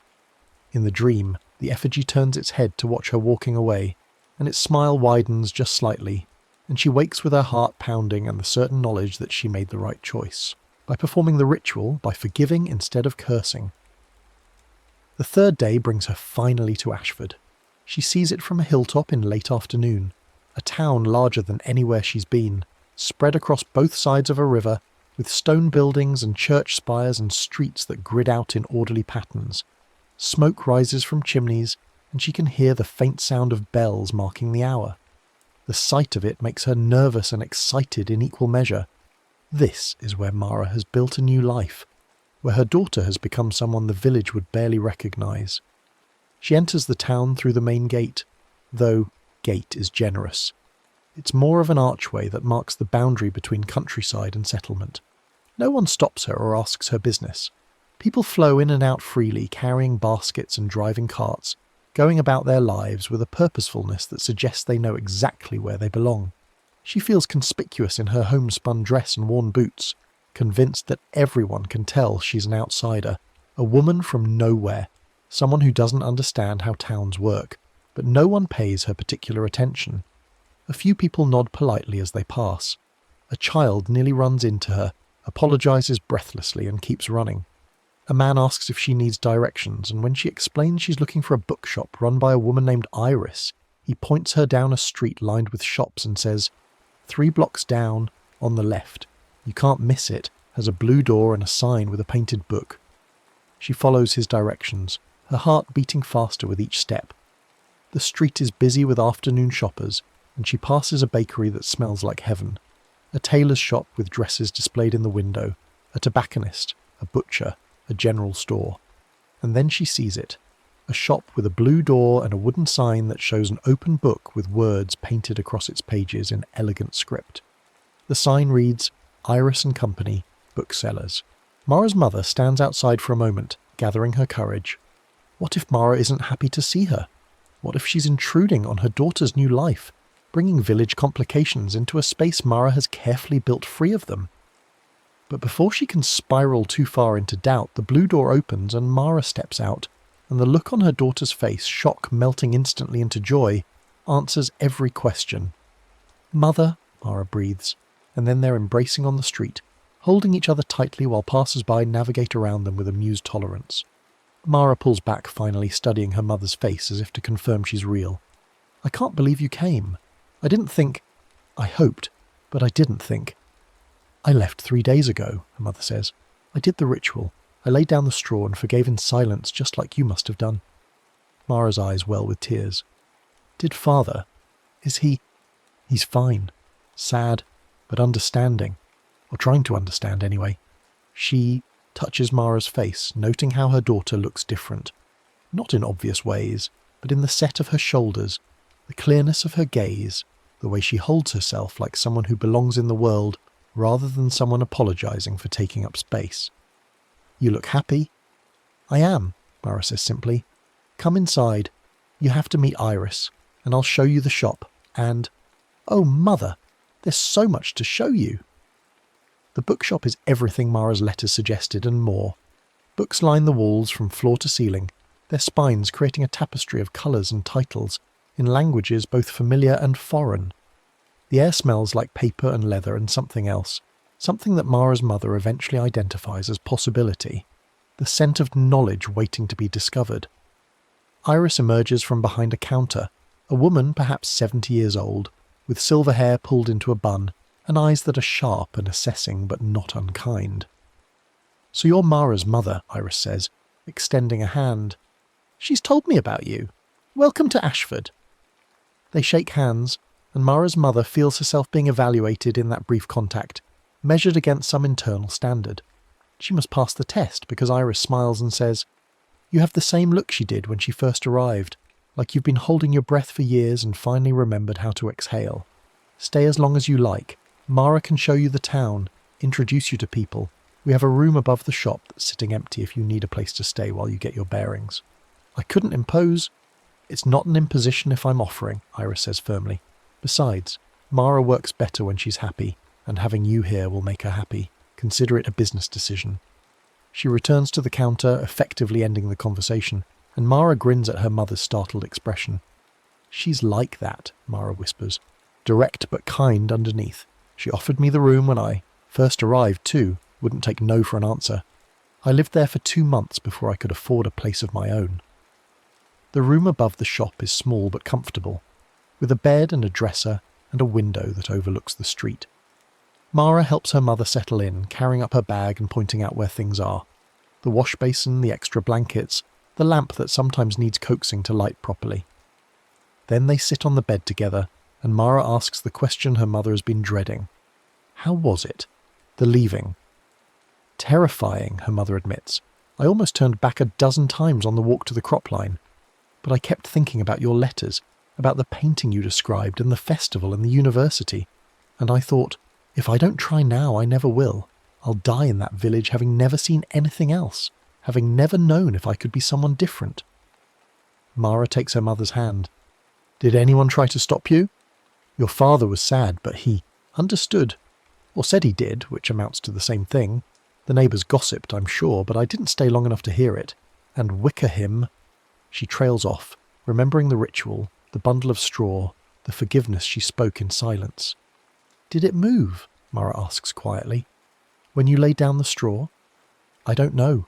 I kept my eyes closed during the forgiveness, and when I opened them and stepped onto the path, I didn't look back. I was too afraid of what I might see, or what might make me lose my courage." She squeezes Mara's hand. "But I made it. We both made it." They talk through the afternoon and into the evening, catching up on months of separation that letters couldn't fully bridge. Mara tells her mother about the bookshop's regular customers, the professor who special orders philosophy texts, the young couple who come in every week to browse poetry, the children who save their coins to buy adventure stories. She talks about Iris's sharp wit and generous heart, about learning to recommend books to strangers, about discovering that she has opinions on literature that people actually want to hear. Mara's mother tells her daughter about the village gossip, who's courting whom, which crops did well last season, the ongoing dispute about whether to repair the old bridge or build a new one. But even as she recounts these details, she's aware of how small they sound, how provincial and petty compared to the life Mara has built. The village that consumed her entire world for 5 decades has shrunk to the size of an anecdote, barely worth the time it takes to tell. That night, Mara takes her mother to a tavern near the river, a place nothing like the dim, smoky room where the village men gather to drink. This tavern is bright and bustling, with music from a fiddle player in the corner and laughter that sounds genuine rather than mean-spirited. They eat fish stew and fresh bread, and Mara introduces her mother to people she knows.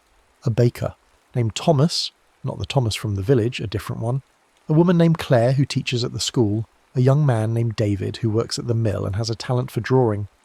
The conversations flow easily, touching on everything from the weather to politics to a new play that's coming to town next month. Mara's mother mostly listens, overwhelmed by the casual intellectualism of it, the way these people discuss ideas and argue points without anger, without the undercurrent of resentment that poisoned every village debate. She watches Mara laugh and joke and hold her own in discussions about books and current events, and she feels a fierce pride mixed with a painful regret that it took her so long to let her daughter go, to support this transformation instead of fighting it. Walking back to the bookshop under stars that look the same as the village stars but somehow brighter, Mara asks, "Do you think you'll stay? In Ashford, I mean? Or will you go back?" Is the question. Mara's mother has been asking herself since she left. "I don't know yet," she says honestly. "Part of me feels guilty for leaving your father. Part of me is terrified that I won't fit in here, that I'm too old and too set in my ways to build a new life. But another part of me," she pauses, searching for words, "another part of me feels more alive than I have in 30 years, like I've been sleeping and just woke up. Does that make sense?" "Perfect sense," Mara says. "That's exactly how I felt when I first arrived. The terror and the aliveness all mixed together, pulling in opposite directions." She links her arm through her mother's. "Stay for a while at least. Give yourself time to figure out what you want without the pressure of deciding immediately." Iris meant what she said about the room. You can stay as long as you need. Over the following weeks, Mara's mother begins to build a routine in Ashford. She helps in the bookshop, dusting shelves and organising stock, learning the peculiar logic of how books are categorised and where customers expect to find certain topics. Iris teaches her to make simple repairs, rebinding loose pages, mending torn covers, and she discovers she has a knack for the delicate work, the patience required to fix things without damaging them further. She explores the town in her free hours, walking streets that become gradually familiar, learning which shops offer the best prices and which ones overcharge outsiders. She finds a market near the river where farmers sell vegetables, and she haggles with them the way she would have in the village, surprised and pleased when they respect her skill at negotiation rather than taking offence. She visits the church, not for religious reasons but because the building is beautiful, and the priest welcomes visitors with tea and conversation that doesn't require belief as a prerequisite. And slowly, carefully, she begins to make friends. Claire, the schoolteacher, invites her to a gathering of women who meet weekly to discuss books, not the light romances the village women whispered about, but serious literature that challenges and provokes. Mara's mother attends tentatively, afraid she won't understand the discussions, but finds instead that her observations, rooted in lived experience rather than academic training, offer perspectives the others hadn't considered. Thomas the baker, who reminds her of her husband in some ways, quiet, steady, kind, offers her work a few mornings a week, kneading dough and shaping loaves. The physical labour grounds her, connects her to something familiar, and the smell of baking bread becomes a bridge between her old life and her new one. Thomas doesn't pry into her history, doesn't ask why a woman her age left her home, just treats her as someone competent and worth knowing. But even as she settles into this new rhythm, she thinks about the village constantly. She wonders how her husband is managing, whether he's eating properly or just surviving on whatever he can grab quickly between farm chores. She wonders if anyone misses her, or if her absence has simply been absorbed into the village's ongoing story, a piece of gossip that burned hot for a week and then faded into background noise. She writes him a letter, finally, 2 months after arriving in Ashford. "Dear husband, I'm writing from Mara's town. The journey was long but safe, and I'm staying in a room above the bookshop where she works. Mara is well, better than well. She's thriving here in ways I couldn't have imagined. The woman who owns the shop has taken us both under her wing, teaching Mara about books and me about binding and repair work. I know I left suddenly, and I know it must have been hard for you. I'm sorry for that. But I'm not sorry for leaving. I needed to see if there was something else, something beyond the village and the farm and the life we built together. And there is. There's so much more, and I'm only just beginning to understand how much I missed by staying so long. I don't know if I'll come back. I might, or I might not. I need more time to figure out who I am when I'm not just someone's wife, someone's mother, someone who lives in that village. Please don't wait for me to decide. Live your life, tend the farm, maybe find someone to help you, to share the work in the evenings. You deserve companionship, even if it's not with me. I hope you can forgive me. I hope you can understand. And I hope, someday, you might even be proud of me for having the courage to leave. With affection and regret, your wife." She sends the letter and immediately regrets the distance in it, the formality of "dear husband" instead of his name, the careful way she avoided promising anything while also not closing the door completely. But she doesn't write another one, doesn't try to soften the message because softening it would be dishonest. This is where she is, uncertain, guilty, alive, refusing to apologise for the aliveness even as she acknowledges the cost of it. His reply comes 3 weeks later, and his handwriting, rough and unpractised since he rarely writes anything longer than a note about livestock sales, makes her throat tighten. "Wife, your letter arrived yesterday. I've read it 5 times now, trying to understand it, trying not to be angry. I am angry some, but I'm also trying to understand like you asked. The farm is managing. Peter from down the road comes by some mornings to help with the heavy work, and I pay him what I can. The house is quiet without you. I noticed that more than I expected. Not just your voice, but the small sounds, the way you hummed while cooking, the way the floorboards creaked in your familiar patterns. The house feels like it's waiting for you to come back, and I don't know how to tell it you might not. I won't lie and say I hope you stay in Ashford. I hope you come home. But I also hope you find whatever it is you're looking for. You deserve that, I suppose. You gave me 30 good years, raised Mara into someone strong and brave, kept the household running even when things were hard. Maybe you've earned the right to be selfish now. Be safe. Be well. And if you do decide to come back, the door will be open. I can promise that much." Your husband Mara's mother folds the letter carefully and tucks it into the drawer where she keeps Mara's letters. This small collection of paper that represents everyone she loves and everything she's left behind. She cries quietly that night, not from regret, but from the complicated grief of choosing yourself when choosing yourself means hurting people who don't deserve to be hurt. Her husband is a good man. He loves her. But love alone was never enough to make the village feel like home, and staying for love alone would have been a different kind of dying. The seasons turn, as they always do. Summer brings heat to Ashford, the kind of dry warmth that's different from village summers with their thick humidity and afternoon storms. The river runs low and children splash in the shallows while adults seek shade. Mara's mother learns to swim, or tries to at least, under Mara's patient instruction, and the feeling of water holding her weight, of floating instead of sinking, becomes a metaphor she returns to again and again. This is what leaving feels like, terrifying at first, requiring trust in something you can't control, but eventually, if you relax into it, surprisingly buoyant.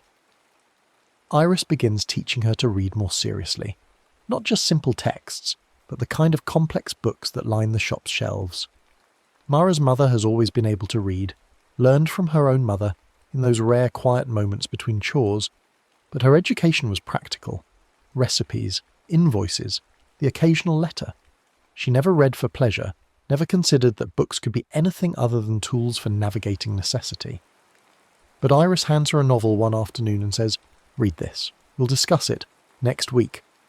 The book is about a woman who disguises herself as a man to fight in a war.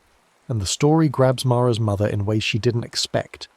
She stays up late reading by lamplight, fascinated by this fictional woman's courage, her willingness to risk everything for something she believed in.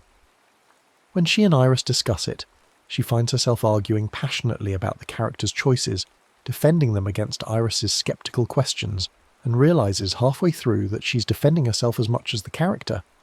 "You see it now, don't you?" Iris says, smiling. "Why books matter, why they're dangerous. They show us possibilities we might never have imagined otherwise. They give us permission to want things, to question things, to believe we could be someone other than who we've always been." "Is that why the village never had a bookshop?" Mara's mother asks. "Because they were afraid of what people might imagine?" "Probably," Iris says. "Most small places are afraid of imagination. It's easier to keep people in line when they can't envision alternatives." The conversation stays with Mara's mother for days afterward. She thinks about all the years she spent in the village, accepting limitations she never questioned, believing that her life was simply what life was supposed to be. She thinks about Wickerham, that strange effigy at the cropline, and wonders if it's really about preventing people from cursing the village, or if it's about something deeper, about making the act of leaving so fraught with danger and ritual that most people never try, never even let themselves think about trying. Autumn comes, painting the trees in colours the village never quite achieved, deeper reds, more brilliant golds, purples that seem almost unnatural. Mara's mother walks through the changing landscape and feels the seasons differently here, less as markers of agricultural cycles, and more as their own kind of beauty, worthy of attention for their own sake. She picks up fallen leaves and presses them in books, a habit she would have mocked as frivolous a year ago but now embraces as a small act of preserving wonder. One October afternoon, a traveller arrives at the bookshop looking for Mara. He's young, maybe 22, with the worn boots and wary expression of someone who's walked a long way. When Mara comes downstairs from organising inventory, he introduces himself as Peter. Peter from the village, who used to work the fields with his father and who asked his father once what would happen if he left. "I remembered you," he tells Mara, "how you left and made it out. I watched you walk to the cropline that night from my window. I saw you do the ritual, saw you place the straw and stand there in silence, and I thought, if she can do it, maybe I can too." Mara embraces him, surprised and moved. "You made it. Peter, you actually made it." "Barely," he admits. "I almost cursed them, almost shouted everything I wanted to say, how small they made me feel, how trapped, how certain they were that leaving was the same as failing. But I remembered watching you, remembered your silence, and I swallowed it all down. Did the forgiveness part even though it felt like lying?" He pauses. "Does it get easier, being away from it?" "Yes and no," Mara says honestly. "You stop thinking about it every day. You build a new life, new routines, new people who don't know your history. But sometimes you'll smell something or hear something, and you'll be right back there standing at the cropline with that effigy smiling at you. The village never completely lets go. You just learn to hold it differently." Peter stays in Ashford. Mara helps him find work at the mill, and he rents a small room near the river. Sometimes the three of them, Mara, her mother and Peter, sit together in the tavern and talk about the village in the way that exiles talk about their homelands, with complicated mixtures of affection and resentment, nostalgia and relief. They trade stories about specific people and specific incidents, and in the telling they exercise some of the village's power over them, turn it from a living presence into a set of memories that can be examined and understood and filed away. Winter approaches, and Mara's mother realises she's been in Ashford for nearly a year.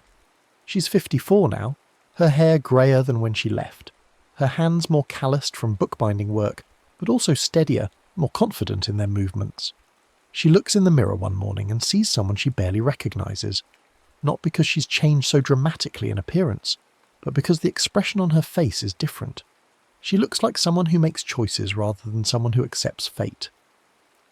She writes another letter to her husband.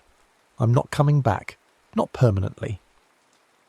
I might visit someday, when enough time has passed that seeing the village won't feel like stepping back into a prison, but I've built a life here, and I'm not willing to give it up. I'm sorry if that hurts you. I'm sorry I wasn't brave enough to say it clearly in my first letter, but I'm not sorry for staying. I hope you're well. I hope you found peace with my leaving, or at least acceptance. You're a good man, and you deserve happiness even if it's not with me. His reply when it comes is brief. I understand, or I'm trying to. The door is still open if you change your mind, but I'm not waiting anymore. There's a widow from the next village who's been helping with the house. Nothing romantic, just practical. But maybe it will become something. Maybe I deserve that too. Be well. She cries when she reads it, but the tears are clean, uncomplicated by guilt. He's moving forward. She's moving forward. They're releasing each other, finally, from obligations that were always more about duty than desire. It's sad, but it's also right, and she's learned that sometimes rightness and sadness can coexist without contradiction. More people arrive from the village over the following year. Not many. The village still holds most of its people through fear and habit, and the simple inertia of having always been there. But a few brave souls make the journey. A young woman who wants to study medicine, an older man whose wife died and left him with no reason to stay, a couple of teenagers who walk the field path together, laying down their bundles of straw and forgiving in tandem, emerging on the other side, holding hands and grinning with the wild relief of having escaped. They find each other in Ashford and other towns, these refugees from the village, and they form a loose community bound not by geography, but by shared understanding. They know what it means to stand at the crop line and feel Wickerham watching. They know the weight of forgiveness performed under duress, the terror of wondering if the ritual will be enough. They know the strange guilt of surviving when others didn't, of making it out when Marcus and Elena and countless others became part of the harvest. Sometimes they talk about going back together, staging some kind of intervention, warning the people who remain about the truth of Wickerham and the village's manipulation. But they never do, because deep down, they know that the people who are still there either can't leave or don't want to, and forcing enlightenment on someone who isn't ready for it is just another kind of cruelty. The village will persist as long as it needs to, until enough people leave that it collapses under the weight of its own emptiness, or until it changes into something different, something less afraid of imagination and departure. Mara's mother celebrates her 55th birthday in Ashford, surrounded by people who barely knew her a year ago, but who have become more like family than many of her blood relatives ever were. Mara bakes a cake, lopsided and slightly burned, but made with love, and they eat it in the room above the bookshop while Iris tells stories about the various disasters that have befallen birthday cakes over the years. Peter brings flowers from the market, and Claire the schoolteacher brings a book of poetry that she thinks Mara's mother will appreciate. It's a small celebration, nothing elaborate, but it's hers in a way that village birthdays never were. Those were always community events, marked by obligations and expectations, by having to share cake with neighbours you didn't particularly like, and accept gifts that came with strings attached. This is different. This is chosen. These people care about her not because they're obligated to, or because they've known her forever, but because they've chosen to know her, to see her, to make space for her in their lives.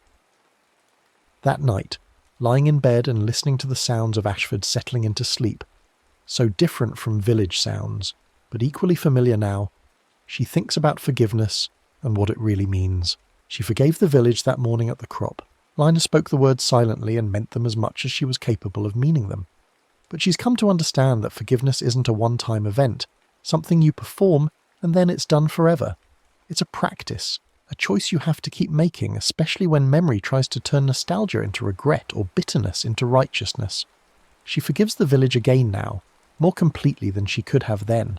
She forgives it for being small and afraid and for teaching her to be small and afraid. She forgives it for the years she lost, the dream she buried, the person she might have been if she'd left sooner. But she also thanks it, silently, for giving her Mara, for teaching her resilience, for eventually pressing down so hard that she had no choice but to push back or be crushed completely. And she forgives herself, for staying too long, for leaving too late, for the husband she loved but not enough, for all the ways she failed to be brave until bravery was the only option left. Self-forgiveness is harder than forgiving others, she's learning. It requires acknowledging that you did the best you could with what you knew at the time, even when the best you could do wasn't very good, even when it hurt people, even when it wasted years that can never be recovered. But she's trying. Every day she's trying, and that she's come to believe is enough. The years pass. Mara applies to the university and is accepted, shocking everyone, including herself. She studies literature and history, coming home during breaks with her mind full of new ideas and her bag full of books that she and her mother read together, arguing about interpretations and meanings late into the night. Iris grows older but no less sharp, eventually trusting Mara's mother to run the bookshop for days at a time while she rests. Peter meets someone, a teacher from the school who loves his quiet steadiness and doesn't care that he came from nowhere, that his past is something he rarely discusses. They marry in a small ceremony by the river, and Mara's mother cries through the whole thing, thinking about all the village weddings she attended where the couples looked resigned rather than joyful, where marriage was more about consolidating property and meeting expectations than about love. The village, when they hear news of it, is changing too, slowly, reluctantly, but changing nonetheless. Enough people have left that the ones who remain can't maintain the same level of surveillance and judgment. The fields are struggling, crops failing more often than they used to, and some people whisper that Wickerham is weakening, that its power came from the weight of everyone's collective fear and resentment, and with so many people gone, there's not enough to feed it. Others say that's nonsense, that Wickerham is just straw and wood and superstition, that the failing crops have more to do with poor farming practices and changing weather patterns than with any curse or magic. But either way, the grip of fear loosens, and a few brave souls start talking about removing the effigy altogether, burning it, and planting something new in its place. Mara hears this news from another refugee who arrives in Ashford, and she feels a complex mixture of emotions. Part of her wants Wickerham destroyed, wants the village freed from its influence. But another part of her understands that the effigy was never really the problem. It was just a symbol of the village's fear, a physical manifestation of the emotional manipulation that kept people trapped. Destroying the symbol won't destroy the underlying pattern, unless the people themselves choose to change. "Do you ever regret leaving?" the new refugee asks Mara one evening. They're sitting by the river, watching the sunset, and the question hangs in the air like the last light on the water. "Never," Mara says immediately. Then she reconsiders. "That's not entirely true. I regret the pain it caused my mother, the years she spent afraid to follow me. I regret that it took my father so long to understand. I regret that Marcus didn't make it out, that he died angry and alone, but I don't regret the leaving itself. I only regret that it had to be so hard that the village made it a choice between staying forever or escaping through a ritual designed to punish you even as it lets you go." The refugee nods, understanding. "I keep thinking about the people still there, my parents, my siblings. I want to rescue them, but I know I can't. They have to want to leave. They have to perform their own rituals, forgive their own grudges. I can't do it for them." "No," Mara agrees, "you can't. But you can be here, building a life that proves it's possible, that shows them there's something worth leaving for. Sometimes that's the best rescue you can offer, becoming living proof that the villagers' warnings were lies." Mara's mother, now 58, has become something of a fixture in Ashford. People know her as the woman who works at the bookshop, who can repair almost any damaged book, who has opinions about literature that are surprisingly insightful for someone who came to reading late in life. They know she came from somewhere else, that she left a husband and a life behind, but they don't pry because Ashford is full of people who reinvented themselves, who arrived with pasts they'd rather not discuss. She's happy, not constantly, not in the simple way happiness is sometimes portrayed, but in the deeper sense of feeling aligned with her own life, of making choices that reflect who she actually is rather than who she's supposed to be. She still has hard days, days when she misses her husband or feels guilty for the years she wasted, or wonders what might have been different if she'd been braver sooner. But those days are fewer now, and she's learned to sit with them rather than being consumed by them. One autumn afternoon, 7 years after she first arrived in Ashford, a letter comes from the village. The handwriting isn't her husband's. It's shakier, less controlled, and when she opens it, she finds it's from one of the village elders, a woman she knew peripherally. "I'm writing to inform you that your husband passed away last week. It was peaceful. He went in his sleep after a brief illness. The widow from the next village, Hannah, had been caring for him, and she was with him at the end. He spoke of you often, always with affection, and he wanted you to know he understood why you left, even if he never said it directly to you. The funeral was yesterday. We buried him in the village cemetery next to his parents. If you want to visit, you're welcome. But I understand if you don't. Some bridges are better left burned, some distances better left intact. He left the house and farm to you, though I suspect you won't want them. Hannah expressed interest in buying the property if you're willing to sell. Let me know your wishes. With sympathy, Margaret Mara's mother sits with the letter for a long time, feeling grief wash over her in waves. She cried when she left him. She cried when he wrote about moving on with Hannah. But this crying is different, final, conclusive, the mourning of something irretrievably lost. He was a good man who loved her in his way, and she loved him in hers, and it wasn't enough, but it also wasn't nothing. He deserved better than a wife who left him to die with someone else. But she also deserved better than a life that would have killed her slowly if she'd stayed.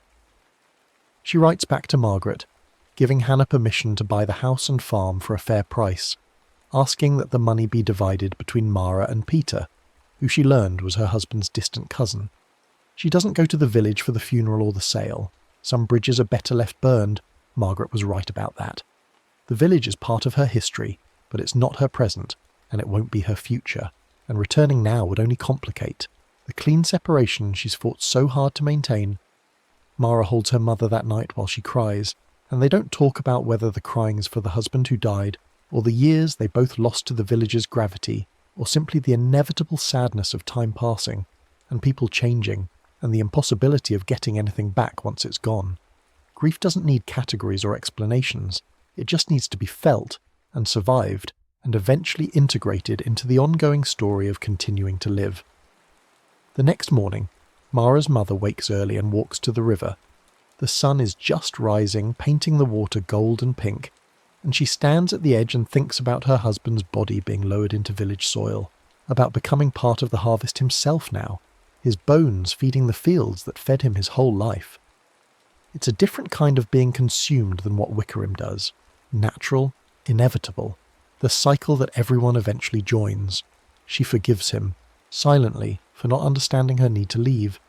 She forgives herself for leaving anyway, and she makes a promise to him, speaking it aloud to the river and the sunrise. I'll live enough for both of us.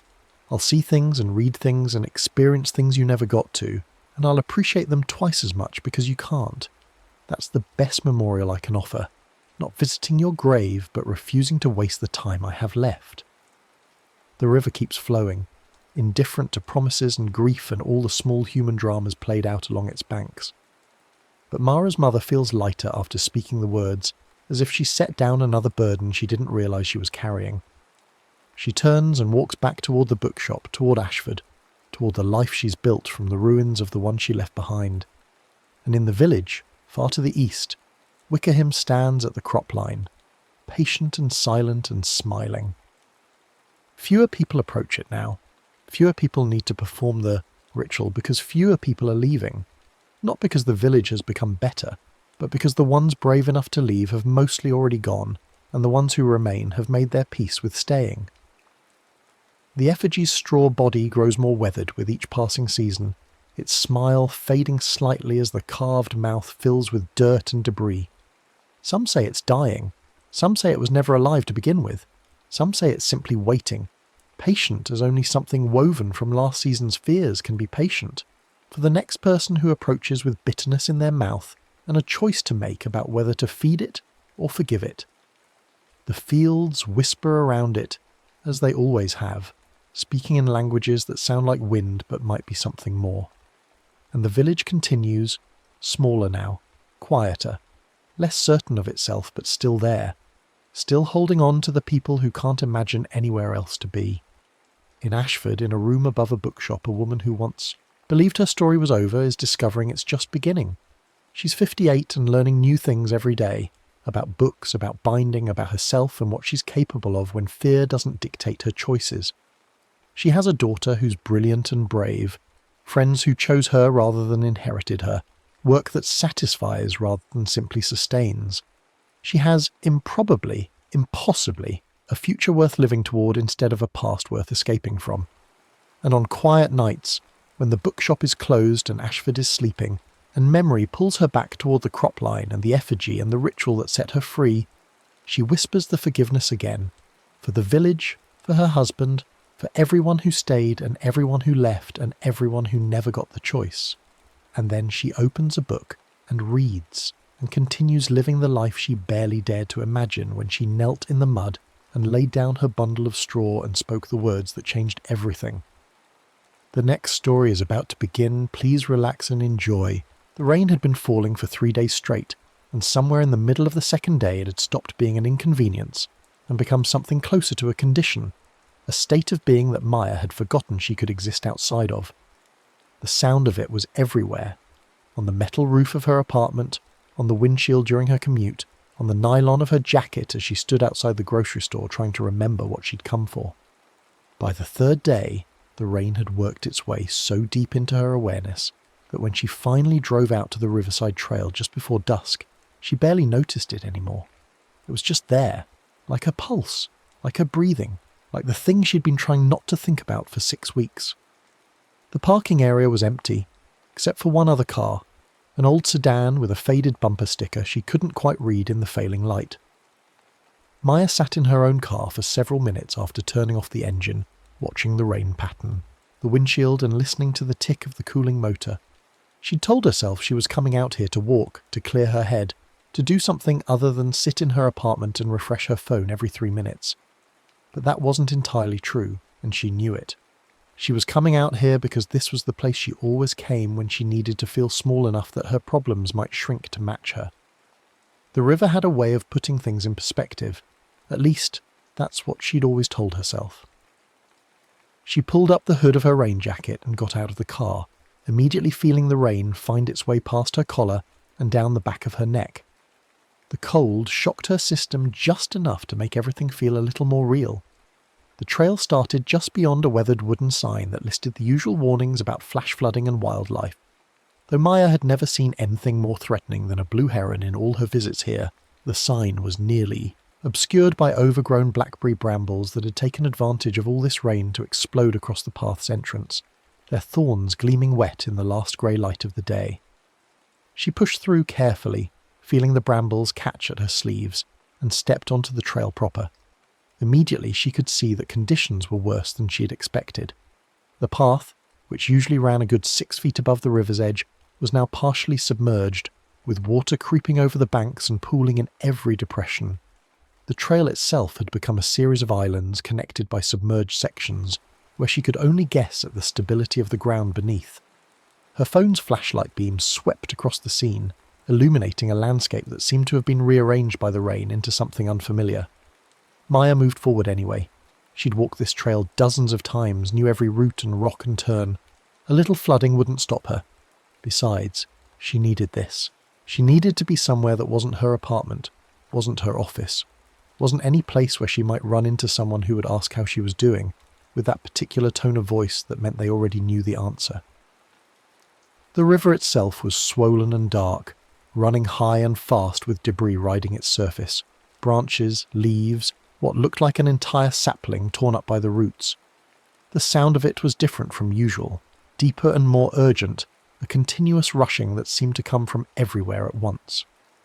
Maya kept to the higher ground where she could, but twice in the first 10 minutes she had to wade through ankle-deep water that soaked through her hiking boots and turned her socks into cold clinging things that made every step uncomfortable.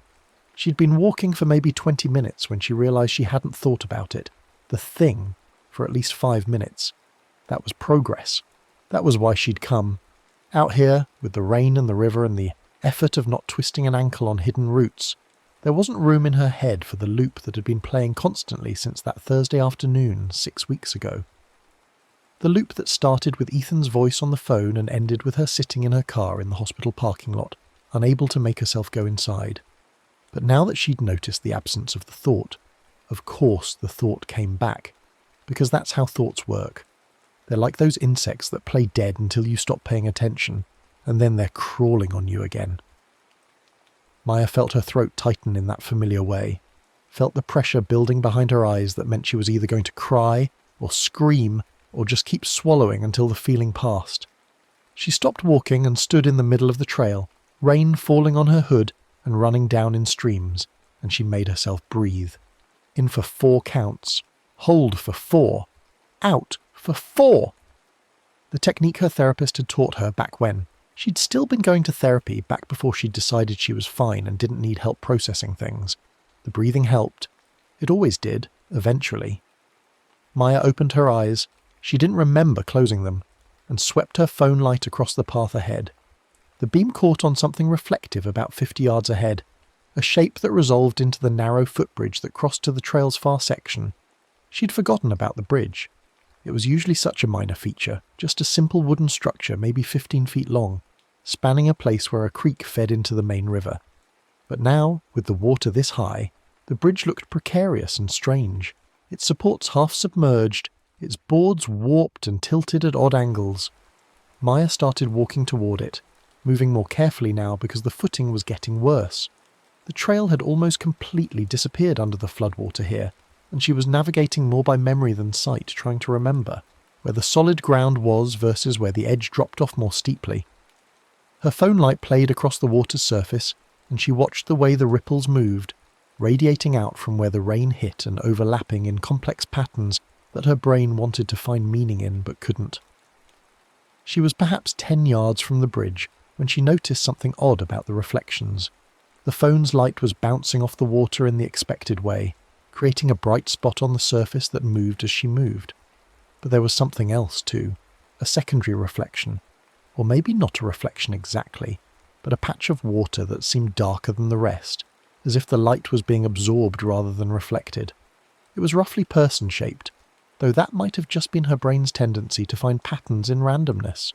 Still, it was strange enough that Maya stopped walking and focused her light directly on the spot. The dark patch remained, and now that she was looking at it more carefully, she could see that the water there was moving differently from the surrounding current. The river was flowing from her right to her left, carrying debris downstream in the expected direction. But the water in this dark patch seemed to be moving against the current, ripples travelling slowly upstream in a way that physics shouldn't have allowed. Maya watched it for several seconds, trying to make sense of what she was seeing. A back eddy, maybe? Some trick of the current creating a circulating pattern? But the more she watched, the less sense it made. The ripples weren't circulating. They were moving in a straight line against the flow, as if something beneath the surface was displacing water in the wrong direction. She should have turned around. That's what the sensible part of her brain was suggesting, the part that sounded like her mother's voice warning her about hiking alone in bad weather. But Maya had never been particularly good at listening to that voice. And besides, she'd come all the way out here and she wasn't about to be spooked by some weird water current. She kept walking toward the bridge, though she kept her phone light trained on the dark patch as she moved. As she got closer, the patch seemed to move with her, maintaining roughly the same distance. Or maybe that was just an illusion created by the shifting light and her own movement. It was hard to tell. Everything looked different in the rain and the growing darkness. Familiar landmarks took on strange shapes. Shadows pooled in unexpected places. The river itself seemed less like water and more like something thicker, something that moved with intention rather than just flowing wherever gravity pulled it. Maya reached the bridge and stopped at its near end, shining her light across the span to assess its condition. It didn't look good. The boards were slick with rain and moss. Several were warped badly enough that gaps showed between them, and the whole structure leaned slightly to the left as if one of its supports had partially given way. At the far end, where the bridge met the opposite bank, the connection looked especially questionable. The boards there were partially submerged in the rising water, and she couldn't tell if they were even still attached to anything solid. She really should turn around. The sensible thing would be to head back to the car, drive home, take a hot shower, and try again tomorrow, when the weather might have cleared and the water level dropped. That's what a sensible person would do. But Maya had spent the last 6 weeks being sensible, being careful, being the person who made good decisions and didn't take unnecessary risks. And where had that gotten her? Sitting alone in her apartment, avoiding phone calls, unable to sleep, circling the same thought over and over until it had worn a groove in her mind so deep that she couldn't climb out. She tested the first board with her foot, applying weight gradually to see if it would hold. It flexed slightly but seemed solid enough. She shifted her weight onto it fully and took a step, then another. The bridge swayed very slightly beneath her, a movement she could feel more than see, but it held. She moved forward carefully, testing each board before committing her full weight, keeping her phone light trained on the path ahead. She was 3 steps onto the bridge when she felt it, a change in the air pressure, or maybe in the quality of the sound around her. The rain didn't stop, but it seemed to quiet somehow, as if someone had turned down the volume just slightly. The rushing of the river continued, but it too sounded different, more distant, as if she'd stepped into a bubble of altered acoustics. Maya paused, uncertain, and in that moment of stillness she heard something else beneath the rain and the river, a soft, rhythmic sound that took her several seconds to identify. It was breathing, or something like breathing, a slow, wet inhalation and exhalation that seemed to be coming from beneath the bridge. She froze, not even letting herself breathe for fear of making a sound. Her rational mind immediately started offering explanations. Wind moving through the bridge supports, water gurgling around rocks, some acoustic trick of the rain and the river combining in unexpected ways. But her body knew something her rational mind didn't want to acknowledge, and her heart started beating faster, her hands tightening their grip on her phone until her knuckles went white. The breathing continued, steady and patient, and now that she was listening for it, Maya could hear that it had a rhythm, a pattern that seemed almost intentional. Inhale for approximately 4 seconds. A pause. Exhale for approximately 4 seconds. Another pause, then repeat. It was almost like someone was practicing the same breathing technique her therapist had taught her, that same 4-count pattern designed to calm an anxious nervous system. Maya made herself think. She was tired, stressed, probably a little dehydrated from not drinking enough water today. Her mind was playing tricks on her, that's all. There was nothing under the bridge except water and mud and the normal debris that accumulated in flooded rivers. She was going to cross this bridge, continue her walk for another 10 minutes or so, then head back to the car. Everything was fine. She took another step forward, and the board beneath her foot flexed more than the previous ones had. She shifted her weight back immediately, testing it more carefully. It seemed to hold, but barely. She was now roughly a third of the way across the bridge, at a point where turning back would be just as treacherous as continuing forward. She chose forward, taking small, careful steps, her phone light sweeping across the warped boards ahead. That's when she saw it in the water below, or rather saw the suggestion of it. Her phone's light, angled downward to illuminate the bridge boards, caught the water's surface at just the right angle to show what was beneath. For just a moment, maybe 2 seconds at most, she saw a pale shape under the surface, not floating on it, not breaking through it, but suspended just below the surface tension, as if something was pressed up against the underside of the water without quite penetrating through. The shape was wrong. That was the only way Maya could describe it, even to herself. It was roughly the size and shape of a person. Shoulders, head, the suggestion of arms, but distorted in a way that made her eyes hurt to focus on. It was like looking at a reflection in a bent mirror, all the right components present but arranged in proportions that human bodies didn't take. And it was pale, not white exactly, but the colour of something that had been underwater for a very long time, something bloated and bleached by submersion. Then her phone light shifted as she took another step, and the angle changed, and the shape was gone. Just water, just darkness, just the normal opacity of a flooded river carrying too much sediment to see through. Maya stood very still, trying to recreate the exact angle of the light, trying to see it again so she could confirm to herself what she'd seen or hadn't seen. But no matter how she angled the phone, the water remained just water, revealing nothing. The breathing sound continued beneath her, unchanged. If anything, it had gotten slightly louder, or maybe her ears had just adjusted to pick it out more clearly from the ambient noise. She noticed something else now too. The breathing seemed to be syncing with her own. When she inhaled, the sound below intensified slightly. When she exhaled, it echoed her exhalation. It was following her breath, matching it, as if whatever was making the sound was learning the rhythm of her respiration and mimicking it back to her. Maya's throat felt tight again, but this time it wasn't the familiar tightness of suppressed crying. This was fear, pure and simple, her body recognizing a threat that her rational mind was still trying to explain away. She needed to get off this bridge. The thought came clear and urgent, cutting through her confusion. It didn't matter whether there was actually something under the bridge or whether her stressed mind was manufacturing threats from shadows and water. Either way, she needed to be somewhere else. She started moving faster as she dared on the unstable boards. Her phone light bounced with each step, creating a chaotic strobe effect on the water below. And in those brief flashes of illumination, she kept seeing things, or thought she saw them. Pale suggestions of form, shapes that resembled body parts but weren't quite right. A hand with too many fingers, a face with features that moved in the wrong sequence. These images appeared and disappeared so quickly that she couldn't be sure if they were real or if her panicking brain was generating them from the random play of light on moving water. She was 2/3 of the way across now, close enough to the far bank that she could see the trail continuing beyond the bridge. Just a little further, just a few more steps. Her breath was coming faster now, and the breathing sound beneath the bridge was accelerating to match, the rhythm speeding up, the wet inhalations and exhalations growing more urgent. It sounded eager somehow, excited. Maya's foot came down on a particularly rotten board, and it gave way with a crack that seemed impossibly loud. Her leg plunged through up to the knee, her other leg scrambling for purchase on the adjacent board. Her phone flew from her hand, bouncing once on the bridge before tumbling over the edge and into the water below.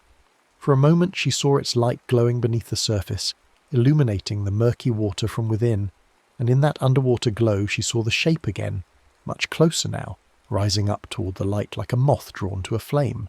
Then the phone sank deeper, its light fading to a dim glow and then going dark entirely, leaving her in near total darkness, broken only by the faint grey residue of the rainy dusk. She was stuck, her leg wedged in the hole she'd made, her hands gripping the board in front of her to keep from pitching forward. The breathing beneath the bridge had stopped. Everything had stopped. The rain seemed to pause, the river seemed to hold its breath. And in that moment of absolute silence, Maya heard something else. A voice, or what might have been a voice, rising from beneath the bridge in a wet, gurgling whisper. It was speaking, or trying to speak. The sounds it made were almost words, syllables that came close to meaning but never quite resolved into language. It sounded like someone trying to talk underwater, or like someone whose mouth was full of mud, or like a very good impression of human speech being made by something that had only ever heard it from a distance, and was now attempting to reproduce it, from memory. The whisper formed what might have been a question, the intonation rising at the end in that universal pattern of inquiry. Maya couldn't make out the words, if they even were words, but she understood the intent. It was asking her something, waiting for an answer. And somehow, in a way she couldn't explain, she knew what it wanted to know. It wanted the thing she'd been avoiding, the truth she'd been swallowing back, the confession she'd been carrying for 6 weeks without speaking it aloud to anyone, not even to herself when she was alone. Her leg was starting to hurt where it was wedged through the broken board, splinters digging into her shin through her jeans. She needed to free herself, needed to get off this bridge. But first she needed to think, needed to remember something. There was something about rivers, about bridges, about confessions. An old story her grandmother had told her once, back when Maya was small enough that such stories felt like wisdom rather than superstition. What had it been? Something about river crossings, about the things that lived in the water and listened for secrets. Something about paying a toll, not in money, but in truth. The memory surfaced slowly, fragments assembling themselves into something like coherence. Her grandmother's voice, patient and serious, telling Maya about the old ways, the old rules that people used to follow before they forgot that the world was stranger than it appeared. If you cross a river at night, if you cross it alone, if you cross it carrying something you haven't confessed, then the river itself might ask for payment. Not violently, not with malice, but firmly, the way a border guard might ask to see your papers. The river wants to know what you're carrying in your heart, and if you don't tell it, if you try to cross without paying the toll, then the river might decide to keep you instead. But there was more to the story, Maya remembered now. There was a way to pay the toll safely. You dropped something small into the water, a stone, a coin, something with weight, and while you did, you named the secret in your mind. Not out loud, never out loud, because speaking it aloud near the water would give the river your voice, and once it had your voice, it could call you back whenever it wanted. But if you named it silently, if you acknowledged it fully in the privacy of your own thoughts, while offering the water something physical to mark the transaction, then the river would let you pass.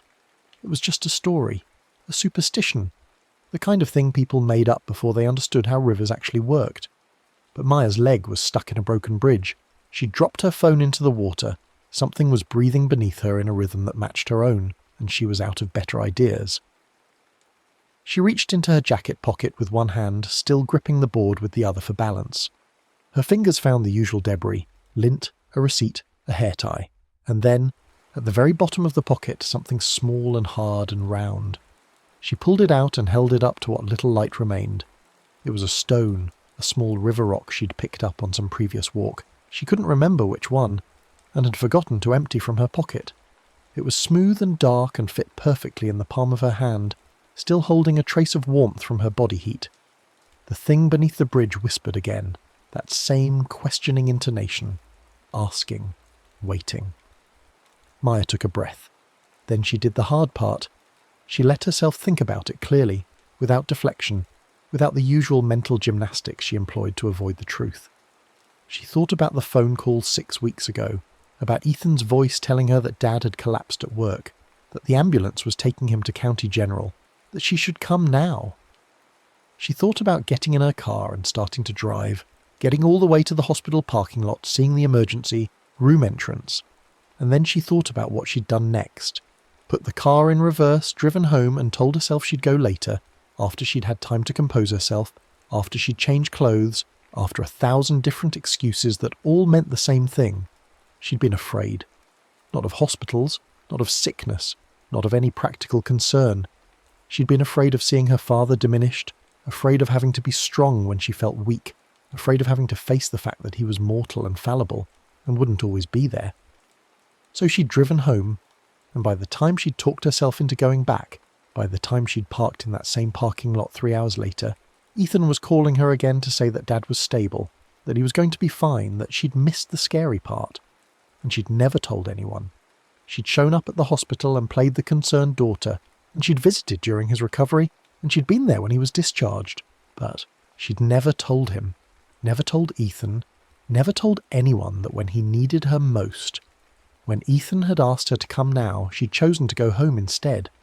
She'd been carrying that choice for 6 weeks, letting it rot in her chest like old fruit, feeling it get heavier every day. Maya held the stone in her palm and named it, all of it, silently and completely. She didn't try to soften it or explain it away. She didn't tell herself that she'd been in shock, that anyone would have reacted the same way, that it didn't really matter since he'd been fine anyway. She just named what she'd done. I drove away. I went home. I was too afraid to be there. I put my own fear ahead of being there for him. I chose wrong. The naming hurt worse than she'd expected. It physically hurt. A sharp pain in her chest like something vital tearing loose. Her eyes burned with tears she'd been holding back for weeks, and her throat closed up so tight she thought she might actually be choking. But she didn't. Stop. She held the stone and she let herself feel all of it. The shame, the guilt, the knowledge that she'd failed someone she loved when it mattered. When the naming felt complete, when she thought it through to the end without flinching away, she opened her hand and let the stone drop. It fell from the bridge with a small plunk sound that seemed enormous in the rain-muffled silence. She watched it disappear into the dark water below, seeing just a brief flash of pale foam where it entered the surface, then nothing. For several seconds, nothing happened. The water flowed past the bridge supports.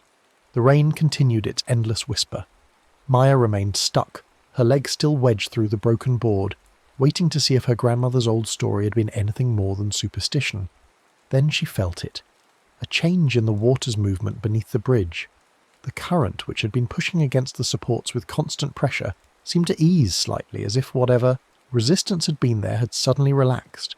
The breathing sound that had been matching her own gave one final, long exhalation, and then stopped, leaving only the natural sounds of rain and river. And most noticeably, the pressure around her wedged leg loosened. The board that had been gripping her shin like a trap seemed to soften slightly, the splinters releasing their hold.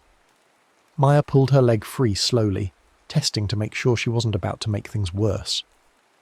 But the broken board let her go easily now, and within seconds she was standing again on both feet, shaking but mobile. She didn't waste time. She moved forward across the remaining boards, testing each step but not hesitating, and within moments she was across the bridge and standing on the far bank, on solid ground that felt like the best thing she'd ever experienced. She stood there breathing hard, her leg throbbing where the splinters had dug in, rain running down her face. She was soaked. She'd lost her phone. And she had no light source for the walk back to the car. But she was across. The bridge was behind her. Whatever had been beneath it was staying there. Except as she turned to continue down the trail, she heard something that made her stop. It was coming from the direction of the bridge, from the water beneath, or perhaps from the water itself. It was a sound that might have been words, though she couldn't make them out clearly. Syllables rising from the river in a wet, gurgling approximation of human speech. And the terrible thing was that the rhythm of these almost words, the cadence and tone, sounded familiar. It sounded like her. Maya made herself not look back. She'd dropped the stone, she'd made the offering, she'd completed the ritual. That should be enough. That had to be enough. She started walking along the trail, moving carefully in the near darkness, using what little light remained in the clouded sky to guide her.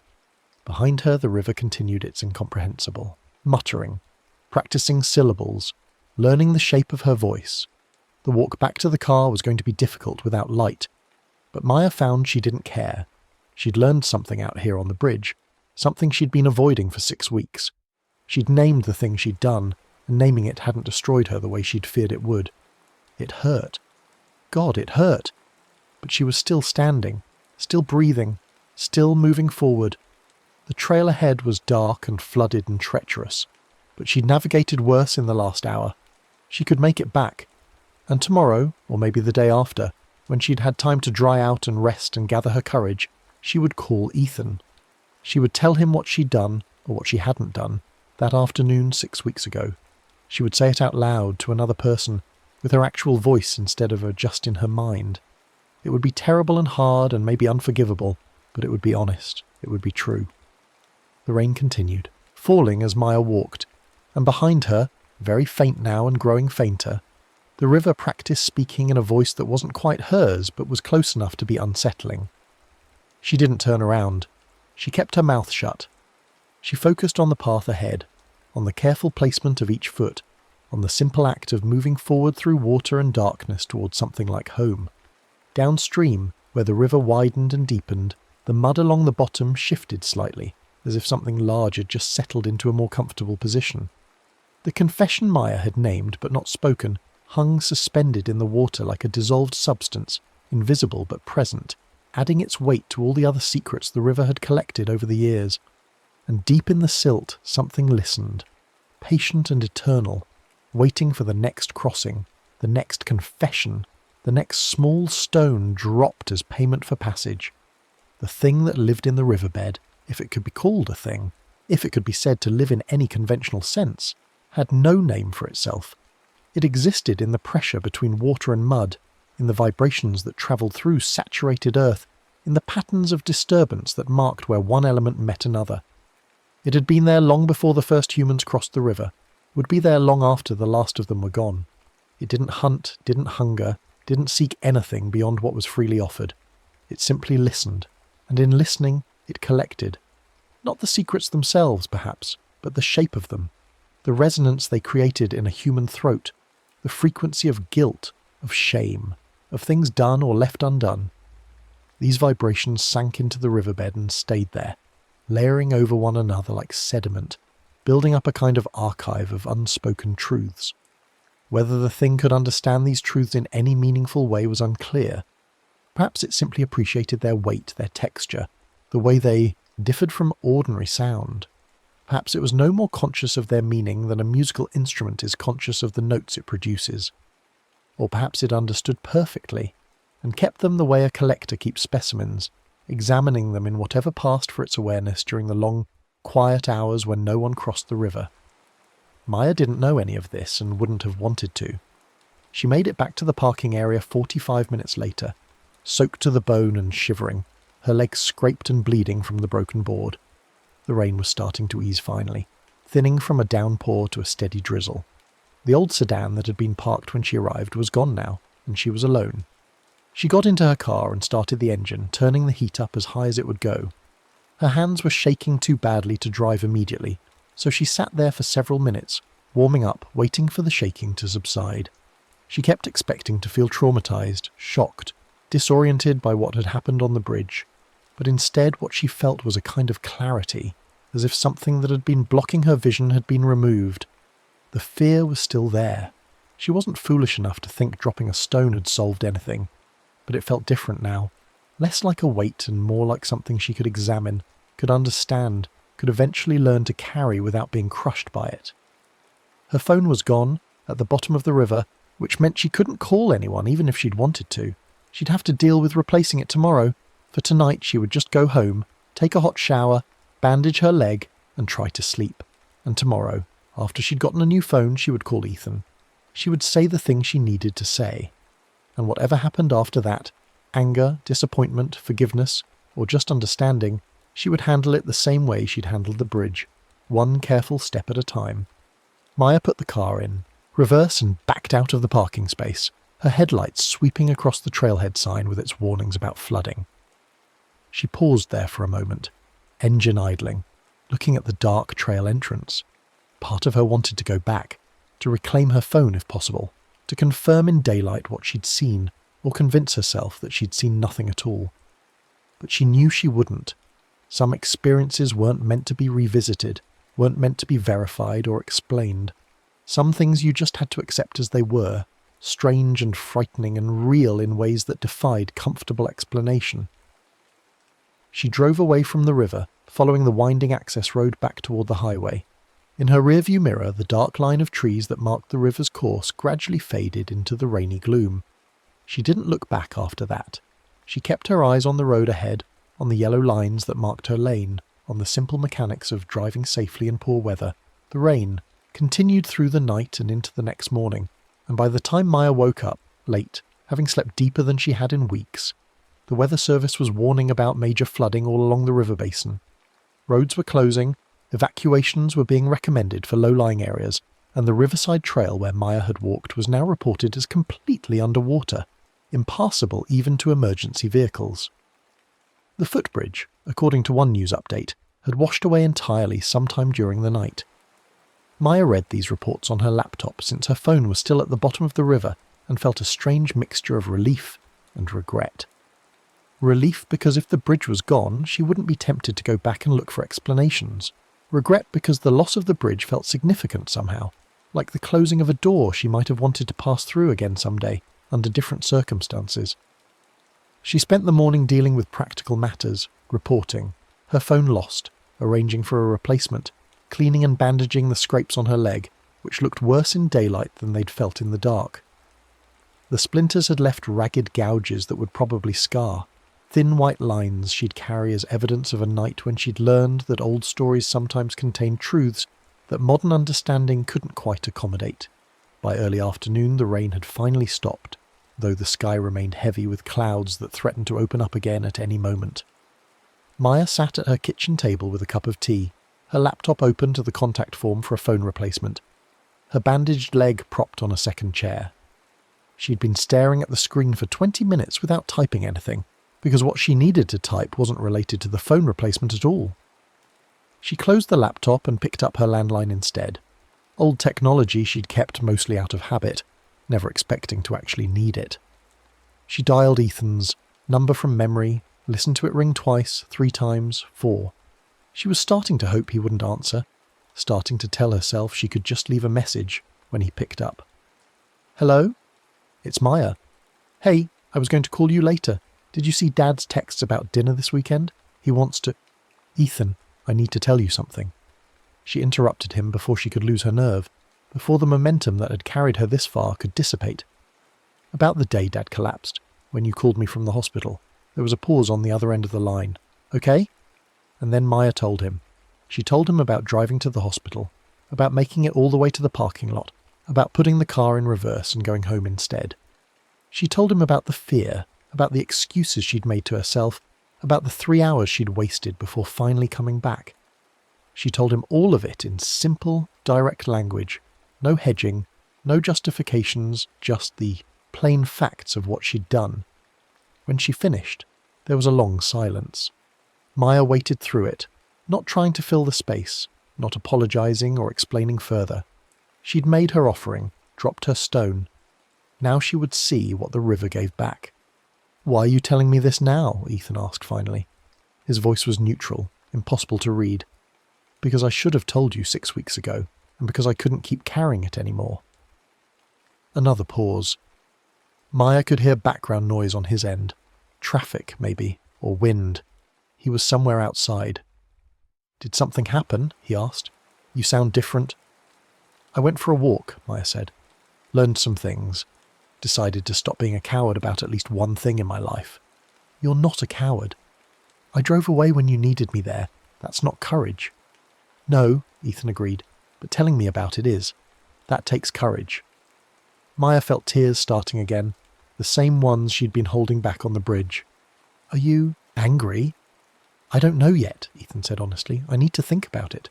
But I'm glad you told me. I'd rather know than not know, even if it's hard to hear."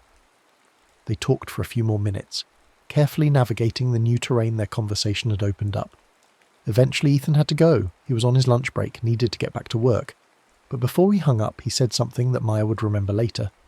"Dad's fine, by the way, in case you were wondering. He asks about you, wants to know why you don't call as much anymore." "I'll call him," Maya promised. "This weekend. I'll call him."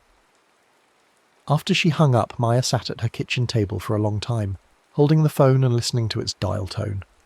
The hardest part was done. She'd named the thing, dropped the stone, made the confession. Not to a river this time, but to an actual person who could be hurt by what she'd done. And he hadn't destroyed her for it. Hadn't even said he hated her. Just that he needed to. Think. Which was fair. Which was more grace than she'd expected or maybe deserved. The rain started up again around dusk, lighter than before but steady. Maya stood at her apartment window and watched it fall, watched it create new patterns on the glass, watched the streetlights reflect off the wet pavement below. She thought about the river, about the thing that listened beneath the bridge, about the stone she'd dropped, and the voice she'd almost given away. She thought about her grandmother's stories, about the old rules that persisted even when people stopped believing in them, about the ways that truth demanded payment regardless of whether you credited its power. Most of all, she thought about what came next. Tomorrow she would get her replacement phone. This weekend she would call her father, would make plans to see him, would try to rebuild what she'd been avoiding for 6 weeks. It wouldn't be easy. Nothing about this would be easy. But at least now she was moving in the right direction, taking actual steps instead of just circling the same painful thought over and over until it wore a groove in her mind. The river would still be there, swollen with rain, carrying its burden of secrets and stones and lost phones. The thing in the riverbed would still be listening, patient and eternal, waiting for the next crossing. But Maya wouldn't be going back, at least not soon. She'd paid her toll, learned her lesson, received whatever strange gift the river had to offer. Now she had to take that gift, that clarity, that courage to name what she'd done and use it in the ordinary world of phone calls and family dinners and difficult conversations. The rain fell through the night and into the next morning, but by afternoon it had finally stopped. The clouds broke up, revealing patches of blue sky that felt like a promise after days of grey. Maya walked to the phone store to pick up her replacement, and on the way there she passed a small park with a creek running through it. The creek was swollen from all the rain, running higher than she'd ever seen it, and as she crossed the footbridge she paused to look down at the water below. For just a moment she thought she saw something pale moving beneath the surface, following the current downstream. But when she looked more carefully, it was just a plastic bag caught on a rock and rippling in the flow. Just debris. Just ordinary flood litter. Nothing watching, nothing listening, nothing that knew her name or the shape of her voice. Maya crossed the bridge without dropping anything into the water, without making any offerings or naming any truths. Some bridges you only paid once. Some confessions were enough on their own, didn't need to be repeated or reinforced. She'd learned that lesson, had the scars on her leg to prove it, and she wouldn't forget it any time soon.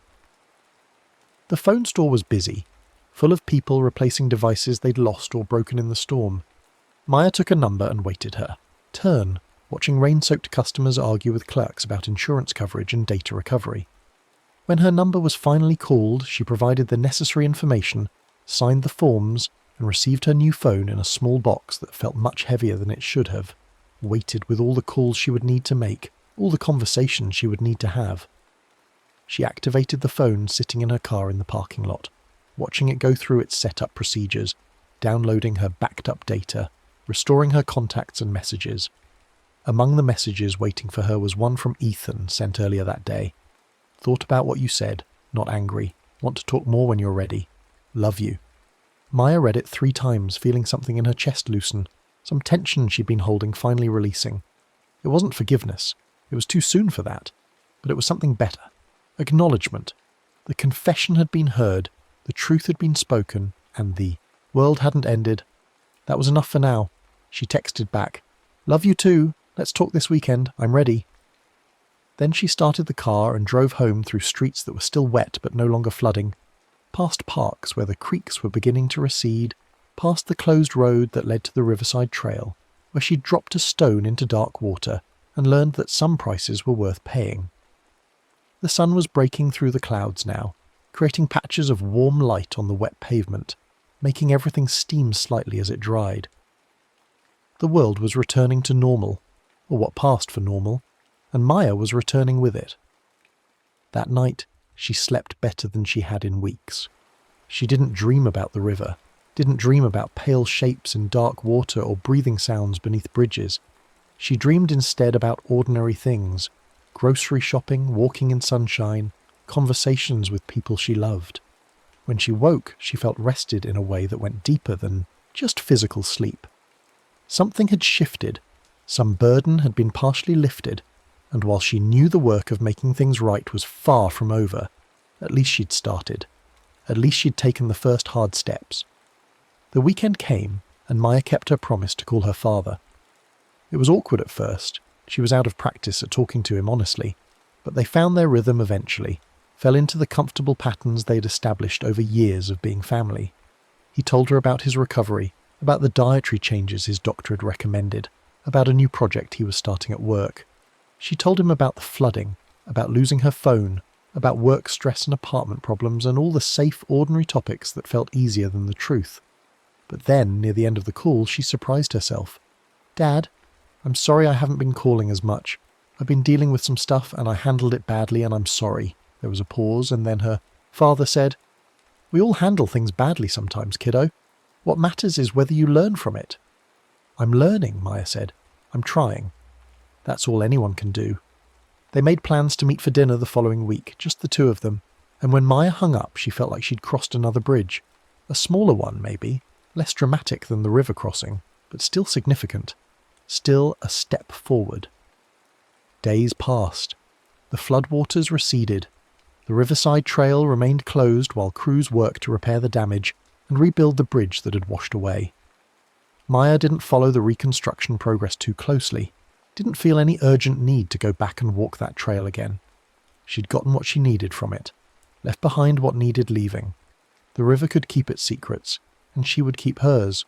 Or rather, she would work on making them less secret, on speaking the truths she'd been swallowing. It wasn't easy. Some days she failed completely, fell back, into old patterns of avoidance and silence. But more days than not, she managed to push through the fear, to say the difficult thing instead of keeping it locked in her chest. She told Ethan more about why she'd been distant lately. She had an honest conversation with her therapist, she'd started going again twice a week now, about the pattern she'd developed around avoiding difficulty. She even told her best friend about the bridge, though she left out the stranger elements, described it simply as a moment of panic and revelation during a stressful hike. Life continued. Seasons changed. The rain that had flooded the river gave way to clear fall weather, then winter cold, then the early signs of spring.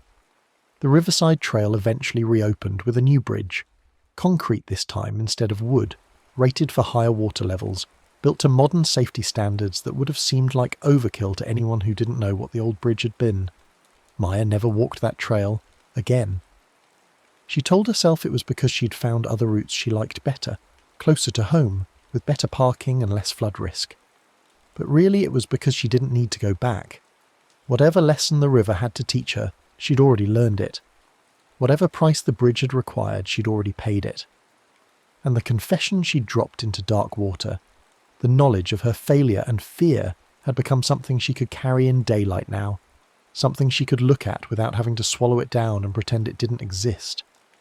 Sometimes, on rainy nights when she couldn't sleep, Maya would think about the thing in the riverbed, about whether it was still there, still listening, still collecting the vibrations of unspoken truths, about whether other people had crossed that bridge in the dark and made their own offerings, dropped their own stones, named their own secrets, about whether the river kept all those confessions the way it kept sediment and debris, letting them settle into layers of accumulated truth that would eventually compact into something like bedrock, solid and permanent and hidden from view. These thoughts didn't frighten her the way they once might have. They were just curiosities now, questions about a strange experience that she would probably never fully understand, and that was okay. Not everything needed explanation. Not every mystery needed solving. Some things could just be what they were, strange and real and meaningful in ways that defied easy categorization. A year passed, then another.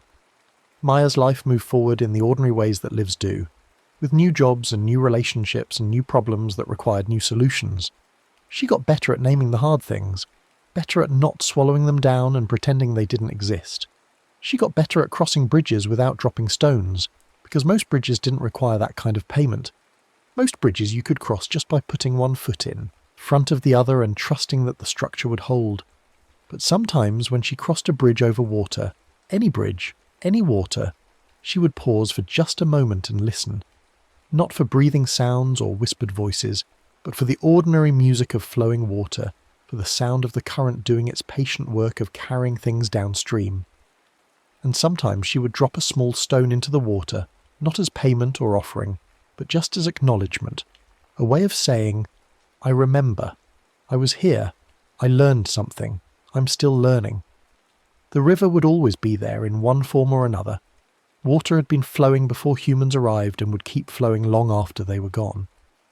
And somewhere in the deep places, in the pressure between water and mud, something would keep listening. Not judging, not demanding, just listening. Recording the vibrations of truth and fear and confession, collecting them the way rivers collect everything that falls or flows into them, carrying it all toward whatever ocean waited downstream. Maya made her peace with that. She made her peace with having been frightened, having failed, having learned difficult lessons in difficult ways. She made her peace with the fact that she would probably fail again, would probably have more confessions to make, more stones to drop, more bridges to cross in darkness, while rain fell and something beneath the water listened to the pattern of her breathing. But she also knew now that those crossings were survivable, that naming the hard truths didn't destroy you, even when it felt like it might, that there was relief in acknowledgement, freedom in confession, strength in the simple act of saying, yes, I did that, I was afraid, I failed, I'm sorry.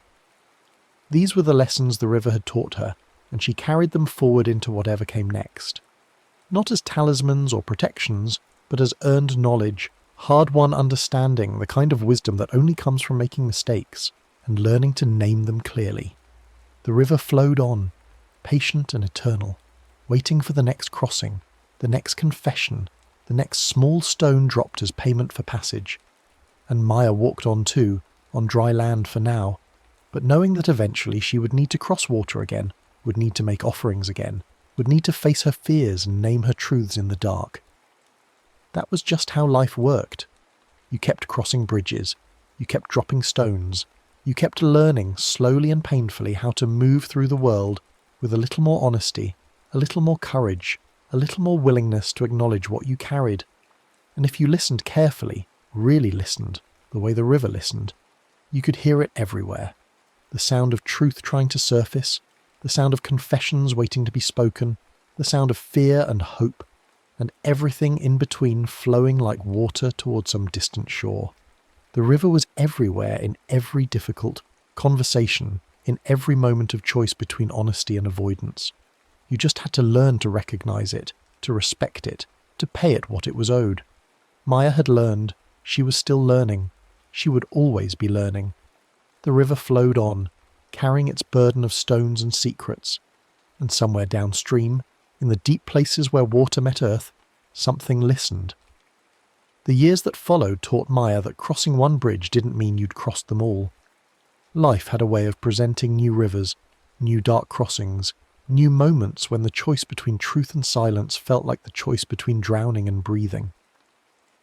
But something fundamental had changed in her that night on the flooded trail. She'd learned that silence had weight, that unspoken truths accumulated like sediment until they changed the very landscape of your inner world. And she'd learned that there was a strange mercy in naming what you'd done, even, especially when what you'd done was shameful. Her father recovered fully from his collapse, went back to work, resumed his normal life. But he was different afterward in small ways that only family would notice. More careful about his health, yes, but also more deliberate about staying connected. He called Maya more often, sent her articles he thought she'd find interesting, made plans weeks in advance instead of his usual last-minute suggestions. Maya understood that he'd been frightened too, that his brush with mortality had taught him his own lessons about time and connection and the things you couldn't take for granted. She never told him about driving away from the hospital that day. She'd confessed to Ethan, had made her peace with her brother, but some truths were too sharp to hand directly to the people they would cut deepest. Instead, she tried to make amends through presence, through showing up reliably, through being the daughter she should have been all along. It wasn't the same as confession, but it was something. It was the work of repair, which sometimes mattered more than the words of apology. Ethan forgave her, in the end. Not immediately, not easily, but gradually, the way water wears down stone. They had long conversations about it over the months that followed, conversations that circled back to the same territory from different angles, trying to understand not just what had happened, but why. Ethan wanted to understand her fear, wanted to know what had been so overwhelming that it could override family loyalty. Maya tried to explain, though she wasn't sure she understood it herself. How do you describe the moment when your brain decides that running away is the only tolerable option? How do you put into words the kind of fear that makes cowardice feel like survival? I think, Ethan said during one of these conversations, that you weren't really afraid of seeing Dad sick. You were afraid of seeing yourself fail at being strong enough for it. Maya had sat with that observation for a long time, turning it over in her mind like one of those smooth river stones. He was right, she eventually realized. She'd been afraid of her own inadequacy, her own weakness, her own inability to be the person the situation required. So she'd removed herself from the situation entirely, had chosen absence over the risk of visible failure. It was a coward's logic, but it had felt like self-preservation at the time. Understanding didn't erase the guilt, but it did make it bearable. It transformed the thing from a monstrous, indefinable wrongness into something with a shape she could see clearly, could examine, could eventually set down when her arms got tired of carrying it. The guilt became just another thing she'd done, another mistake in a long life that would inevitably contain many mistakes. Not nothing, but also not everything. The seasons turned. Winter came with its own kind of rain, cold and sharp, nothing like the soft summer rain that had been falling the night Maya crossed the bridge. She found herself thinking about the river more during winter, wondering if it still flooded, if the new concrete bridge could handle the surges better than its wooden predecessor. She imagined the thing in the riverbed going dormant during the cold months, or perhaps remaining active, listening through ice and snow for the vibrations of confession, for the pressure of truth against silence. In February, Maya's grandmother died. It was expected. She'd been declining for months, her body slowly shutting down in the way bodies do when they've run their full course. Maya was there at the end, holding her hand in the hospice room while machines beeped and hissed and measured out the final hours. Her grandmother's breathing had become laboured, irregular, and Maya found herself matching that rhythm unconsciously, the way she'd once matched the breathing of whatever had been beneath the bridge. Her grandmother opened her eyes once in those final hours, looked directly at Maya with a clarity that seemed impossible given her condition, and said, "Did you pay it?" Maya understood immediately what she was asking. "Yes," she said. "I paid it." Her grandmother nodded, satisfied, and closed her eyes again. She died an hour later, slipping away between one breath and the next, leaving behind only the machines and the suddenly too light weight of her hand in Maya's grip. At the funeral, Maya stood in the rain, because of course it was raining, and listened to the priest talk about eternal rest and God's mercy, and all the usual comforts that felt both true and insufficient. She thought about her grandmother's stories, about the old rules and the old ways, about the wisdom that had been passed down through generations of people who understood that the world was stranger and more attentive than modern life generally acknowledged. Her grandmother had known about the river, had known about the toll, had probably made her own offerings at some point in her long life, and she'd passed that knowledge to Maya, a gift that looked like superstition, but functioned like survival instruction. Maya made a decision standing there in the rain by her grandmother's grave. She would keep the stories alive. She would tell them to someone eventually when the time was right, not as entertainment or folklore, but as genuine instruction, as wisdom earned through experience, because the world still had rivers, still had bridges, still had moments when you needed to know the old rules in order to cross safely from one state to another. Spring came slowly that year, the cold reluctant to release its grip, but eventually the weather warmed, the rain gentled, and the world turned green again in that sudden, almost violent way spring happens after a long winter. Maya started running, something she'd never done consistently before.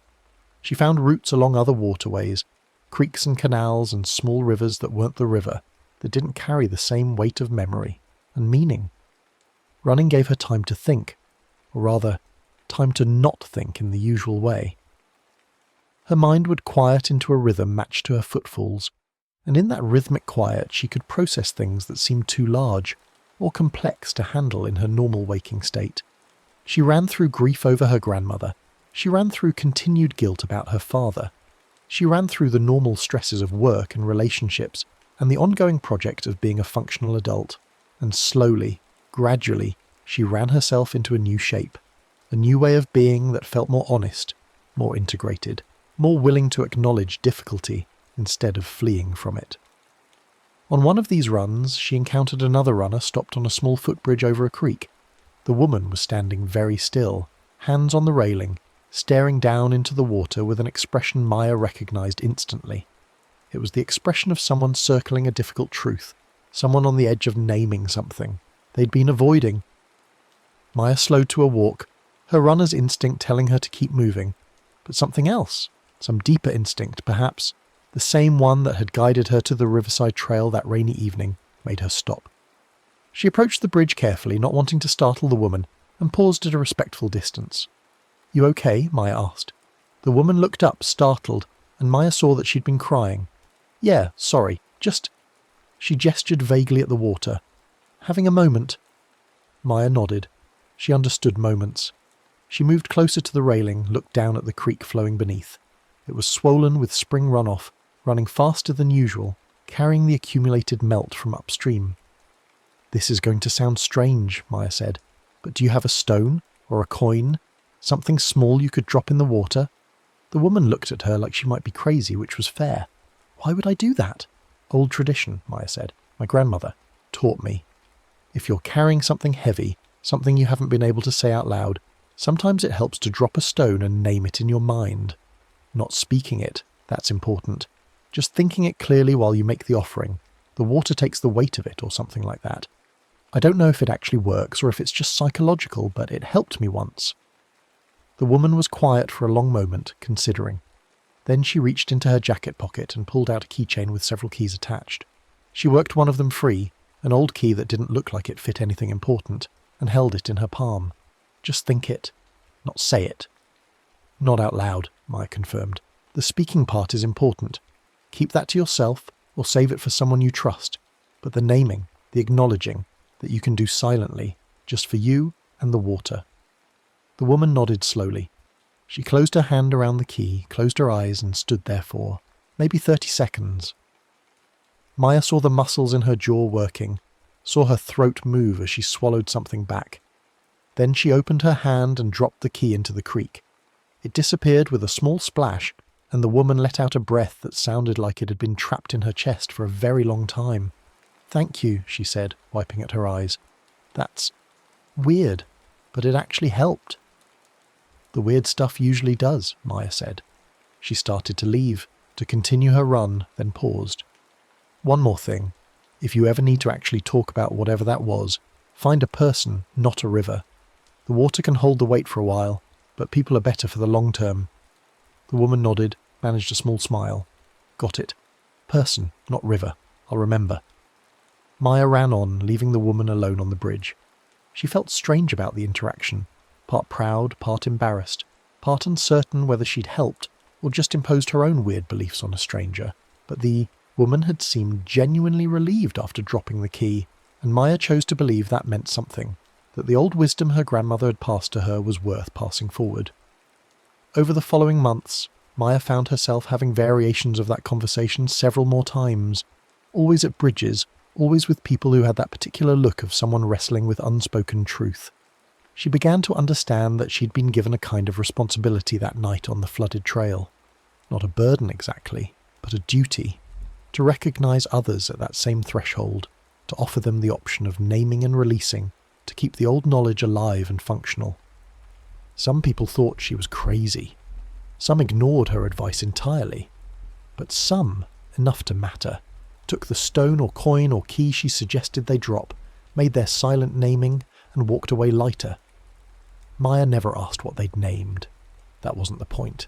The point was the acknowledging, the releasing, the understanding that silence and secrets had weight that could be shared with something larger than yourself. Summer arrived with its heat and humidity, and Maya found herself thinking about the anniversary.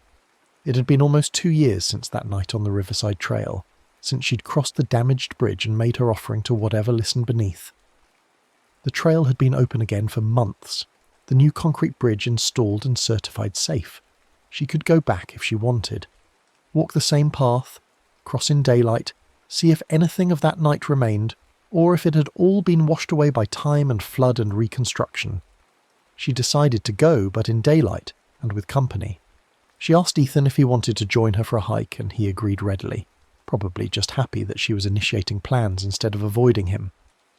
They met at the trailhead on a Saturday morning, sunny and clear, nothing like that rainy evening 2 years earlier. "This is the place, right?" Ethan asked as they started walking. "Where you lost your phone?" "Yeah," Maya said. "The trail you hiked alone in a storm and scared me half to death when you told me about it later." "I was going through something." "I know. You told me." They walked in comfortable silence for a while, boots crunching on the dry trail that bore no resemblance to the flooded path Maya remembered. Everything was different in sunshine. Smaller, less ominous, just an ordinary riverside trail that hundreds of people probably walked every week without incident. When they reached the bridge, Maya stopped. It was completely different. Wide and solid, with metal railings and a surface that looked like it could support a car if needed. Nothing like the narrow, warped wooden structure that had been there before. She walked onto it slowly, Ethan following, and stopped in the middle to look down at the water. The river was low, running slow and clear over visible rocks. She could see the bottom in most places, could see small fish darting in the shallows. There was nothing mysterious about it, nothing that suggested hidden depths or listening presences. It was just a river, doing what rivers do, flowing from somewhere upstream to somewhere downstream in accordance with ordinary physical laws. "You okay?" Ethan asked. "Yeah," Maya said, just remembering. It was different that night. Higher water, darkness, rain. This whole bridge was wood, half falling apart. I got my legs stuck in a broken board right about here. She pointed to where she estimated the hole had been. "And that's when you decided to call me about Dad?" "Not exactly. That's when I decided I needed to stop running from difficult things. Calling you came later, after I'd had time to work up the courage." Ethan leaned against the railing, looking out at the river. "You know what I think about sometimes? How much worse it would have been if you'd never told me. If I'd just kept thinking you were there the whole time, kept believing you were the person who showed up. The truth hurt, but I think not knowing would have hurt worse eventually." Maya considered that. "I'm not sure I agree. Ignorance can be pretty comfortable. Comfortable isn't the same as good." Ethan turned to look at her directly. "I'm glad you told me, even though it was hard. Maybe especially because it was hard. It meant you trusted me with something real." They stood there for a while longer, watching the water flow beneath the bridge. Maya tried to feel something mystical, something that would confirm the reality of what had happened here 2 years ago. But all she felt was ordinary. Just a woman standing on a bridge with her brother on a sunny Saturday morning. If there was anything listening in the riverbed, it was quiet today, content to let them pass without demanding payment. Before they left the bridge, Maya pulled a small stone from her pocket. She'd brought it intentionally just in case, and dropped it into the water, below. Not as payment, not as confession, but as acknowledgement. A way of saying, I was here. I learned something. I'm still learning. Thank you. The stone disappeared with a small plunk, and the river carried on unchanged, as rivers do. They completed the hike, had lunch at a cafe nearby, spent the afternoon being siblings in the easy way that had gradually returned to them. By the time Maya drove home that evening, she felt a sense of completion, as if a circle that had been opened 2 years ago had finally closed. She'd returned to the site of her transformation and found it ordinary, which somehow made the transformation feel more real rather than less. The magic hadn't been in the place. It had been in the moment, in the necessity, in her own readiness to face what she'd been avoiding. But that night, she dreamed of the bridge, not the new concrete structure she'd visited that afternoon, but the old wooden one, warped and damaged, boards flexing underfoot. In the dream, she was crossing it again, but this time she wasn't alone. There were others on the bridge, ahead of her and behind her, all moving in single file through darkness and rain. She couldn't see their faces, but she could hear them breathing, could sense their individual weights of guilt and shame and unspoken truth. One by one, they each stopped at a certain point on the bridge, reached into their pockets, and dropped something into the water below. She couldn't hear what they named in the silence of their minds, but she could feel the collective release, the communal unburdening. They were all paying the same toll, all acknowledging the same necessity, all learning the same lesson about the cost of crossing from one state of being to another. When Maya's turn came, she found herself holding not a stone but her grandmother's hand, old and papery and impossibly light. She understood in the dream's logic that this was the offering required, not a stone or a coin, but the connection to the person who taught her the old ways. She had to drop it, had to let go, had to acknowledge that the wisdom had been passed and the teacher could rest. She opened her hand, and her grandmother's hand dissolved into water, becoming part of the river, merging with everything the river carried. And from below she heard her grandmother's voice one final time. You'll teach someone else. That's how it continues. Maya woke with tears on her face, and the certainty that the dream had been both grief and instruction. She'd been given knowledge and experience, and now she had a responsibility to pass them forward. Not to everyone. Most people wouldn't listen, wouldn't believe, wouldn't understand why the old ways still mattered in a modern world. But to those who were ready, who were standing on their own dark bridges and needed to know about stones and silence and the cost of crossing, she started writing it down, not as fiction, not as folklore, but as clear instruction. This is what happened to me. This is what I learned. This is how you navigate similar crossings when they come. She wrote late at night, after work, whenever the memories felt close enough to touch. The writing was difficult in a different way than confession had been, not because it required admitting fault, but because it required precision. She had to get the details right, had to convey not just what happened but why it mattered, how it worked, what someone else would need to know. The document grew slowly, 5 pages, then 10, then 20. She included her grandmother's original story as she remembered it. She included her own experience on the bridge. She included the principles she'd extracted from that experience, the importance of naming without speaking, the necessity of offering something physical, the understanding that truth had weight and water could hold it. She included warnings about speaking confessions aloud near water, about the risk of giving the river your voice when it felt complete, or, as complete as it would ever be. Maya saved the document with a simple title, Instructions for River Crossings. Then she put it away, not sure what to do with it, not sure if anyone would ever read it, or if it was just something she'd needed to write for her own clarity. A year passed, then another. Maya's life continued its ordinary trajectory. New jobs, new relationships, new challenges that required new solutions. She kept running, kept having occasional conversations with strangers on bridges, kept dropping stones when the weight of unspoken truth felt too heavy to carry. The guilt about her father's collapse had faded to something manageable, a scar rather than an open wound, something she could touch without flinching. She started seeing someone, a man named David who worked in environmental science, and spent his weekends measuring water quality in local rivers. It felt fitting somehow that she'd be drawn to someone who paid attention to water, who understood rivers as complex systems rather than simple decorative features. She told him about her experience on the bridge, told him everything, and waited to see if he'd think she was crazy. Instead, he'd listened carefully and said, "That makes sense, actually. Rivers have always been threshold spaces in human cultures, boundaries between one state and another, places where transformation happens. Every major religion has river crossing stories, river baptism stories, river journey stories. You tapped into something really old. So you don't think I'm crazy. I think you had a powerful psychological experience in a liminal space during a moment of crisis. Whether there was literally something in the river, or whether your mind created that framework to allow you to process what you needed to process. Does it really matter? Either way, it worked. Either way, you learned what you needed to learn." Maya appreciated his perspective, appreciated having someone she could talk to about it without fear of judgment. They spent hours discussing rivers and thresholds and transformation, theoretical conversations that somehow made her experience feel both more and less mysterious. David gave her a vocabulary for what had happened, terms like liminal space and ritual transformation and psychological integration, but he also never dismissed the possibility that there might be genuine mystery involved, that the world might contain presences and intelligences that science hadn't yet categorized. It was David who suggested she do something with her Instructions for River Crossings document.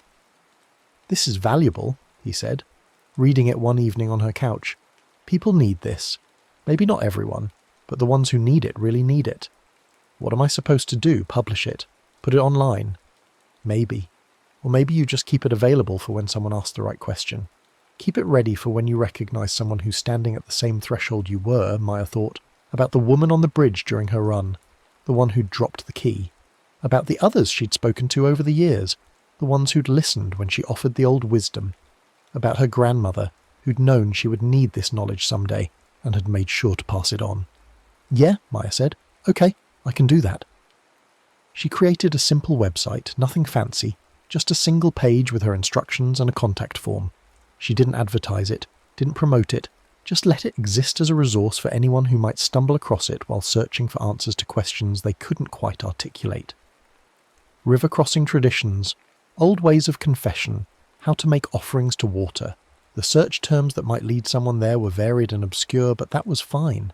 This wasn't information for everyone. It was information for the specific people who needed it, when they needed it. The contact form received messages occasionally. Most were spam or people looking for something else entirely.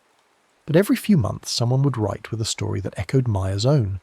A moment of crisis near water, a sense of being heard by something they couldn't see, a need to understand what had happened and how to navigate similar experiences in the future.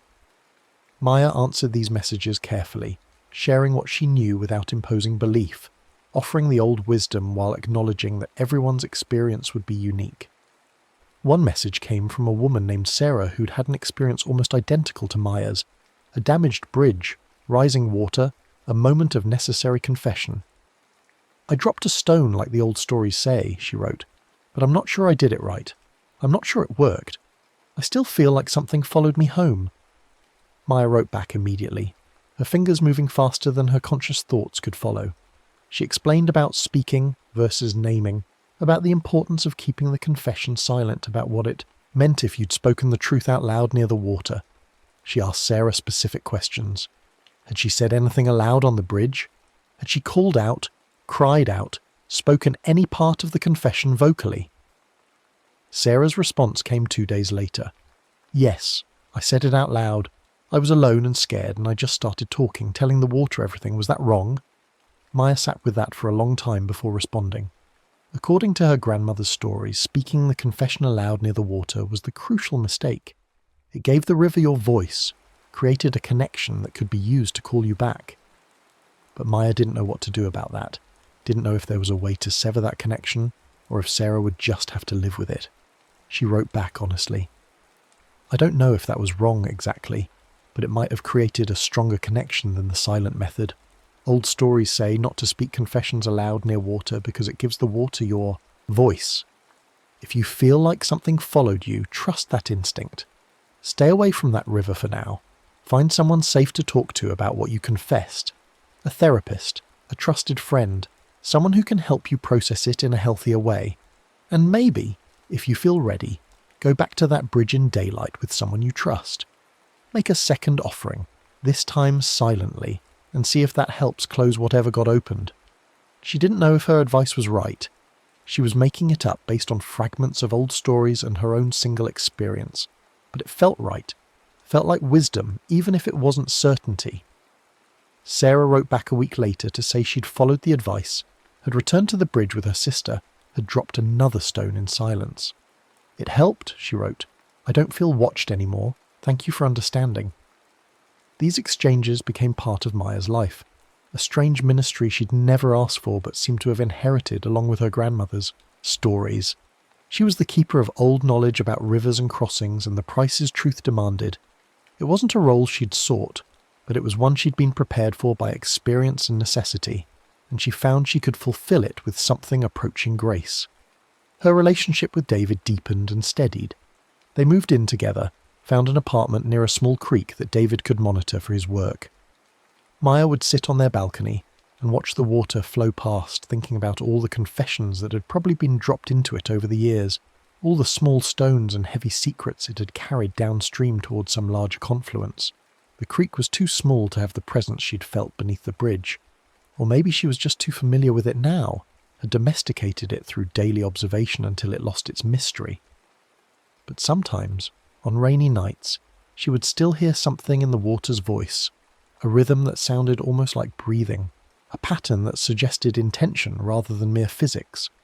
And she would remember that first crossing, that moment of terror and transformation, that knowledge that the world was stranger and more attentive than the ordinary life acknowledged. She never forgot. She made sure she never forgot because forgetting felt like a betrayal of the experience, of her grandmother's wisdom, of everyone who'd written to her seeking understanding. The memory stayed sharp and clear, resisting the usual erosion that time worked on all experiences. When she was old, and she would be old someday, would be the grandmother passing stories to someone younger, she would tell it exactly as it happened. Not as folklore, not as metaphor, but as instruction. This is real. This is how it works.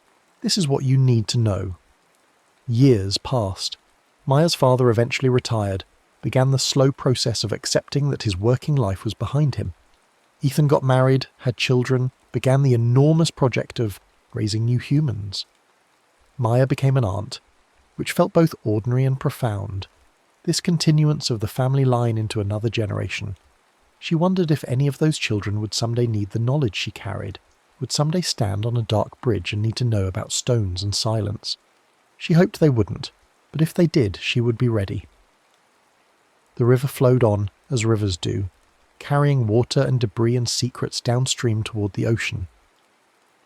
And in the deep places where water met earth, something listened, patient and eternal, waiting for the next crossing, the next confession, the next small stone dropped as payment for passage. It had always been there. It would always be there. And people would keep crossing, keep confessing, keep learning the old lessons about truth and weight, and the cost of moving from one state of being to another. Maya had learned. She'd taught others. She would keep teaching, keep passing forward what had been passed to her, keeping the knowledge alive and functional for whoever came next. That was the real toll she'd come to understand. Not the stone you dropped, but the responsibility you accepted. Not the confession you made, but the wisdom you carried forward. That was how these things worked, how they persisted, how the old ways stayed alive even in a world that had mostly forgotten them. The river remembered. Maya remembered. And that, in the end, was enough.